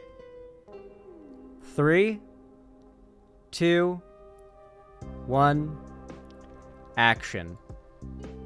Alrighty. So, we're going to be covering this video here, and I honestly don't know what it's going to be. I've had it recommended to me, but I actually have not pre-watched it. I haven't spoiled myself on the video's contents, and all I know is the title really caught my eye. Are you morally obligated to vote for Biden? Now, that title kind of sounds like it's coming from a video that's going to be against, like, vote blue no matter who, which means this could either end up being me debunking somebody trying to argue that you shouldn't vote Biden, or it could be me agreeing with somebody who's making arguments about why we should, or it could be me having to kind of, like, you know, sift through someone taking a very middle ground position of like, oh, you should vote Biden if you want to, but like, I guess I can't say you have to vote for Biden, you know, it's not like you're a bad person if you don't, I guess, you know, like, it could be like super middle of the road. I have no clue. This YouTuber, or the YouTube channel that posted this is named Leisha Miller, or it could be Leah Miller, but like with a silent J. I actually don't know, but it's spelled Leisha Miller. And there should be a link down below if this video ends up being something I want to support. But if I end up debunking it, then probably not. So we're about to find out. Let's see. Is this going to be something I'm going to like, or is it going to be something I'm going to have to criticize? That's the big question that I have. Is going to kill Joe Biden's chance of re-election in 2024. What's interesting, you see a lot of people searching a little bit. Some saying, I'm not necessarily for Donald Trump. I might entertain a third party. Again, people not liking their choices. How worried are you about black voters showing up for President Biden in November? Well, I'm not worried. I'm very concerned. Voter apathy is going to be the biggest issue in 2024. People feeling like, I don't care about that rematch. Like, I'm not going out to vote for either one of them. Trump or Biden? Neither. What if you get Biden Trump again? Probably not vote. No one is excited about the 2024 election. The vast majority of Americans don't want either of the guys that will likely be running at the top of the Democratic and Republican team. This is a big part of why, despite it being an election year, if you haven't noticed, the expected, like, spike in viewership on lefty channels that we saw, like, back during the BreadTube era has not occurred. The right, the Trumpies, are more ready for Trump's new presidency than ever, so they are watching that content and boosting it more than ever. However, progressives in America could not give a fuck about politics right now. They're not voting, they're disaffected, they're not supporting content, they're not watching content that's political, they're trying to forget it all and just hope everything works out, which is why we've seen such a very strong spike in the expectation Trump is very likely to win in 2024's election. She's good. She covered Project 2025. Okay, that's good to hear. It seems like we might have a pretty damn good video here. I've really wanted to see more lefties talking about why, like, we gotta vote for Biden. I mean, I feel like we could just have an hour-long segment about why the Supreme Court is a singular reason that should move you to vote Biden. And then we could have many more hours of conversation about other things, but the Supreme Court alone could occupy an hour-long segment of me ranting about how stupid it is not to vote blue no matter who. Tickets. They're old. They're out of touch. We've been here before, and we didn't want it then either. The one difference is that as one of these guys racks up more and more baggage, his base supports him more rabidly than ever before, while the other one has had 4 extra years of baggage that has mainly lost him support, especially in key demographics. And the fissures within the Democratic voter base have only... And, like, Biden's baggage is honestly few and far between compared to Trump's. Biden has been possibly... Like, God, I genuinely fucking... I really do feel like I have to fight against my urge to, like, be against, like, the people that are marching for Palestine when they carry shit like this. I genuinely do not care if you think Biden is, like, supporting genocide. Trump has outright said that he will do everything in his power to ensure that Netanyahu ends the conflict with Hamas decisively and roots them out. If you don't know what that means Donald Trump plans to be the biggest Israel supporter ever in this conflict. And he has outright stated so.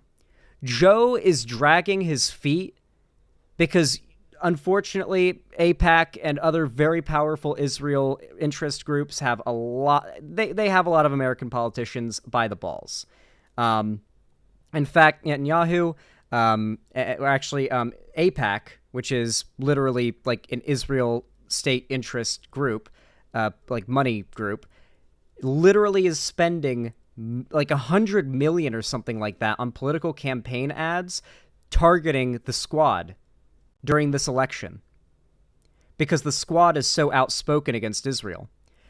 There is a good chance many members of the Squad lose their seats during this election because Israel's committees are about to spend hundreds of millions of dollars on campaign ads attacking them and supporting their competition.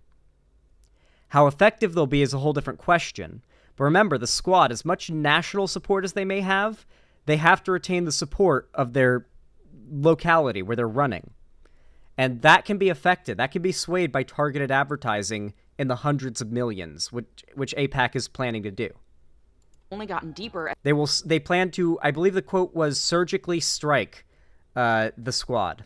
As the genocide in Gaza has continued with U.S. support, despite widespread condemnation both domestically and internationally. So instead of focusing on what the fuck is going on with Republicans, let's do a little navel-gazing today to talk about what divides the Democratic Party going into the 2024 election and what can be done about it. And later in the video, we'll discuss whether or not you even have a moral obligation. I'm gonna be honest, like, is there really anything dividing the Democratic Party? The people who aren't voting aren't Democrats. Like, they're deliberately not voting because they aren't Democrats. They identify separately, but they may vote Democrat occasionally or be considered like Democrat voters under other elections, but they are not Democrats. If they were, they'd be voting Democrat. They're progressives or lefties or unaffiliated, quote unquote, and they tend to align with Biden or with Biden's policies, but they're not voting for him because they think he's just as bad because of an issue that social media has convinced them will somehow is the worst it could ever be right now, which is why you need to really that's what it is. Social media convinces people whatever it is they're focused on is the worst it could ever be right now. You need to watch and be involved right now, paying attention right now, talking about it right now, because there's no way it can get worse. And that same mindset, I know, is what's leading a lot of these people. I have watched them try to debate non-Bernie or Buster. I called these people Bernie or Busters back then, but now they're just retards. I've seen non-voters argue with progressives online, saying, explain to me in one way why I should support one genocide over the other. And they were like, because in one genocide, the one under Biden, less people die. And they're like, you're asking me to vote for less death, but still death? You realize how evil you sound, right? Asking that I participate in this system? That is literally the arguments these people use, claiming that you sound evil for telling them that they need to use their vote to prevent a greater genocide from happening, where more children die and more domestic human rights abuses continue. Obligation to vote at all. This is why Democrats don't want Biden, but will vote for him anyway. Roll the intro. Will they, though? We'll find out.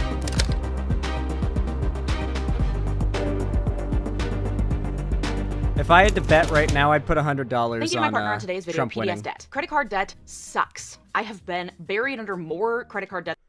We're gonna skip the sponsor. We're gonna skip the sponsor. A poll taken in early 2023 found that 73% of respondents didn't think Biden should run for re-election, including 52% of Democrats. Their top complaint? He's too old. He'll be 82 at election time this November and 86 by the end of his tenure. Reminder that the average life expectancy for white men in America is 73. And Biden is the oldest president we've ever had. Only a quarter of Americans believe he has the stamina and sharpness to serve his position as president effectively. Biden's approval rating hovers around 39%. And a poll from just this past December found that more Republicans would be Yep, despite the fact that he is, like, literally record economic growth under Biden. It's actually crazy. Inflation rates have dropped insanely. Like, Biden domestically has been nothing but an amazing president, but it doesn't matter. People are mad that he's old, and then a bunch of people are mad because just like literally every American president ever and that will ever exist, he supports Israel.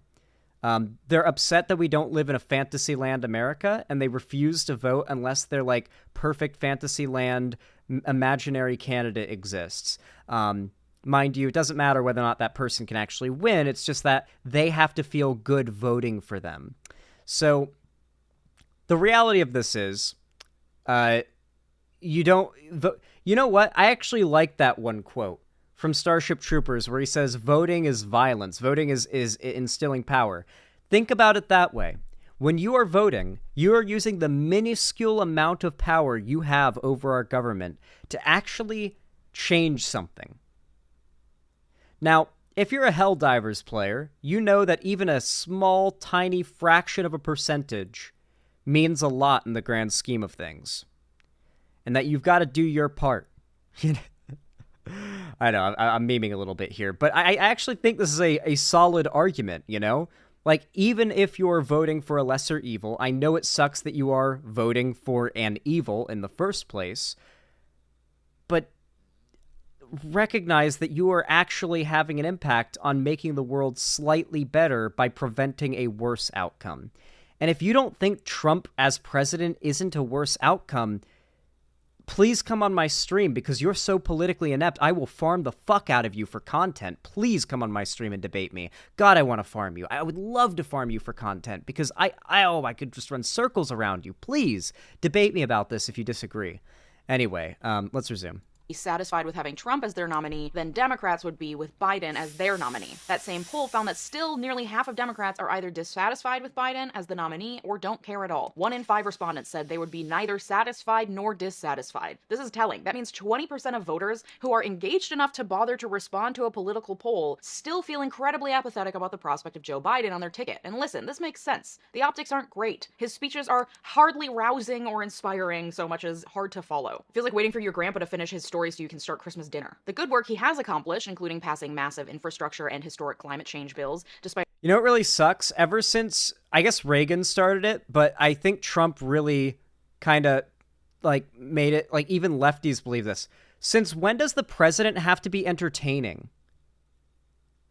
Like, oh my God, the average American voter is so fucking stupid. Since when is the president not being entertaining to listen to a substantial factor in your decision as to whether or not you'll vote for them? Oh my God. Could you imagine if we could, like, just beam info into the brains of the average American voter? a Congress more divided and contentious than it's ever been, isn't well publicized and is overshadowed both by the optics of his presidency and the actions he's taken domestically related to immigration and military. For the record, by the way, just for a little bit of like a more broad planetary understanding of how fucked we are if Trump wins, climatologists have agreed that if we do not go carbon negative this year, and like substantially carbon negative, as in removing carbon from the atmosphere, like there's just no way to stop the polar ice caps will melt, sea levels will rise, climates will change. There is no reversing it if we do not go carbon negative. It's big that Biden has opened up more permits than any other president ever for green energy. It's pretty big. He shut down foreign purchases of oil, replacing it primarily with green energy deals and domestic oil drilling. And as much as it sucks that it's oil drilling, at least it's domestic, creating American jobs and American like export and inter-country trade rather than sending more money out of the country. Like Biden's doing everything that both sides should be like in favor of. The problem is the conservatives control what Republican voters know, because Republicans only listen to conservative media, so their intake of info is completely filtered. And then, of course, for lefties, I think a lot of progressives online are genuinely politically illiterate. Just politically illiterate through and through. And I'm not the most politically informed person ever, but I've gotten to the point now where a lot of my time is spent reading news articles from multiple sources about the same story to catch up on these big stories, learning about the way our government functions, learning about the way our democracy is flawed and ways that it can be harmed by the Republicans' plans. Like I've gotten to the point where I feel as though anyone on the left who doesn't recognize the danger posed by not voting for Biden is just lacking critical information at this. Like it's just an easy layup. If you are progressive and you care about abortion rights, trans rights, gay marriage especially, because that's the next on the chopping block, fucking contraceptive rights to non-married sex. Do they not remember the 4 years under Trump? Do they not remember that because of 4 years under Trump, we now have an endemic, seasonal, surprisingly high kill rate disease virus called COVID that is never going away? Do these people forget that the reason COVID's never going away and it's always going to be here and it's always going to be a seasonal sickness people are getting and dying from is because Trump ensured that in the critical time in which we had to respond to COVID properly, we did all the opposite worst things so he could gain political points back when they were saying COVID wasn't real? Back then it was the not real virus, and then it was the China virus, and then yada, so on, so on. Remember, it was back when they claimed COVID wasn't real. You guys remember that? How many months COVID wasn't real? And then how many months COVID wouldn't be a thing anymore by March? How many months COVID wouldn't be a thing anymore by 2021? How many months COVID wasn't a big deal? How many months COVID's a big deal, but we can get back to work now? How many, it's evolved and evolved and evolved. And how many of you have totally not even thought about the fact that conservatives for months argued COVID isn't even real as it ravaged America? How many of you haven't thought about that fact for years? Months even. That's what Republicans are so good at. Making you forget the fact that we're standing on a pile of bodies created by their decisions. It's so much shit. You're so preoccupied on the newest thing. You forget how truly awful they are. Aggressions abroad, actions that many in his base have deemed unforgivable. However, while it is the case that most of the country feels incredibly lackluster about the upcoming election, the largest animating motive behind Democratic poll respondents is not to have a candidate who necessarily represents their views, but instead to have one that can win the general election. This is also telling. Presidential elections, arguably more than other elections, are more about beating the other guy than about actual issues and political platforms. Yep. And the one thing that apparently a majority of Democrats can agree on is that there is only one guy who has proven he can beat Trump, presuming Trump will be the Republican nominee, and that's Joe Biden. Whether he can do it again is another story, though. An NBC News poll from November showed that Biden was in lockstep with Trump for support from voters aged 18 to 34, a considerable drop from the 2020 election when Biden had a huge margin over Trump in that same age demographic. Other polling finds that only 17% of Arab Americans young white men aged 18 to 24 are drifting vastly conservative. Support Biden, a dramatic fall from the 2020 election when Biden had the support of the vast majority of Arab Americans. This is consequential in important swing states like Michigan, where Arab Americans make up 5% of the vote, and Biden won by 2.8 percentage points in 2020. Yeah, and of course, Trump represents the side of the Republican Party that's currently pushing the culture war talking point, eradicate transgenderism. You guys know that's what Libs of TikTok's been tweeting, right? Like the last 5 tweets or whatever that Libs of TikTok has tweeted are pictures of trans kids with the words eradicate transgenderism stamped on top of them. Just picture of a trans kid, eradicate transgenderism stamped on top. Just posted on Twitter. Fucking wild. Yeah, no, those are the people that these guys think we just shouldn't vote against. And these numbers were likely vastly different prior to October 2023. Many Democrats share similar feelings about hot-button issues like abortion, trans rights, immigration reform, and access to affordable health care. Of course, many centrist Democrats feel that progressives are too extreme, trying to move too fast, or don't actually represent their interests, but Democrats usually can typically agree on at least general stances on major issues. Then the October 7th attack by Hamas happened, and Israel began its all-out war on Gaza. That's one of the big things that the Democrats have on their side. Is that some of the biggest wedge issues in America, besides guns, the Democrats have the popular position on. The problem is the Democrats aren't very good at marketing themselves on those positions in a variety of ways. When the Democrats talk about a seriously bad thing when the Democrats talk about a seriously bad thing the Republicans want to do, they do it in a very what's the word for it? Not virtue signally, but it comes off as offended, oh my God, we're so worried, we're so scared. And that works on a lot of people, but it's not effective on a lot of others. Have you noticed that for a lot of conservatives, something you'll notice is the way they arrive at their thought process is usually they get into politics, and it's oftentimes through conservative content, because that's the forefront. And after learning a couple things about politics, so they think, through those videos, they hit the stage of Dunning-Kruger. And they develop this cognitive dissonance where they've decided what they believe. They've decided it's true. And from there on out, they will only seek out information that acts as a support, an argument that backs up what they believe. They don't look for information on the topic. They look for information that backs up their beliefs. There is no consideration of info that does not agree with their worldview.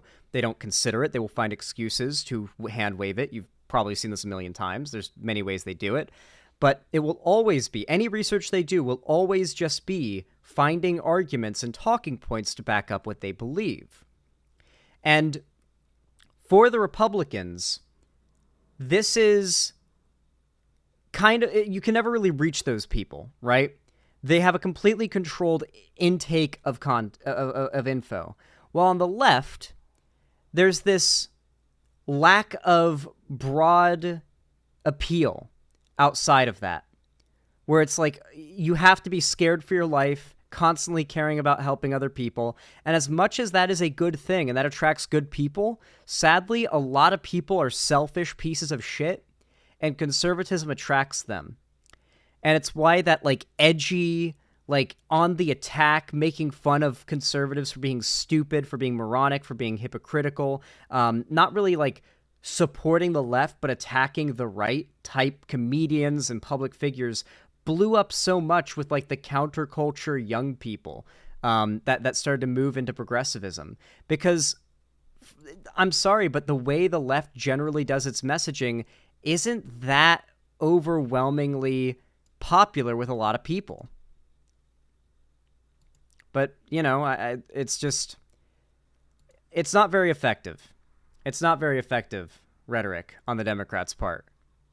The Republicans are able to appeal to a much wider group of people outside of, your identity. Like they appeal to gamers, to movie people, to like people who are into guns, to people who are into travel, fitness. Like look for a niche on YouTube. It's hard to find one that hasn't been dominated by conservatives who in some way, shape, or form have snuck their way in. Hell, even the creepypasta like mystery YouTube stuff has been is dominated by Wendigoon, who's like a Christian youth pastor who's gone on record saying he is trying to use his content to like get more people into Christianity. But the majority of his content's like creepy stories and mysteries and conspiracies. That's just the intro. It's hard to find a community online now that isn't in some way dominated by the right. And that's what they excel at. And unfortunately, the left just doesn't seek out like info on how good of a job the Democratic president is doing. From their view, they're just hearing a lot of complaining. And for a lot of it, it's a bit of like a bandwagon, you know? A lot of conservatives, like I said, they don't seek info to enlighten themselves. They seek info to support their arguments, to convince other people to believe what they do. Because if enough people believe what they do and agree with them, they don't feel the need to justify their ideas. You've noticed that, right? How at a certain point, once these big conservatives are big enough, or these conservative figures are big enough, their gotchas against smaller YouTubers that call them out, or pretty much anybody is, well, look who's got 1 million subscribers and who doesn't. Even their fans just point to, look how much more numbers-wise successful conservative pundits are than lefties. That alone is the only argument they need once the goalpost has moved enough. Because, in a way, it's a bandwagon. And yeah, when a lot of people seem to agree, when the popularity contest, when the river seems to move a certain way, it's hard to go against the flow. Murdering tens of thousands of Palestinian civilians with impunity while they tried to flee for their lives, destroying learning institutions, mosques, hospitals, and cutting off access to basic necessities like food and water. The world has watched in horror as Israel has committed war crimes against innocent... Yeah, I think Meat Canyon probably might be a chud. In his video about Andrew Tate, he wrote like a whole comment addendum in the bottom about how he doesn't actually dislike Andrew Tate. It's like you made a whole like video animation based on the fact that he is currently being tried for pedophilia, trafficking of minors, women, like all that shit, and he is him on top of all that. And you wrote like a whole effort post in the comments that almost seems like it's meant to dissuade the Andrew Tate fans from unsubscribing and feeling offended. Like, never before has Papa Meat been like, oh, I'm so sorry that you were offended by my video. I didn't mean to, like, upset anybody. But he posted a comment like that in the replies of his Andrew Tate video. And then on top of that, yeah, Papa Meat likes to hang out with a lot of big right-wing YouTubers. Like, obviously, Brendan Herrera is one of them. We saw Papa Meat was on that podcast where he was making jokes about veterans killing themselves. Brendan Herrera was. That was Papa Meat there on the podcast with him. So, yeah. I think Meat Canyon probably is a bit chuddy, but you know, what do you? I mean, look at the guy. Are you surprised? Trapped civilians for the last 124 days. Though to be and fair, many countries have... to be fair, he did have an editor. One of his editors that he'd hired, Miss Breezy, like she's trans. He had a trans editor, and while she did allege against him that like he did some like bad like thing with firing her, he responded. And the response was so good that Miss Breezy deleted her channel. Which really sucks because I really liked her old videos, like the Newbies series. They're all gone now. You have to find re-uploads. She literally just axed her channel off the internet after Papa Meat responded. But she worked for him for a long time as an editor. And, you know, she's trans. So I don't think Papa Meat's so transphobic he wouldn't hire a trans person. That feels so weird. Yeah, but I mean, like, at the same time... She's a big YouTuber, like a big YouTuber, like over 1 million subs, I think, who just like called him out. He responded, and then his response was so well received and so good that she deleted her whole channel. So it's hard to say who's on the right side of things, but the person who deleted their channel, even with my biases, I'm leaning on probably wasn't in the right. come forward to condemn the violence and push back against the Israeli government. Opinion polls show that most Americans are in support of a ceasefire and an end to Israel's war in Gaza. A Reuters poll found that 68% of respondents believed Israel should call a ceasefire and negotiate an end to the war, with 77% of Democrats agreeing with that sentiment. And yet, if you looked at our representatives in Washington, you'd think they were living in an alternate reality. Despite gently suggesting a ceasefire and asking Israel nicely that it maybe try not to kill so many innocent civilians, Biden has largely stood behind the far-right Israeli government, completely in opposition to the opinion of the vast majority of Democratic voters. But it's not just Biden. In December, the House passed a... I hope she mentions AIPAC. There are no Democratic challengers. What if Biden drops out? What can Biden do? Do you have a moral obligation to vote? Why is no one mentioning AIPAC? Why are so many lefties ignoring the fact that AIPAC is literally dropping like $250 million on targeted ads in the squad's districts to like destroy their political careers because they dared to speak out against Israel? Like, there's this like complete ignoring of the fact that Israel has any American politician by the balls and can destroy their political career if they don't toe the line. A Republican resolution that equates anti-Zionism with anti-Semitism. 95 Democrats voted for the resolution. Another 92 Democrats voted present, meaning they neither supported nor opposed the resolution. Only 13 Democrats voted against this resolution. A reminder that roughly 7... I like how we're not even acknowledging the fact that 216 out of 217 Republicans voted yes.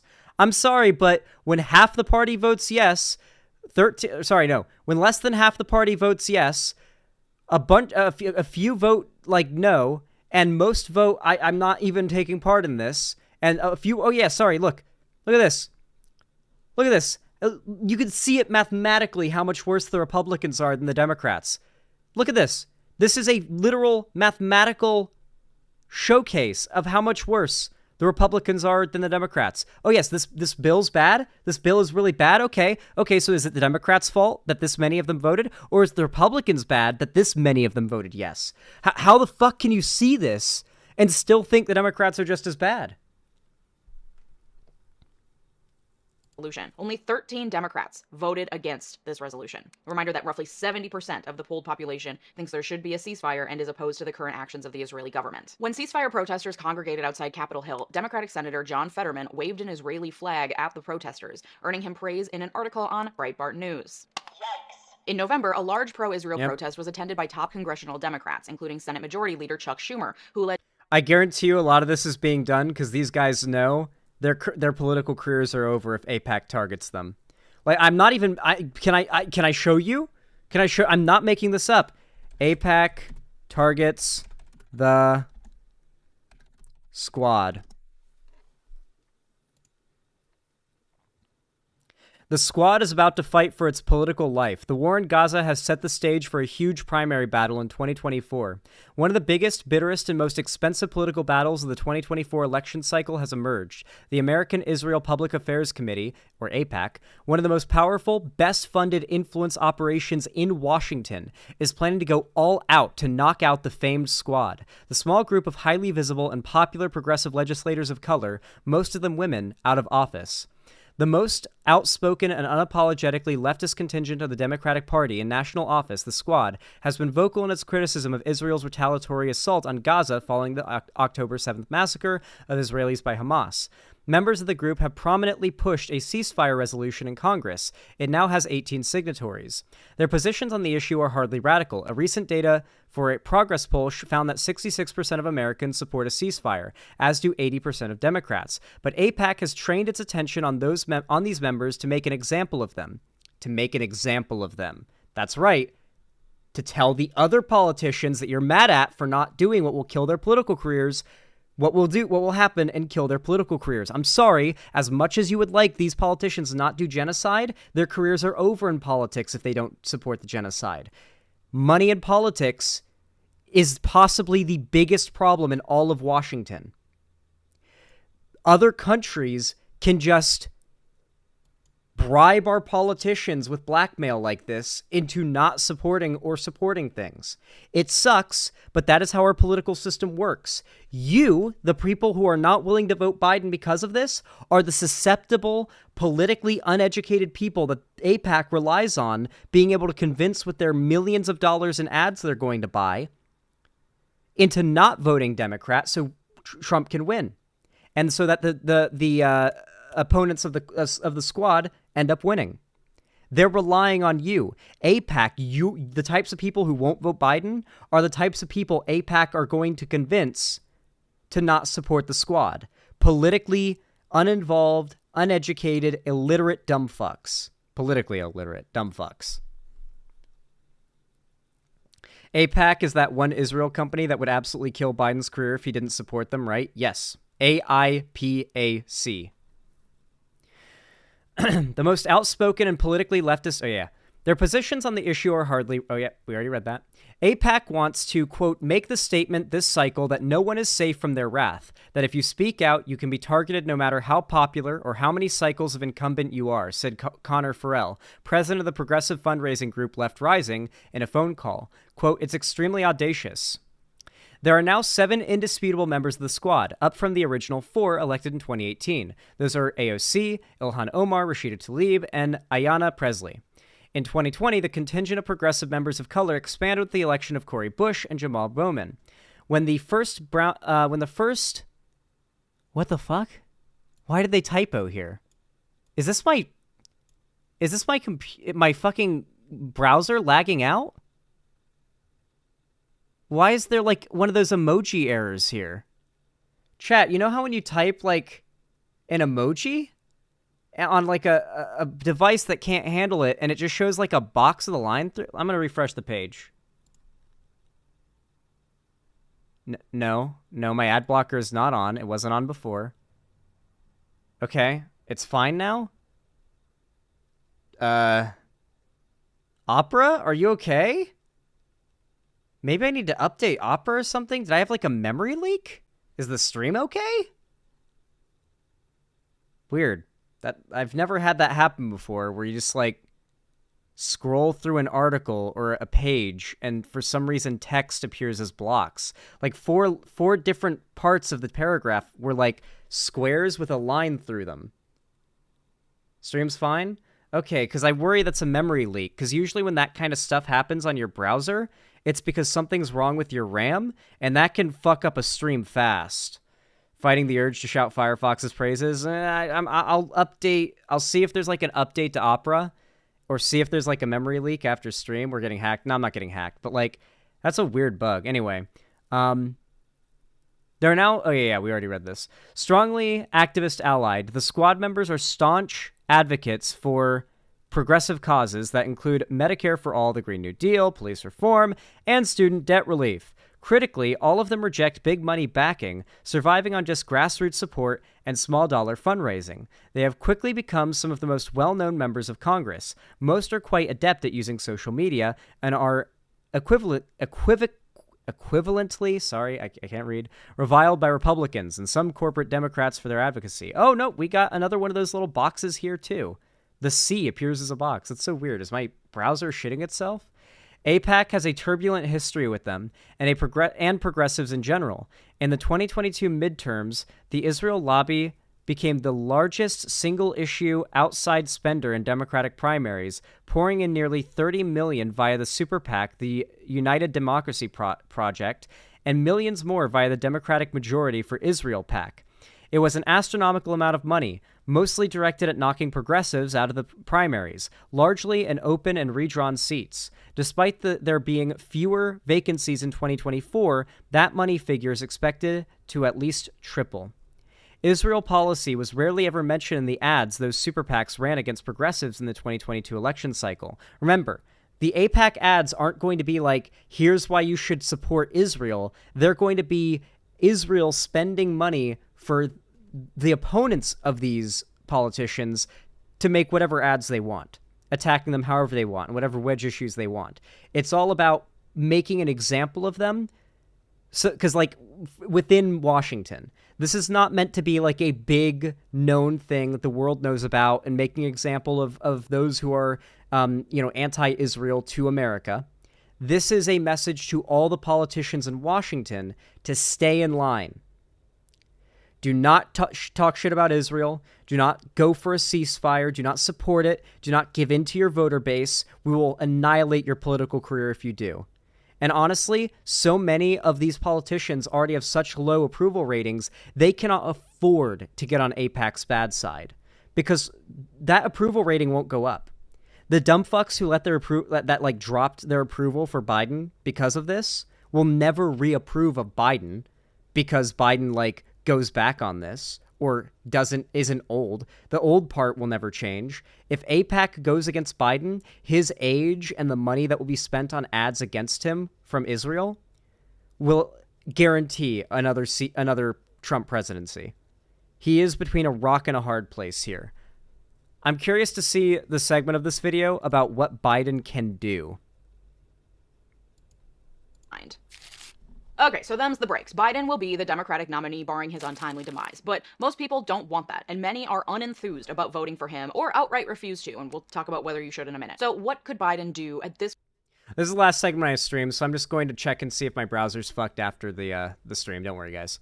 Hopefully it's not related to my stream crashes. I think it could be memory problems, honestly, with my computer. That kind of, the crashes with my stream kind of sound like a memory leak.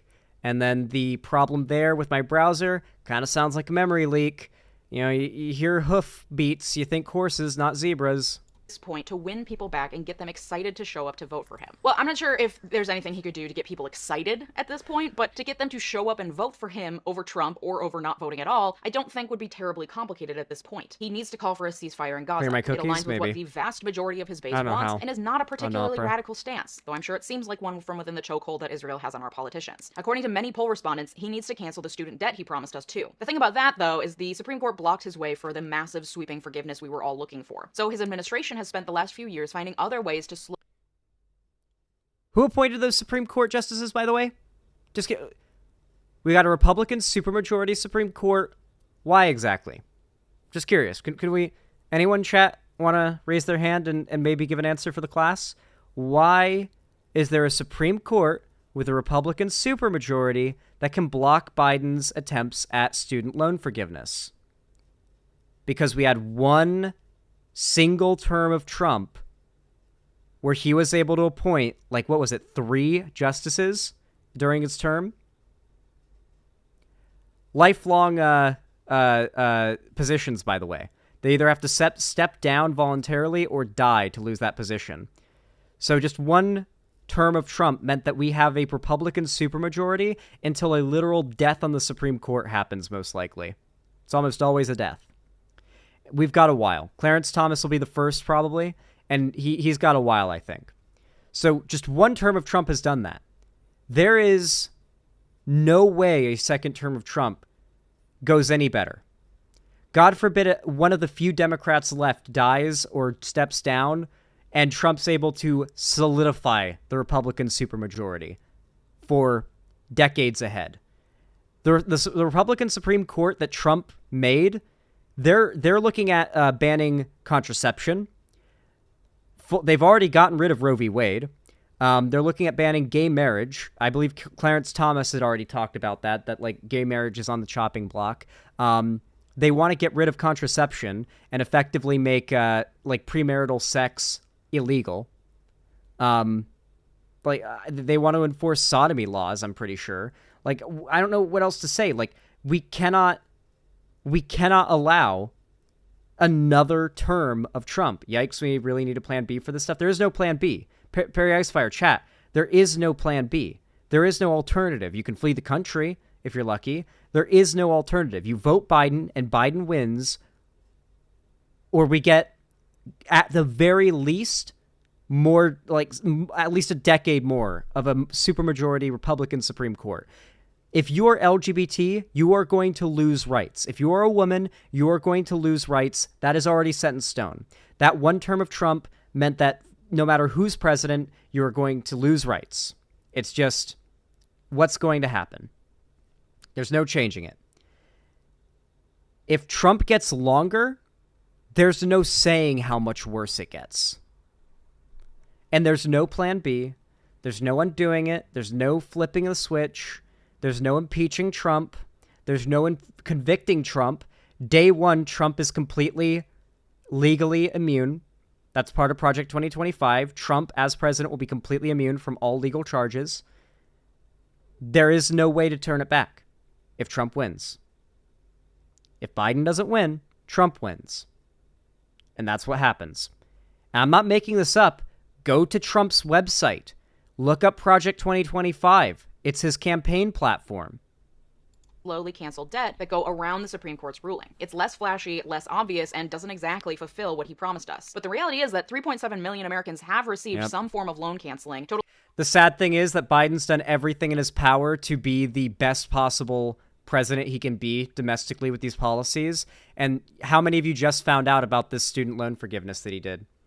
He worked beneath the authority of the Supreme Court as much as possible. Remember, we have this checks and balances system here. We've got the executive branch, the legislative branch, and the judicial branch. So the judicial branch here has the executive branch by the balls, but the executive branch can still do some stuff, and that's what Biden's done. But with the Supreme Court blocking him, with that check being balanced, he can't do that big headline breaking, everybody's cheering and throwing their hats in the air, all student loan debt is canceled policy that would have made everybody support him. But he did the best he fucking could. And guess what? Most of you probably just found out about this because it's just not talked about. No one cares. If it's not exactly what they wanted, they won't vote for Biden. They won't even talk about it so that people who would celebrate it will hear about it. Even those that would like the job that Biden is doing, that would support Biden if they knew what he was doing, aren't talking about it enough or deliberately suppressing it enough to make sure you don't know how good of a job he's doing. I've been doing the best I can to talk about stuff like this that most of the left is ignoring because they don't want to look like they're supporting Biden in a time where hating Biden's the sexy thing to do right now. Criticizing Biden for not like doing a ceasefire with Israel magically is the hot, sexy thing to do right now as a lefty content creator. Nobody wants to be out here talking about how these like dry policies that are actually helping people are good and are things Biden is doing and are reasons you should vote for him. No one's going to watch this video probably when it goes out. I mean, when this video goes out and you do watch it, look at its performance compared to previous videos. There is very, very little interest, even within this community, for content about why you should vote for Biden and what a good job Biden is doing. Lefties and progressives just aren't down. It feels over reels. It's genuinely feels over reels. Truly, Biden derangement syndrome. Totaling about $136 billion in aid. Entire education experts have said that Biden has done more to implement student loan forgiveness than any previous president. It's not the $400 billion he promised us, but his campaign could be doing more to promote the work they're doing to fulfill those promises in the face of political and legal opposition. His campaign could be doing more, period. A recent TikTok from Imani, aka Crutches and Spice, pointed out that if you go to the Biden campaign website, it asks for a lot of donations and then presents zero information about the issues. Nothing. But also, so many job postings, like they have barely gotten their shit off the ground. The White House website does lay out the issues, but the fact that he's hardly put any effort behind campaigning is indicative of how little. Well, the Democrats also have far less money than the Republicans do. Like, don't get me wrong, the Democrats have money, but like, the Republicans are the representatives of corporate interest in America. There's not a lot of corporate interest in Democrats winning. The Democrats, I mean, famously, like, government officials aren't really great at making websites. Donald Trump's a businessman. Biden's a politician. It's an uphill battle in every way, shape, and form. He's doing to communicate the good he is doing. At least not in a way that will actually reach. I have good news, actually. The GOP are almost bankrupt. It happens all the time. It's nothing new. People. No one's going to go to whitehouse.gov and say, I wonder what Biden's doing for me. Let me click around for the next half hour to decipher. But I guess maybe that's just because according to his campaign website, he's still looking for most of his communications and social media teams. And when I looked at the job post for Director of Social Communications, not only that's good because that means that he's actively looking to expand those teams, which is in dire need. Are they looking for someone with 10 plus years of experience, but that person also needs a point of view of how we campaign in the hyper-fragmented, vertical video-driven social media moment of today. The listing goes on to say, we also need someone who recognizes that social media is not just a Gen Z thing. It's a core way we talk to all of our key audiences. If you think malarkey is a red flag, if your Roman Empire is the fight to protect democracy, or you realize that the sentence is itself proof that we need help here, we want to talk to you. Okay. Oh, yeah, like, someone with 10 plus years of experience who can, like, speak with the Zoomers, that's not going to work. Like, the Biden campaign legit needs to be hiring, like, college students for this job. Like, college students need to be doing this. Like, those will be, like, the most tapped into, like the progressive, like, Zoomer memes and stuff, and able to, like, actually, like, oh, God, man. Oh, I see where she's coming from here. it's not an argument against voting for Biden, but it's definitely an argument for how his campaign could do better in some ways. Okay, self-aware, I guess, but then it goes on to say, please do not tell us that we need a Taylor Swift strategy. We are tracking. I don't even know what that means. It's like they really want to be cool, but they refuse to hire someone young enough to actually make them cool. Like, pick a lane. Do you want to talk to Gen Xers who still post boomerangs on Instagram? Or do you want to reach Gen Z, who are the ones most bored and or opposed to what you're doing? Because this lane... That is a damn good point. Because, like, Biden has decent appeal with, like, Gen X, my mom's generation, the most annoying generation. Sorry, Mom, but I actually think I dislike Gen X more than Boomers personally. But yeah, like Gen X loves Biden for all all the criticisms I have. They're pretty big. They're not really the ones that need to be marketed to. Like Gen X is pretty on, like most Gen X, particularly women, are pretty on board with the Democrats. The problem is Zoomers, like young out of college people who are currently not in favor of Biden because he's like a billion years old, and not in favor of Biden because he's doing the bad thing that all of their friends and social media says that they shouldn't support him for. You got to remember, a lot of progressives are just as dumb as most conservatives. Just because they have good positions doesn't mean they arrived at them properly. A lot of these young people are in college and they've just kind of fallen into a new bubble, into a new sphere, and they've adapted correct positions on most things, but they haven't reached those positions through thought, but they've gotten on a bandwagon much like conservatives do online. And so they aren't good at like defending their positions. They're not good at like reasoning things out from there. They just have a set of values they've been taught to believe from their new space, and that's what they stick to. So like they believe in like LGBT rights and all these good things, but they don't actually have the political know-how or literacy or knowledge to understand what you need to do in the realm of politics to achieve anything you actually believe in. Which is why they think that politics is a representation of your moral purity rather than a implementation of the very small amount of power you have over our government and our officials. Language will appeal to neither of them. Politics is PR, and Biden is doing a trash job at it. But that in itself is the nature of politics, especially in a two-party system that's more divided than ever. If Biden tries to appeal to those calling for a ceasefire, which are the majority of his base, he risks losing support from the wealthiest in his base, who tend to have a larger voice because money buys political clout in this country. Everything he does is too leftist for some people and not leftist enough for others. So he has to toe the line and make no one happy. The same cannot be said for Trump, who has managed to ride the populism wave straight to fascist town, on top of the fact that, as one article described it, Trump's narcissism has a childlike quality that does not register as old, and his lack of concern with making any sense or following a train of logic frees him from having to pause or stumble over his words. So he's completely immune from any criticism of being old despite being only a few years younger than Biden. He does not get the old criticism. He has stamina. I have stamina. So he's completely immune from that like thing that's dragging Biden down, his age, despite being a few years younger than Biden. He doesn't have to toe the line because he crossed it long ago and brought enough of his party along with him that he doesn't have to give a shit about appealing to anyone else. So, can Biden win back enough people to get the turnout necessary for him to be elected? The jury's still out, but he's got a lot of work to do. And then we finally arrive at the final question. No matter what Biden does in the next 10 months, there are many people who he's lost permanently, lately mostly because of his stance on Israel, but also because of apathy, disinterest, and disillusionment with politics generally. So let's talk about voting and whether you have an obligation or a moral duty to vote at all. First, the reasons why people on the left may not vote for Biden include political apathy, the people who say, I'm not really interested in politics, it's too inconvenient, my vote doesn't count, so why bother? Moral opposition, the people who say what he's done supporting Israel at the border, etc. is unforgivable, and I refuse to cast my vote to elect someone who has supported those policies. I would rather vote for no one, or a third-party candidate. And political protest, the people who say the only thing politicians care about is getting reelected, so voicing opposition isn't enough. We have to refuse to vote in people who we do not agree with, or who This logic is hilarious to me. Yes, I'm going to not vote for you so that you will follow the policies I want when you're not elected and you're not in power anymore.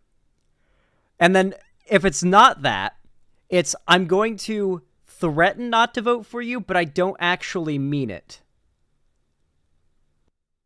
Like, what is the point then? It makes no fucking sense. There is no good reason for a progressive in this country to not vote Biden. You know, I really do think we need to start adopting the sort of the virtue signaling that conservative. So, okay. Back when Bernie lost the primaries, there was a big movement within the left to not vote for Joe Biden, to not vote for whoever. And well, at the time, we didn't know it was going to be Biden, but we were pretty sure it would be. Whoever the nominee would be, I was saying vote blue no matter who. Doesn't matter if it's Bernie or not. And the argument was always, you're so awful for supporting all these evil things Biden has done. Now, mind you, none of the arguments those people made back then about why Biden would be a bad president ever came true. They tried to use arguments like, look at what he said back in the 60s. Look how racist he is. He's going to do all this bad racist stuff. Never happened. Look how much of a conservative he's basically a Republican. He's not going to do anything that's going to change anything at all. And then look, we've got like record economic growth, record like attempts to like implement progressive policy like student loan forgiveness, expansions to medical care for people. Fuck it, there's like countless things I can't even think of. Expansions of jobs to far more Americans, unemployment dropping. It's like I don't know what to say other than like you're delusional if you don't think you need to vote for Biden. Thankfully, that turned out to not matter in 20s, though turnout differentials induced by COVID nearly did cause Trump to win again. Yeah. Now, what I do think is important to remember is that Republicans, their voter turnout's going to be very high. There is no room for political apathy within the left right now. There's no room for that. You can't do that. The Republicans are not apathetic. They are making the final sprint. They see this as a race that is neck and neck, and you are 2 body lengths away from the finish line. Imagine swimming. And all they need to do is put in all their effort for this last few feet, and they win. And right now, for some reason, the Democrat swimmer is deciding now is the time to hit my, like, slow, like, mediated, like, chill down, cool down speed. Right as, like, it's time to sprint to the finish line. That is what's happening right now with Democrat voters. I'm going to send this clip when you make it to all my friends complaining about Biden. Hell yeah. Who do not listen to us. Only through this threat will we actually have political sway. And for some people, it's a little of all three. To be honest, I've generally been of the opinion that people have the obligation to vote because to not vote for Biden means a vote for Trump. And my opinion on that has changed or gotten a little bit more complicated recently. So let me tell you why. First, do people have a moral obligation to vote? Is there a rational argument behind not voting if they reasonably at all? Listen, can. I'm no philosopher, but I did find an extensive and interesting article. There's no rational argument around not voting at all. Do not try to give it any grounds. From the Stanford Encyclopedia of Philosophy on the ethics and rationality of voting, linked in the research document posted in our Patreon community. I'll give you some cliff notes. Basically, the rationality and moral imperative to vote depends on your goal in voting in the first place. If your goal in voting is to affect the outcome of the presidential election with your vote, you probably won't vote because that's not a rational choice. The likelihood of your vote affecting the outcome is nearly zero, unless you live in a state where the outcomes in the past have been incredibly close. Then it may still be rational.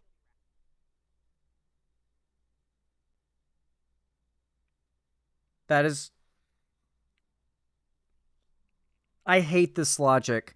I think Sean had argued this logic with me once when we were friends. Like, she said, I'm not going to vote for Biden because I live in New York, which is hard blue, so my vote won't matter. And it's like, okay, sure, that might be the case depending on where you live, but, like, you don't know that. You can't 100% know the results of the election before the votes come out. You can't bank on the idea that voter turnout will be so high in your solid blue state that the Republicans in the rural areas won't be able to out-voter turnout you and actually swing things or make it purple. Those delegates can split. If a state doesn't go hard blue enough, delegates can split. And that can be a big problem.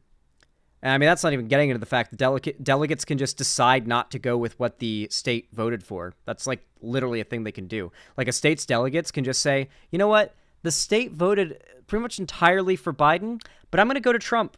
I'm casting my vote for Trump. Yeah, one of the New York delegates goes to Trump. That's literally a thing that can happen with the Electoral College. It is genuinely that fucked. A guy who is just in a position could just say, no, I don't wanna. It's totally legal. and then just cast his delegate vote for the other guy that the state didn't vote for. But the system is such that those delegates are supposed to cast their votes for what their state voted for. It's very, very weird, huh? How fucked our system is. Very weird.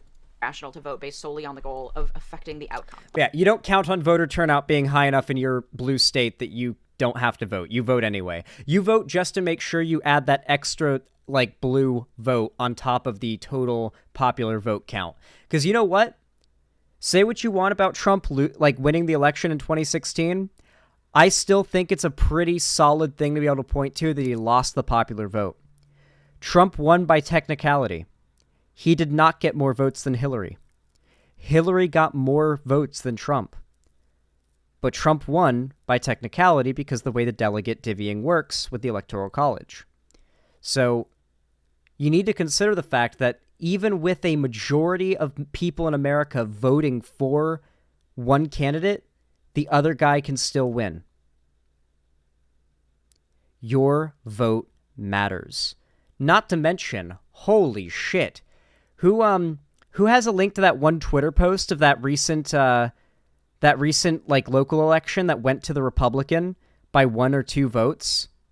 It was like less than 5 votes the Republican won by in that local election. It was like a Senate seat, not a Senate seat, like a House seat or something. Republican won by 2 votes.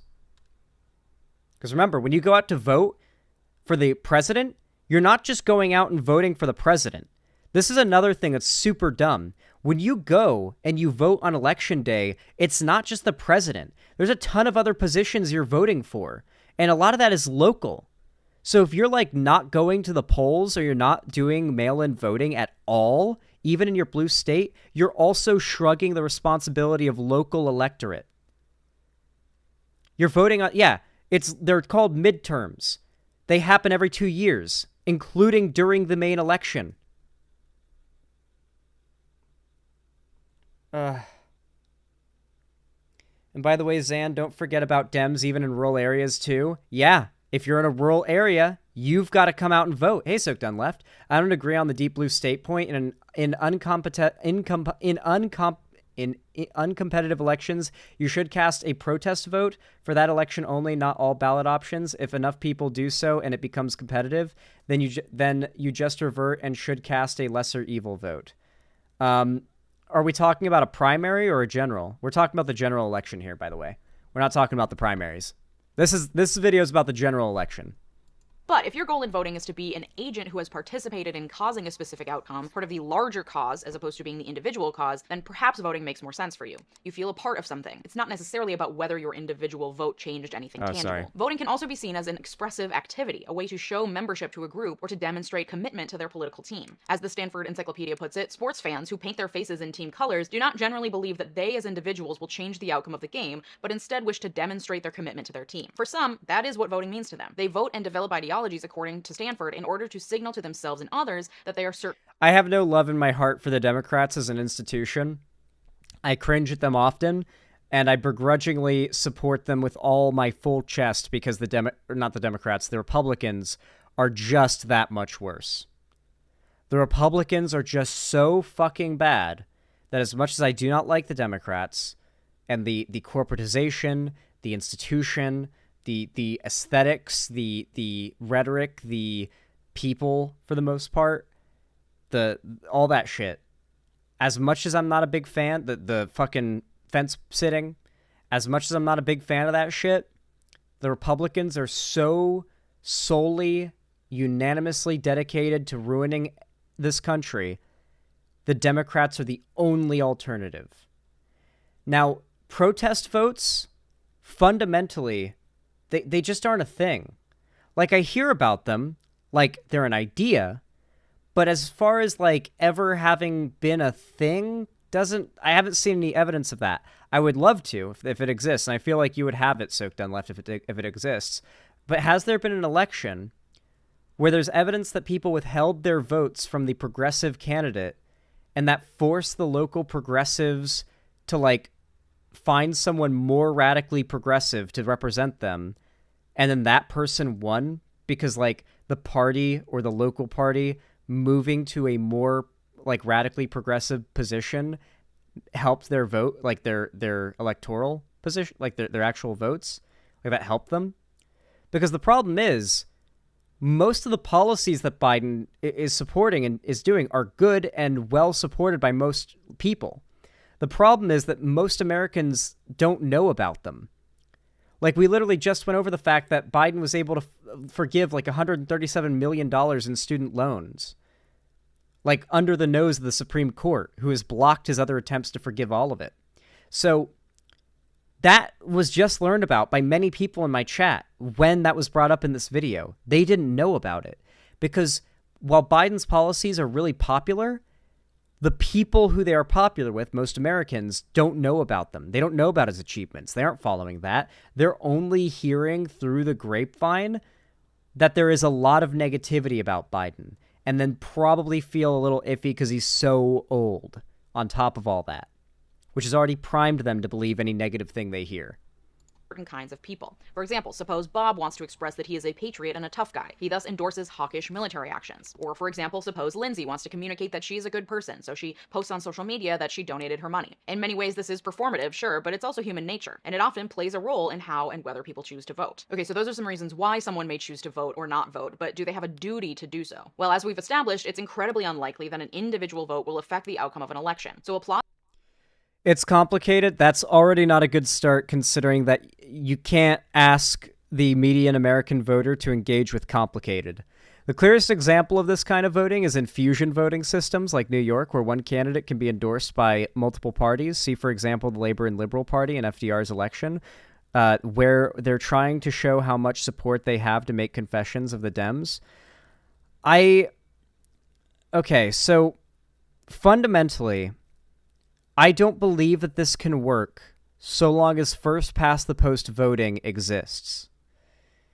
When our electoral system exists with a two-party system and first-past-the-post primary voting, there's really no way that people can rest assured that they can vote for what represents their interests and then vote for their backup just in case, so that they have their second choice, lesser of two evils, also selected, but they can still show their support for their guy. Most states have banned fusion, yeah, because like they want to preserve this electoral system as broken as it is. It's what they know. It's what, for Republicans, allows them to maintain power much of the time. Like Trump, he wouldn't have won if it weren't for the Electoral College. So it's like, yeah, it's a really hard thing to argue when we've got the electoral system we have. I would not disagree with the idea of protest voting if we had a different electoral system. If you could rank choice vote, for example, during primaries, or if you could just rank choice vote during the general election. That would be nice, huh? Write in your candidate, select a third-party candidate, but then also select your second choice or your third choice, and have like your I am voting against this person choice, like, you know, whoever ends up being the frontline nominee against this guy, my vote goes to. If that is the way that our electoral system worked, there would absolutely be no tumultuous issues here. And frankly, the reason this is a problem is our leadership, which has to be fixed via leveraging our electoral power through voting to get new leaders in power that are at least somewhat amenable to changing our electoral system so that it can be more representative of what the American people want. The problem is, it's a hard sell, but the best way you're going to achieve that is with a solid majority, a supermajority of Democrats in every single possible seat we can get them into across the board, especially locally. House seats, Senate seats, and of course the presidency. It all matters. Local electoral elections, governors, judges, all these make such big differences. You guys don't even think about it that much, but it really does make a big fucking difference. Even the local elections you're voting on when you go out there to vote for president too. That sheet of paper you're voting on goes way past where you're voting for president. You got to vote for other stuff too. And if you just decide not to vote because you just don't care about this election, you are completely dropping the local election and all the responsibility that comes with it. And that's where your local life, like your life, is going to be impacted the most. Local politics. And you just don't care because fuck Biden. plausible Vote. argument in favor of a duty to vote has to identify a reason why people should vote, despite the fact that their individual vote doesn't matter. And if you think that people have a civic duty to vote, that begs the question of whether that civic duty is fully complete. This logic is so flawed. An individual vote doesn't matter, and yet the election is decided by millions and millions of individual votes. The fundamental flaw in logic here is when everybody decides, or enough people decide their individual vote doesn't matter, suddenly that's a statistic. It's no longer a single person, saying they're not going to vote. It's a statistic people are looking over to determine how the election went the way it did. Enough people thinking that way becomes a statistic, and statistics affect elections. Completed with voting, and even whether voting is the best way to achieve that civic duty. There are many ways to contribute civically that don't involve voting. They literally call dying becoming a statistic. One person dying is called becoming a statistic. That is how being an individual works. You are part of a statistic, and you need to be part of the statistic you want to win. You want to be the majority. And that arguably have a greater impact. As Stanford puts it, if a citizen has a duty to be an agent who helps promote other citizens' well-being, it seems this duty could be discharged by volunteering, making art, or working at a productive job that adds to the social surplus. If a citizen has a duty to avoid complicity in injustice, it seems that rather than voting, she could engage in civil disobedience. Yeah, you can call, email, and write letters to your representatives too. You can literally, you don't even have to, use your vote as your way of, levying your willpower on your representatives. You can call them. Write them letters, email them. They'll respond sometimes. If you write a letter to the White House, they have to respond. They did that with the whole Death Star request thing, remember? Let's not pretend like the only way you can let them know what you want, what their constituents want, is by not voting for them or threatening not to. Because I assure you, that's not the only way. If the White House started getting millions of letters from people demanding this or demanding that, that would have just as big, if not bigger, of an impact. It would definitely hit the headlines. Write letters to newspaper editors, pamphlets, or political theory books. Donate money. Engage in conscientious abstention. Protest. Assassinate criminal political leaders. Or do any number of other activities. It's unclear why voting is special or required. If a person is voting for the purpose of aiding and helping others, then they would at the very least need to be sufficiently well informed to vote for the better candidate, a condition few voters meet. The Stanford article goes on and on and on, but the long story short is that there isn't a clear answer as to whether there is an obligation, ethical, moral, or otherwise, to vote, especially if that voter is ill-informed or impartial to the outcome. The best argument I could find is that voting is an essential part of a democracy, and so participating by voting is a means to show your support of democracy itself. But there are arguments against all of this. Who am I to sit here and tell a Palestinian American, or anyone for that matter, that voting for Joe Biden is a vote in favor of democracy itself, while he supports an anti-democratic regime? I hate this. What was it last time? Guys? Guys. What was it during the Bernie or Bust movement? What was the talking point against voting for Biden back then? Who am I to tell what was the group of people that were the oppressed group that had the right to not vote Biden, and they was it trans people supposedly, or I forget what group back in the 2020 election was arguing for the Bernie or Bust. What group were you supposedly not able to tell should vote for Biden?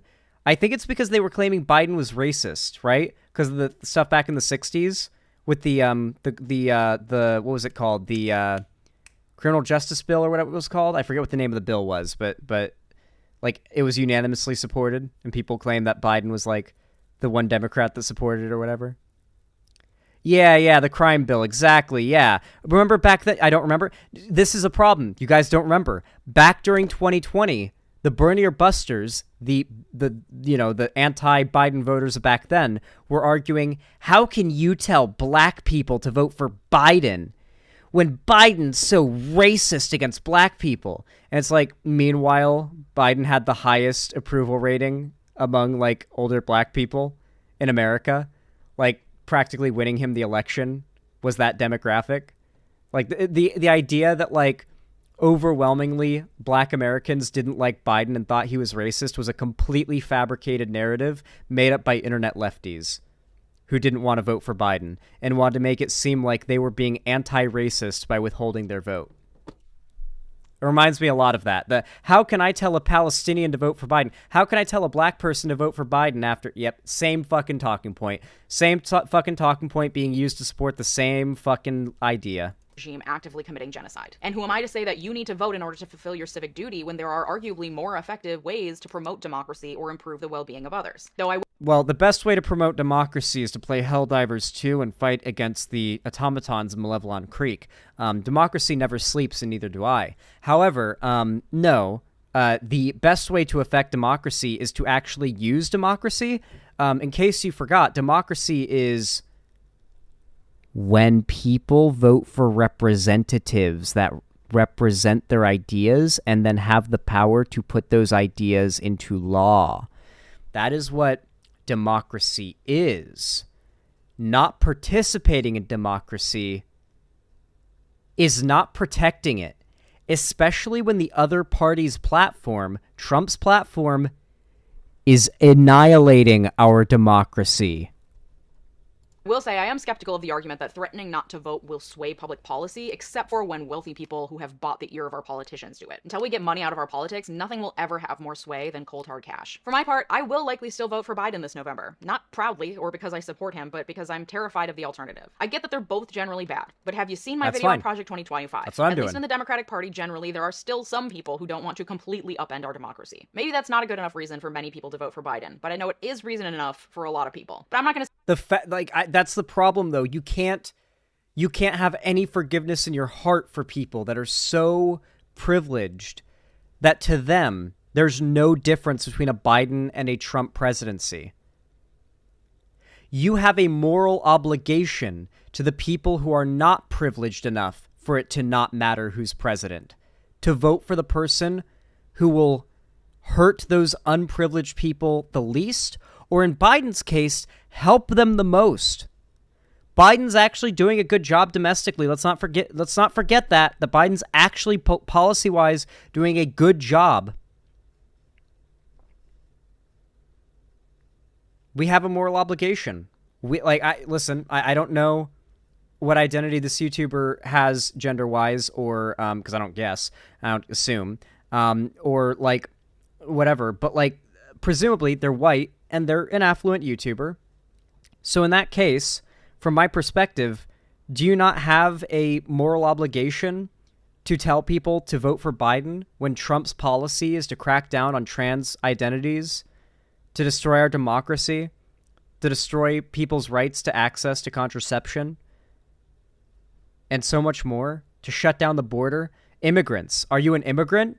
What right do you have to tell immigrant voters, or to say in front of a bunch of immigrants that could be watching your videos, that people's vote doesn't matter and that you can't tell them to vote for Trump? Meanwhile, Trump's policy is deportation, building a wall, and militarization of the border. How can you say that? How can you say to a bunch of American immigrants from that came from south of the border, how can you say to them that you don't have a moral obligation to vote for Biden when their lives as they know it rely on who's president? How can you tell your disabled audience that their vote doesn't matter when Donald Trump plans to shatter all forms of social safety nets that have allowed people with disabilities to have even a semblance of support from the government? How can you say that in front of your audience that have disabilities and require support from the government? Elderly, veterans, they'll all be attacked by Trump. They'll all lose their benefits. Trans people, gay people, people of color, immigrants. Donald Trump's running on a day one shutdown of immigration and travel from the majority of Muslim nations in the Middle East and Africa. That is a day one policy. Full on, we're getting the Muslim ban back, and it's going to be permanent. The Muslim travel ban is coming back permanently, day one. That is one of Trump's campaign promises. You do not get to say that for some reason, under these circumstances, college students and American Palestinians, and mind you, there's a big difference between Palestinian refugees and people who are in America who have like some level of Palestinian ancestry, who have, because of this conflict, like embraced it and are now saying, how can you tell me, a Palestinian, to vote for Biden? There's a lot of people like that. You can't deny there's got to be a lot of people like that who have like 5% Palestinian, whose like parents are like great-great-grandparents came from Palestine before this current conflict, who are like acting as though they're like refugees of the conflict or something. There are lots of refugees of the conflict, don't get me wrong, and I even think, well, they can't vote for Biden. Mind you, remember guys, you have to be a citizen of the US to vote. Refugees are not citizens. So, presumably, especially when you consider how fucked the process is for refugees to gain citizenship here, there are not a lot of Palestinians who can vote for the president who are actually affecting this conversation. Like, if there are actually tons of Palestinians marching the street arguing that they not to vote for Biden, like, are they citizens or are they refugees? Because if they're citizens, chances are they haven't been affected by this all that directly, in which case this feels very bandwagony. The whole, like, I'm not going to vote for Biden because Palestine and Israel, despite Trump, like, literally making its policy that he'll, like, glass Palestine, with, like, he'll support Israel and glassing Palestine. Well, like, I'm bewildered. I'm at a loss for words. It's so stupid. I don't know how to engage with people who are so... who claim to care about politics so much and to claim about marginalized groups so much, but only when it allows them to feel morally pure. Only when it allows them to feel morally pure. This is all just a big moral purity test from people who are arguing not to vote Biden. It really does feel that way. Whew, that was a big-ass segment. How do you guys enjoy that one? Can't wait to have people get mad at me for this video and say, is this you? And then point to me saying the most base shit ever. I had a comment in one of my videos say, I'm gonna unsub from you soon because of the Biden shilling.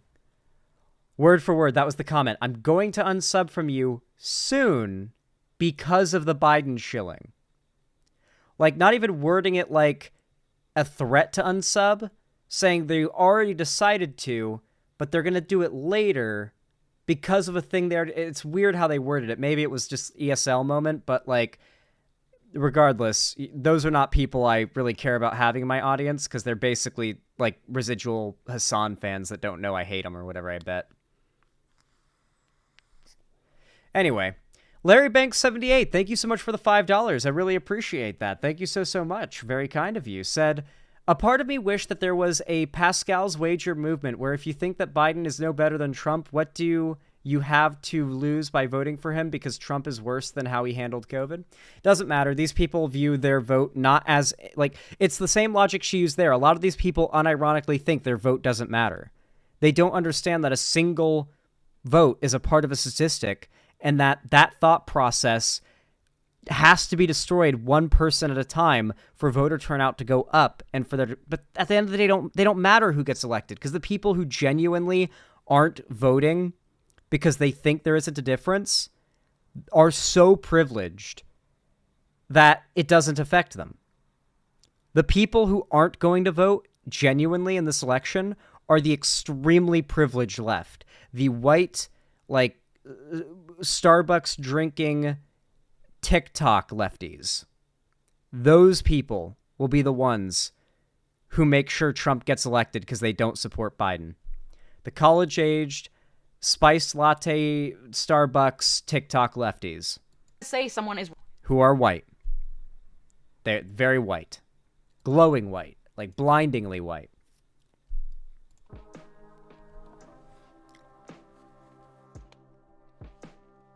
As a former third-party voter / conservative myself, I'm not at all in for voting straight ticket Dem. Done so since 2018, or I'm not all in for voting straight ticket Dem. Done so since 2018. Couldn't vote in 2016. Fucking Florida. Why couldn't you vote in 2016? Because Florida. I don't know. I'm not all in for voting straight ticket Dem. Why? Do you have like positions you agree with Republicans on? There's no excuse not to if you don't support the Democrats, unless you mean like, are there local elections that are a little more close that like a third party is better represented on? Because that's a different thing. Like if you're voting local, and there's like a neck and neck race between someone who represents your values and someone who doesn't, and like someone who kinda does, vote for the person who more represents your values in that local election. But I'm talking about the presidential election. And obviously, like, you know, very important local elections too. Also, don't be like my friend who didn't vote because he saw the line was too long, Lamau. Mail-in vote. Seriously, if you are even somewhat worried about there being too much work to go out and vote, just do it mailed in. You literally just, I think you just go online, you ask for them to send the ballot to your house, you put in your address, they mail it to you, you look in your fucking mailbox, you got your mail-in ballot, you fucking mail it back. I recommend dropping it into a mailbox thing, like one of those mail carriers, or taking it directly to the post office, because as much as you may trust your neighbors, the best way, theoretically, someone would ever interfere with the election and destroy or steal votes would be in the weeks before election day, going house to house in the early morning after the mail has already come, stealing people's mail, stealing their outgoing electoral ballots. Obviously, if they're sent and they're not sent back, that's a, you know, that there's something going on there, right? Damn, my dude, you still going? Okay, wait, you still going on? Okay. What? I'm still streaming? Okay. Like, what? Wait, who is stealing ballots? I'm not saying anyone would steal. Anansi Web, are you okay? What? Did you just enter stream and, like, halfway through a conversation just, like, fill in the blanks? Okay.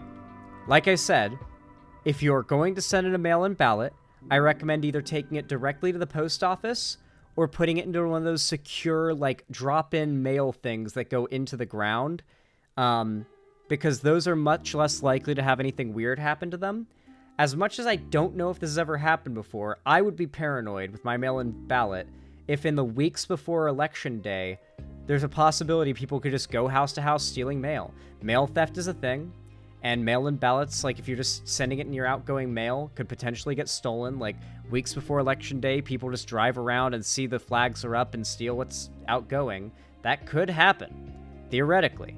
And you might not know that your ballot did get stolen and never got casted.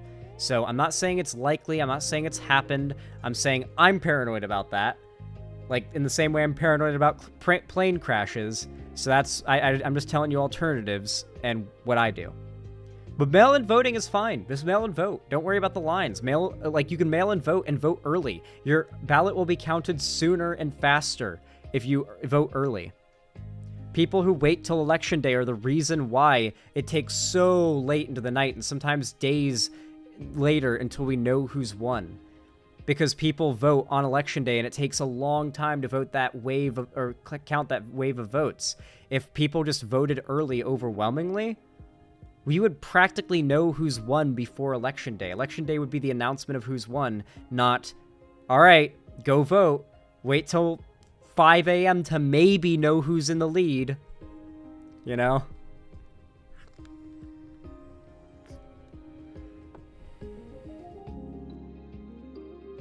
My local post is shady AF. I don't trust them. Damn. I didn't even know you could vote early. Well, I'm very happy I've informed you on that. I was just worried because my mother does live in a conservative area. All good, Anansi Web. No, you can absolutely vote early. Yeah, I voted early. Like, I voted probably like a week and a half early. I think the video's up in my channel of me voting for Biden. Like, it's literally me filling out my ballot.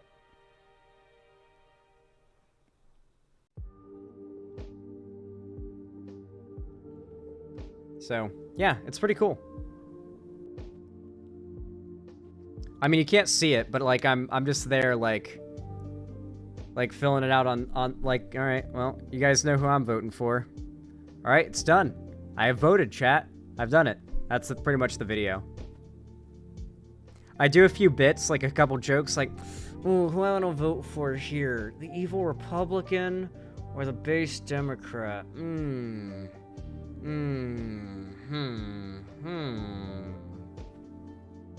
Yeah, I did a few bits like that. That's most of the watch time, because it's you know, I knew who I was voting for. Anyway, thank you so much for the $5, Larry Banks. I appreciate it. With all that, though, I think that's where I'm going to be wrapping up the stream. I am a tired boy. I am a tired goddamn boy. With all that said, guys, thank you all so much for watching. I love you all very much. You've all been amazing, lovely little pog champs. And as always, I love you all very much. I'm going to see you all again the day after tomorrow. No stream tomorrow because it's my day off. I streamed yesterday, I streamed today. So tomorrow's my day off, and then I'll stream the next 2 days after tomorrow. So we're getting back on schedule. It's nice to be back on that goddamn schedule. So gonna enjoy my night off. Gonna enjoy my day off tomorrow. Gonna play so much fucking Helldivers, dude. Oh my god, I'm gonna play a lot of Helldivers. I hit level 20 last night. We're going well into the 20s in levels tonight. I am squatting up with the boys, and we are going hard, okay? So maybe I'll hit 30 by tomorrow night. That's the hope. So yeah, loving Helldivers 2. Having a lot of fun with it. I hope your stomach flu goes away, Night Mothism. Hopefully by the next time you're in my... Hopefully when you're in my next stream, you're completely back to normal. But yeah, I'll see you all the day after tomorrow, guys. I love you all very much. I hope to see you there. Thank you so much for watching, and have a good one. Thank you for the support. Doo-doo fart.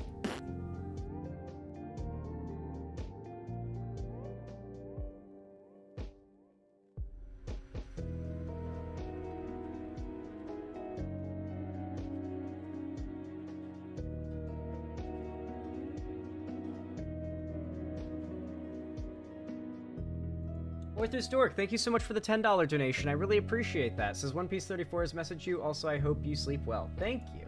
Didn't forget to count your donation as well. Thank you so much, Orthus Dork. I appreciate that. All right, now doo-doo fart.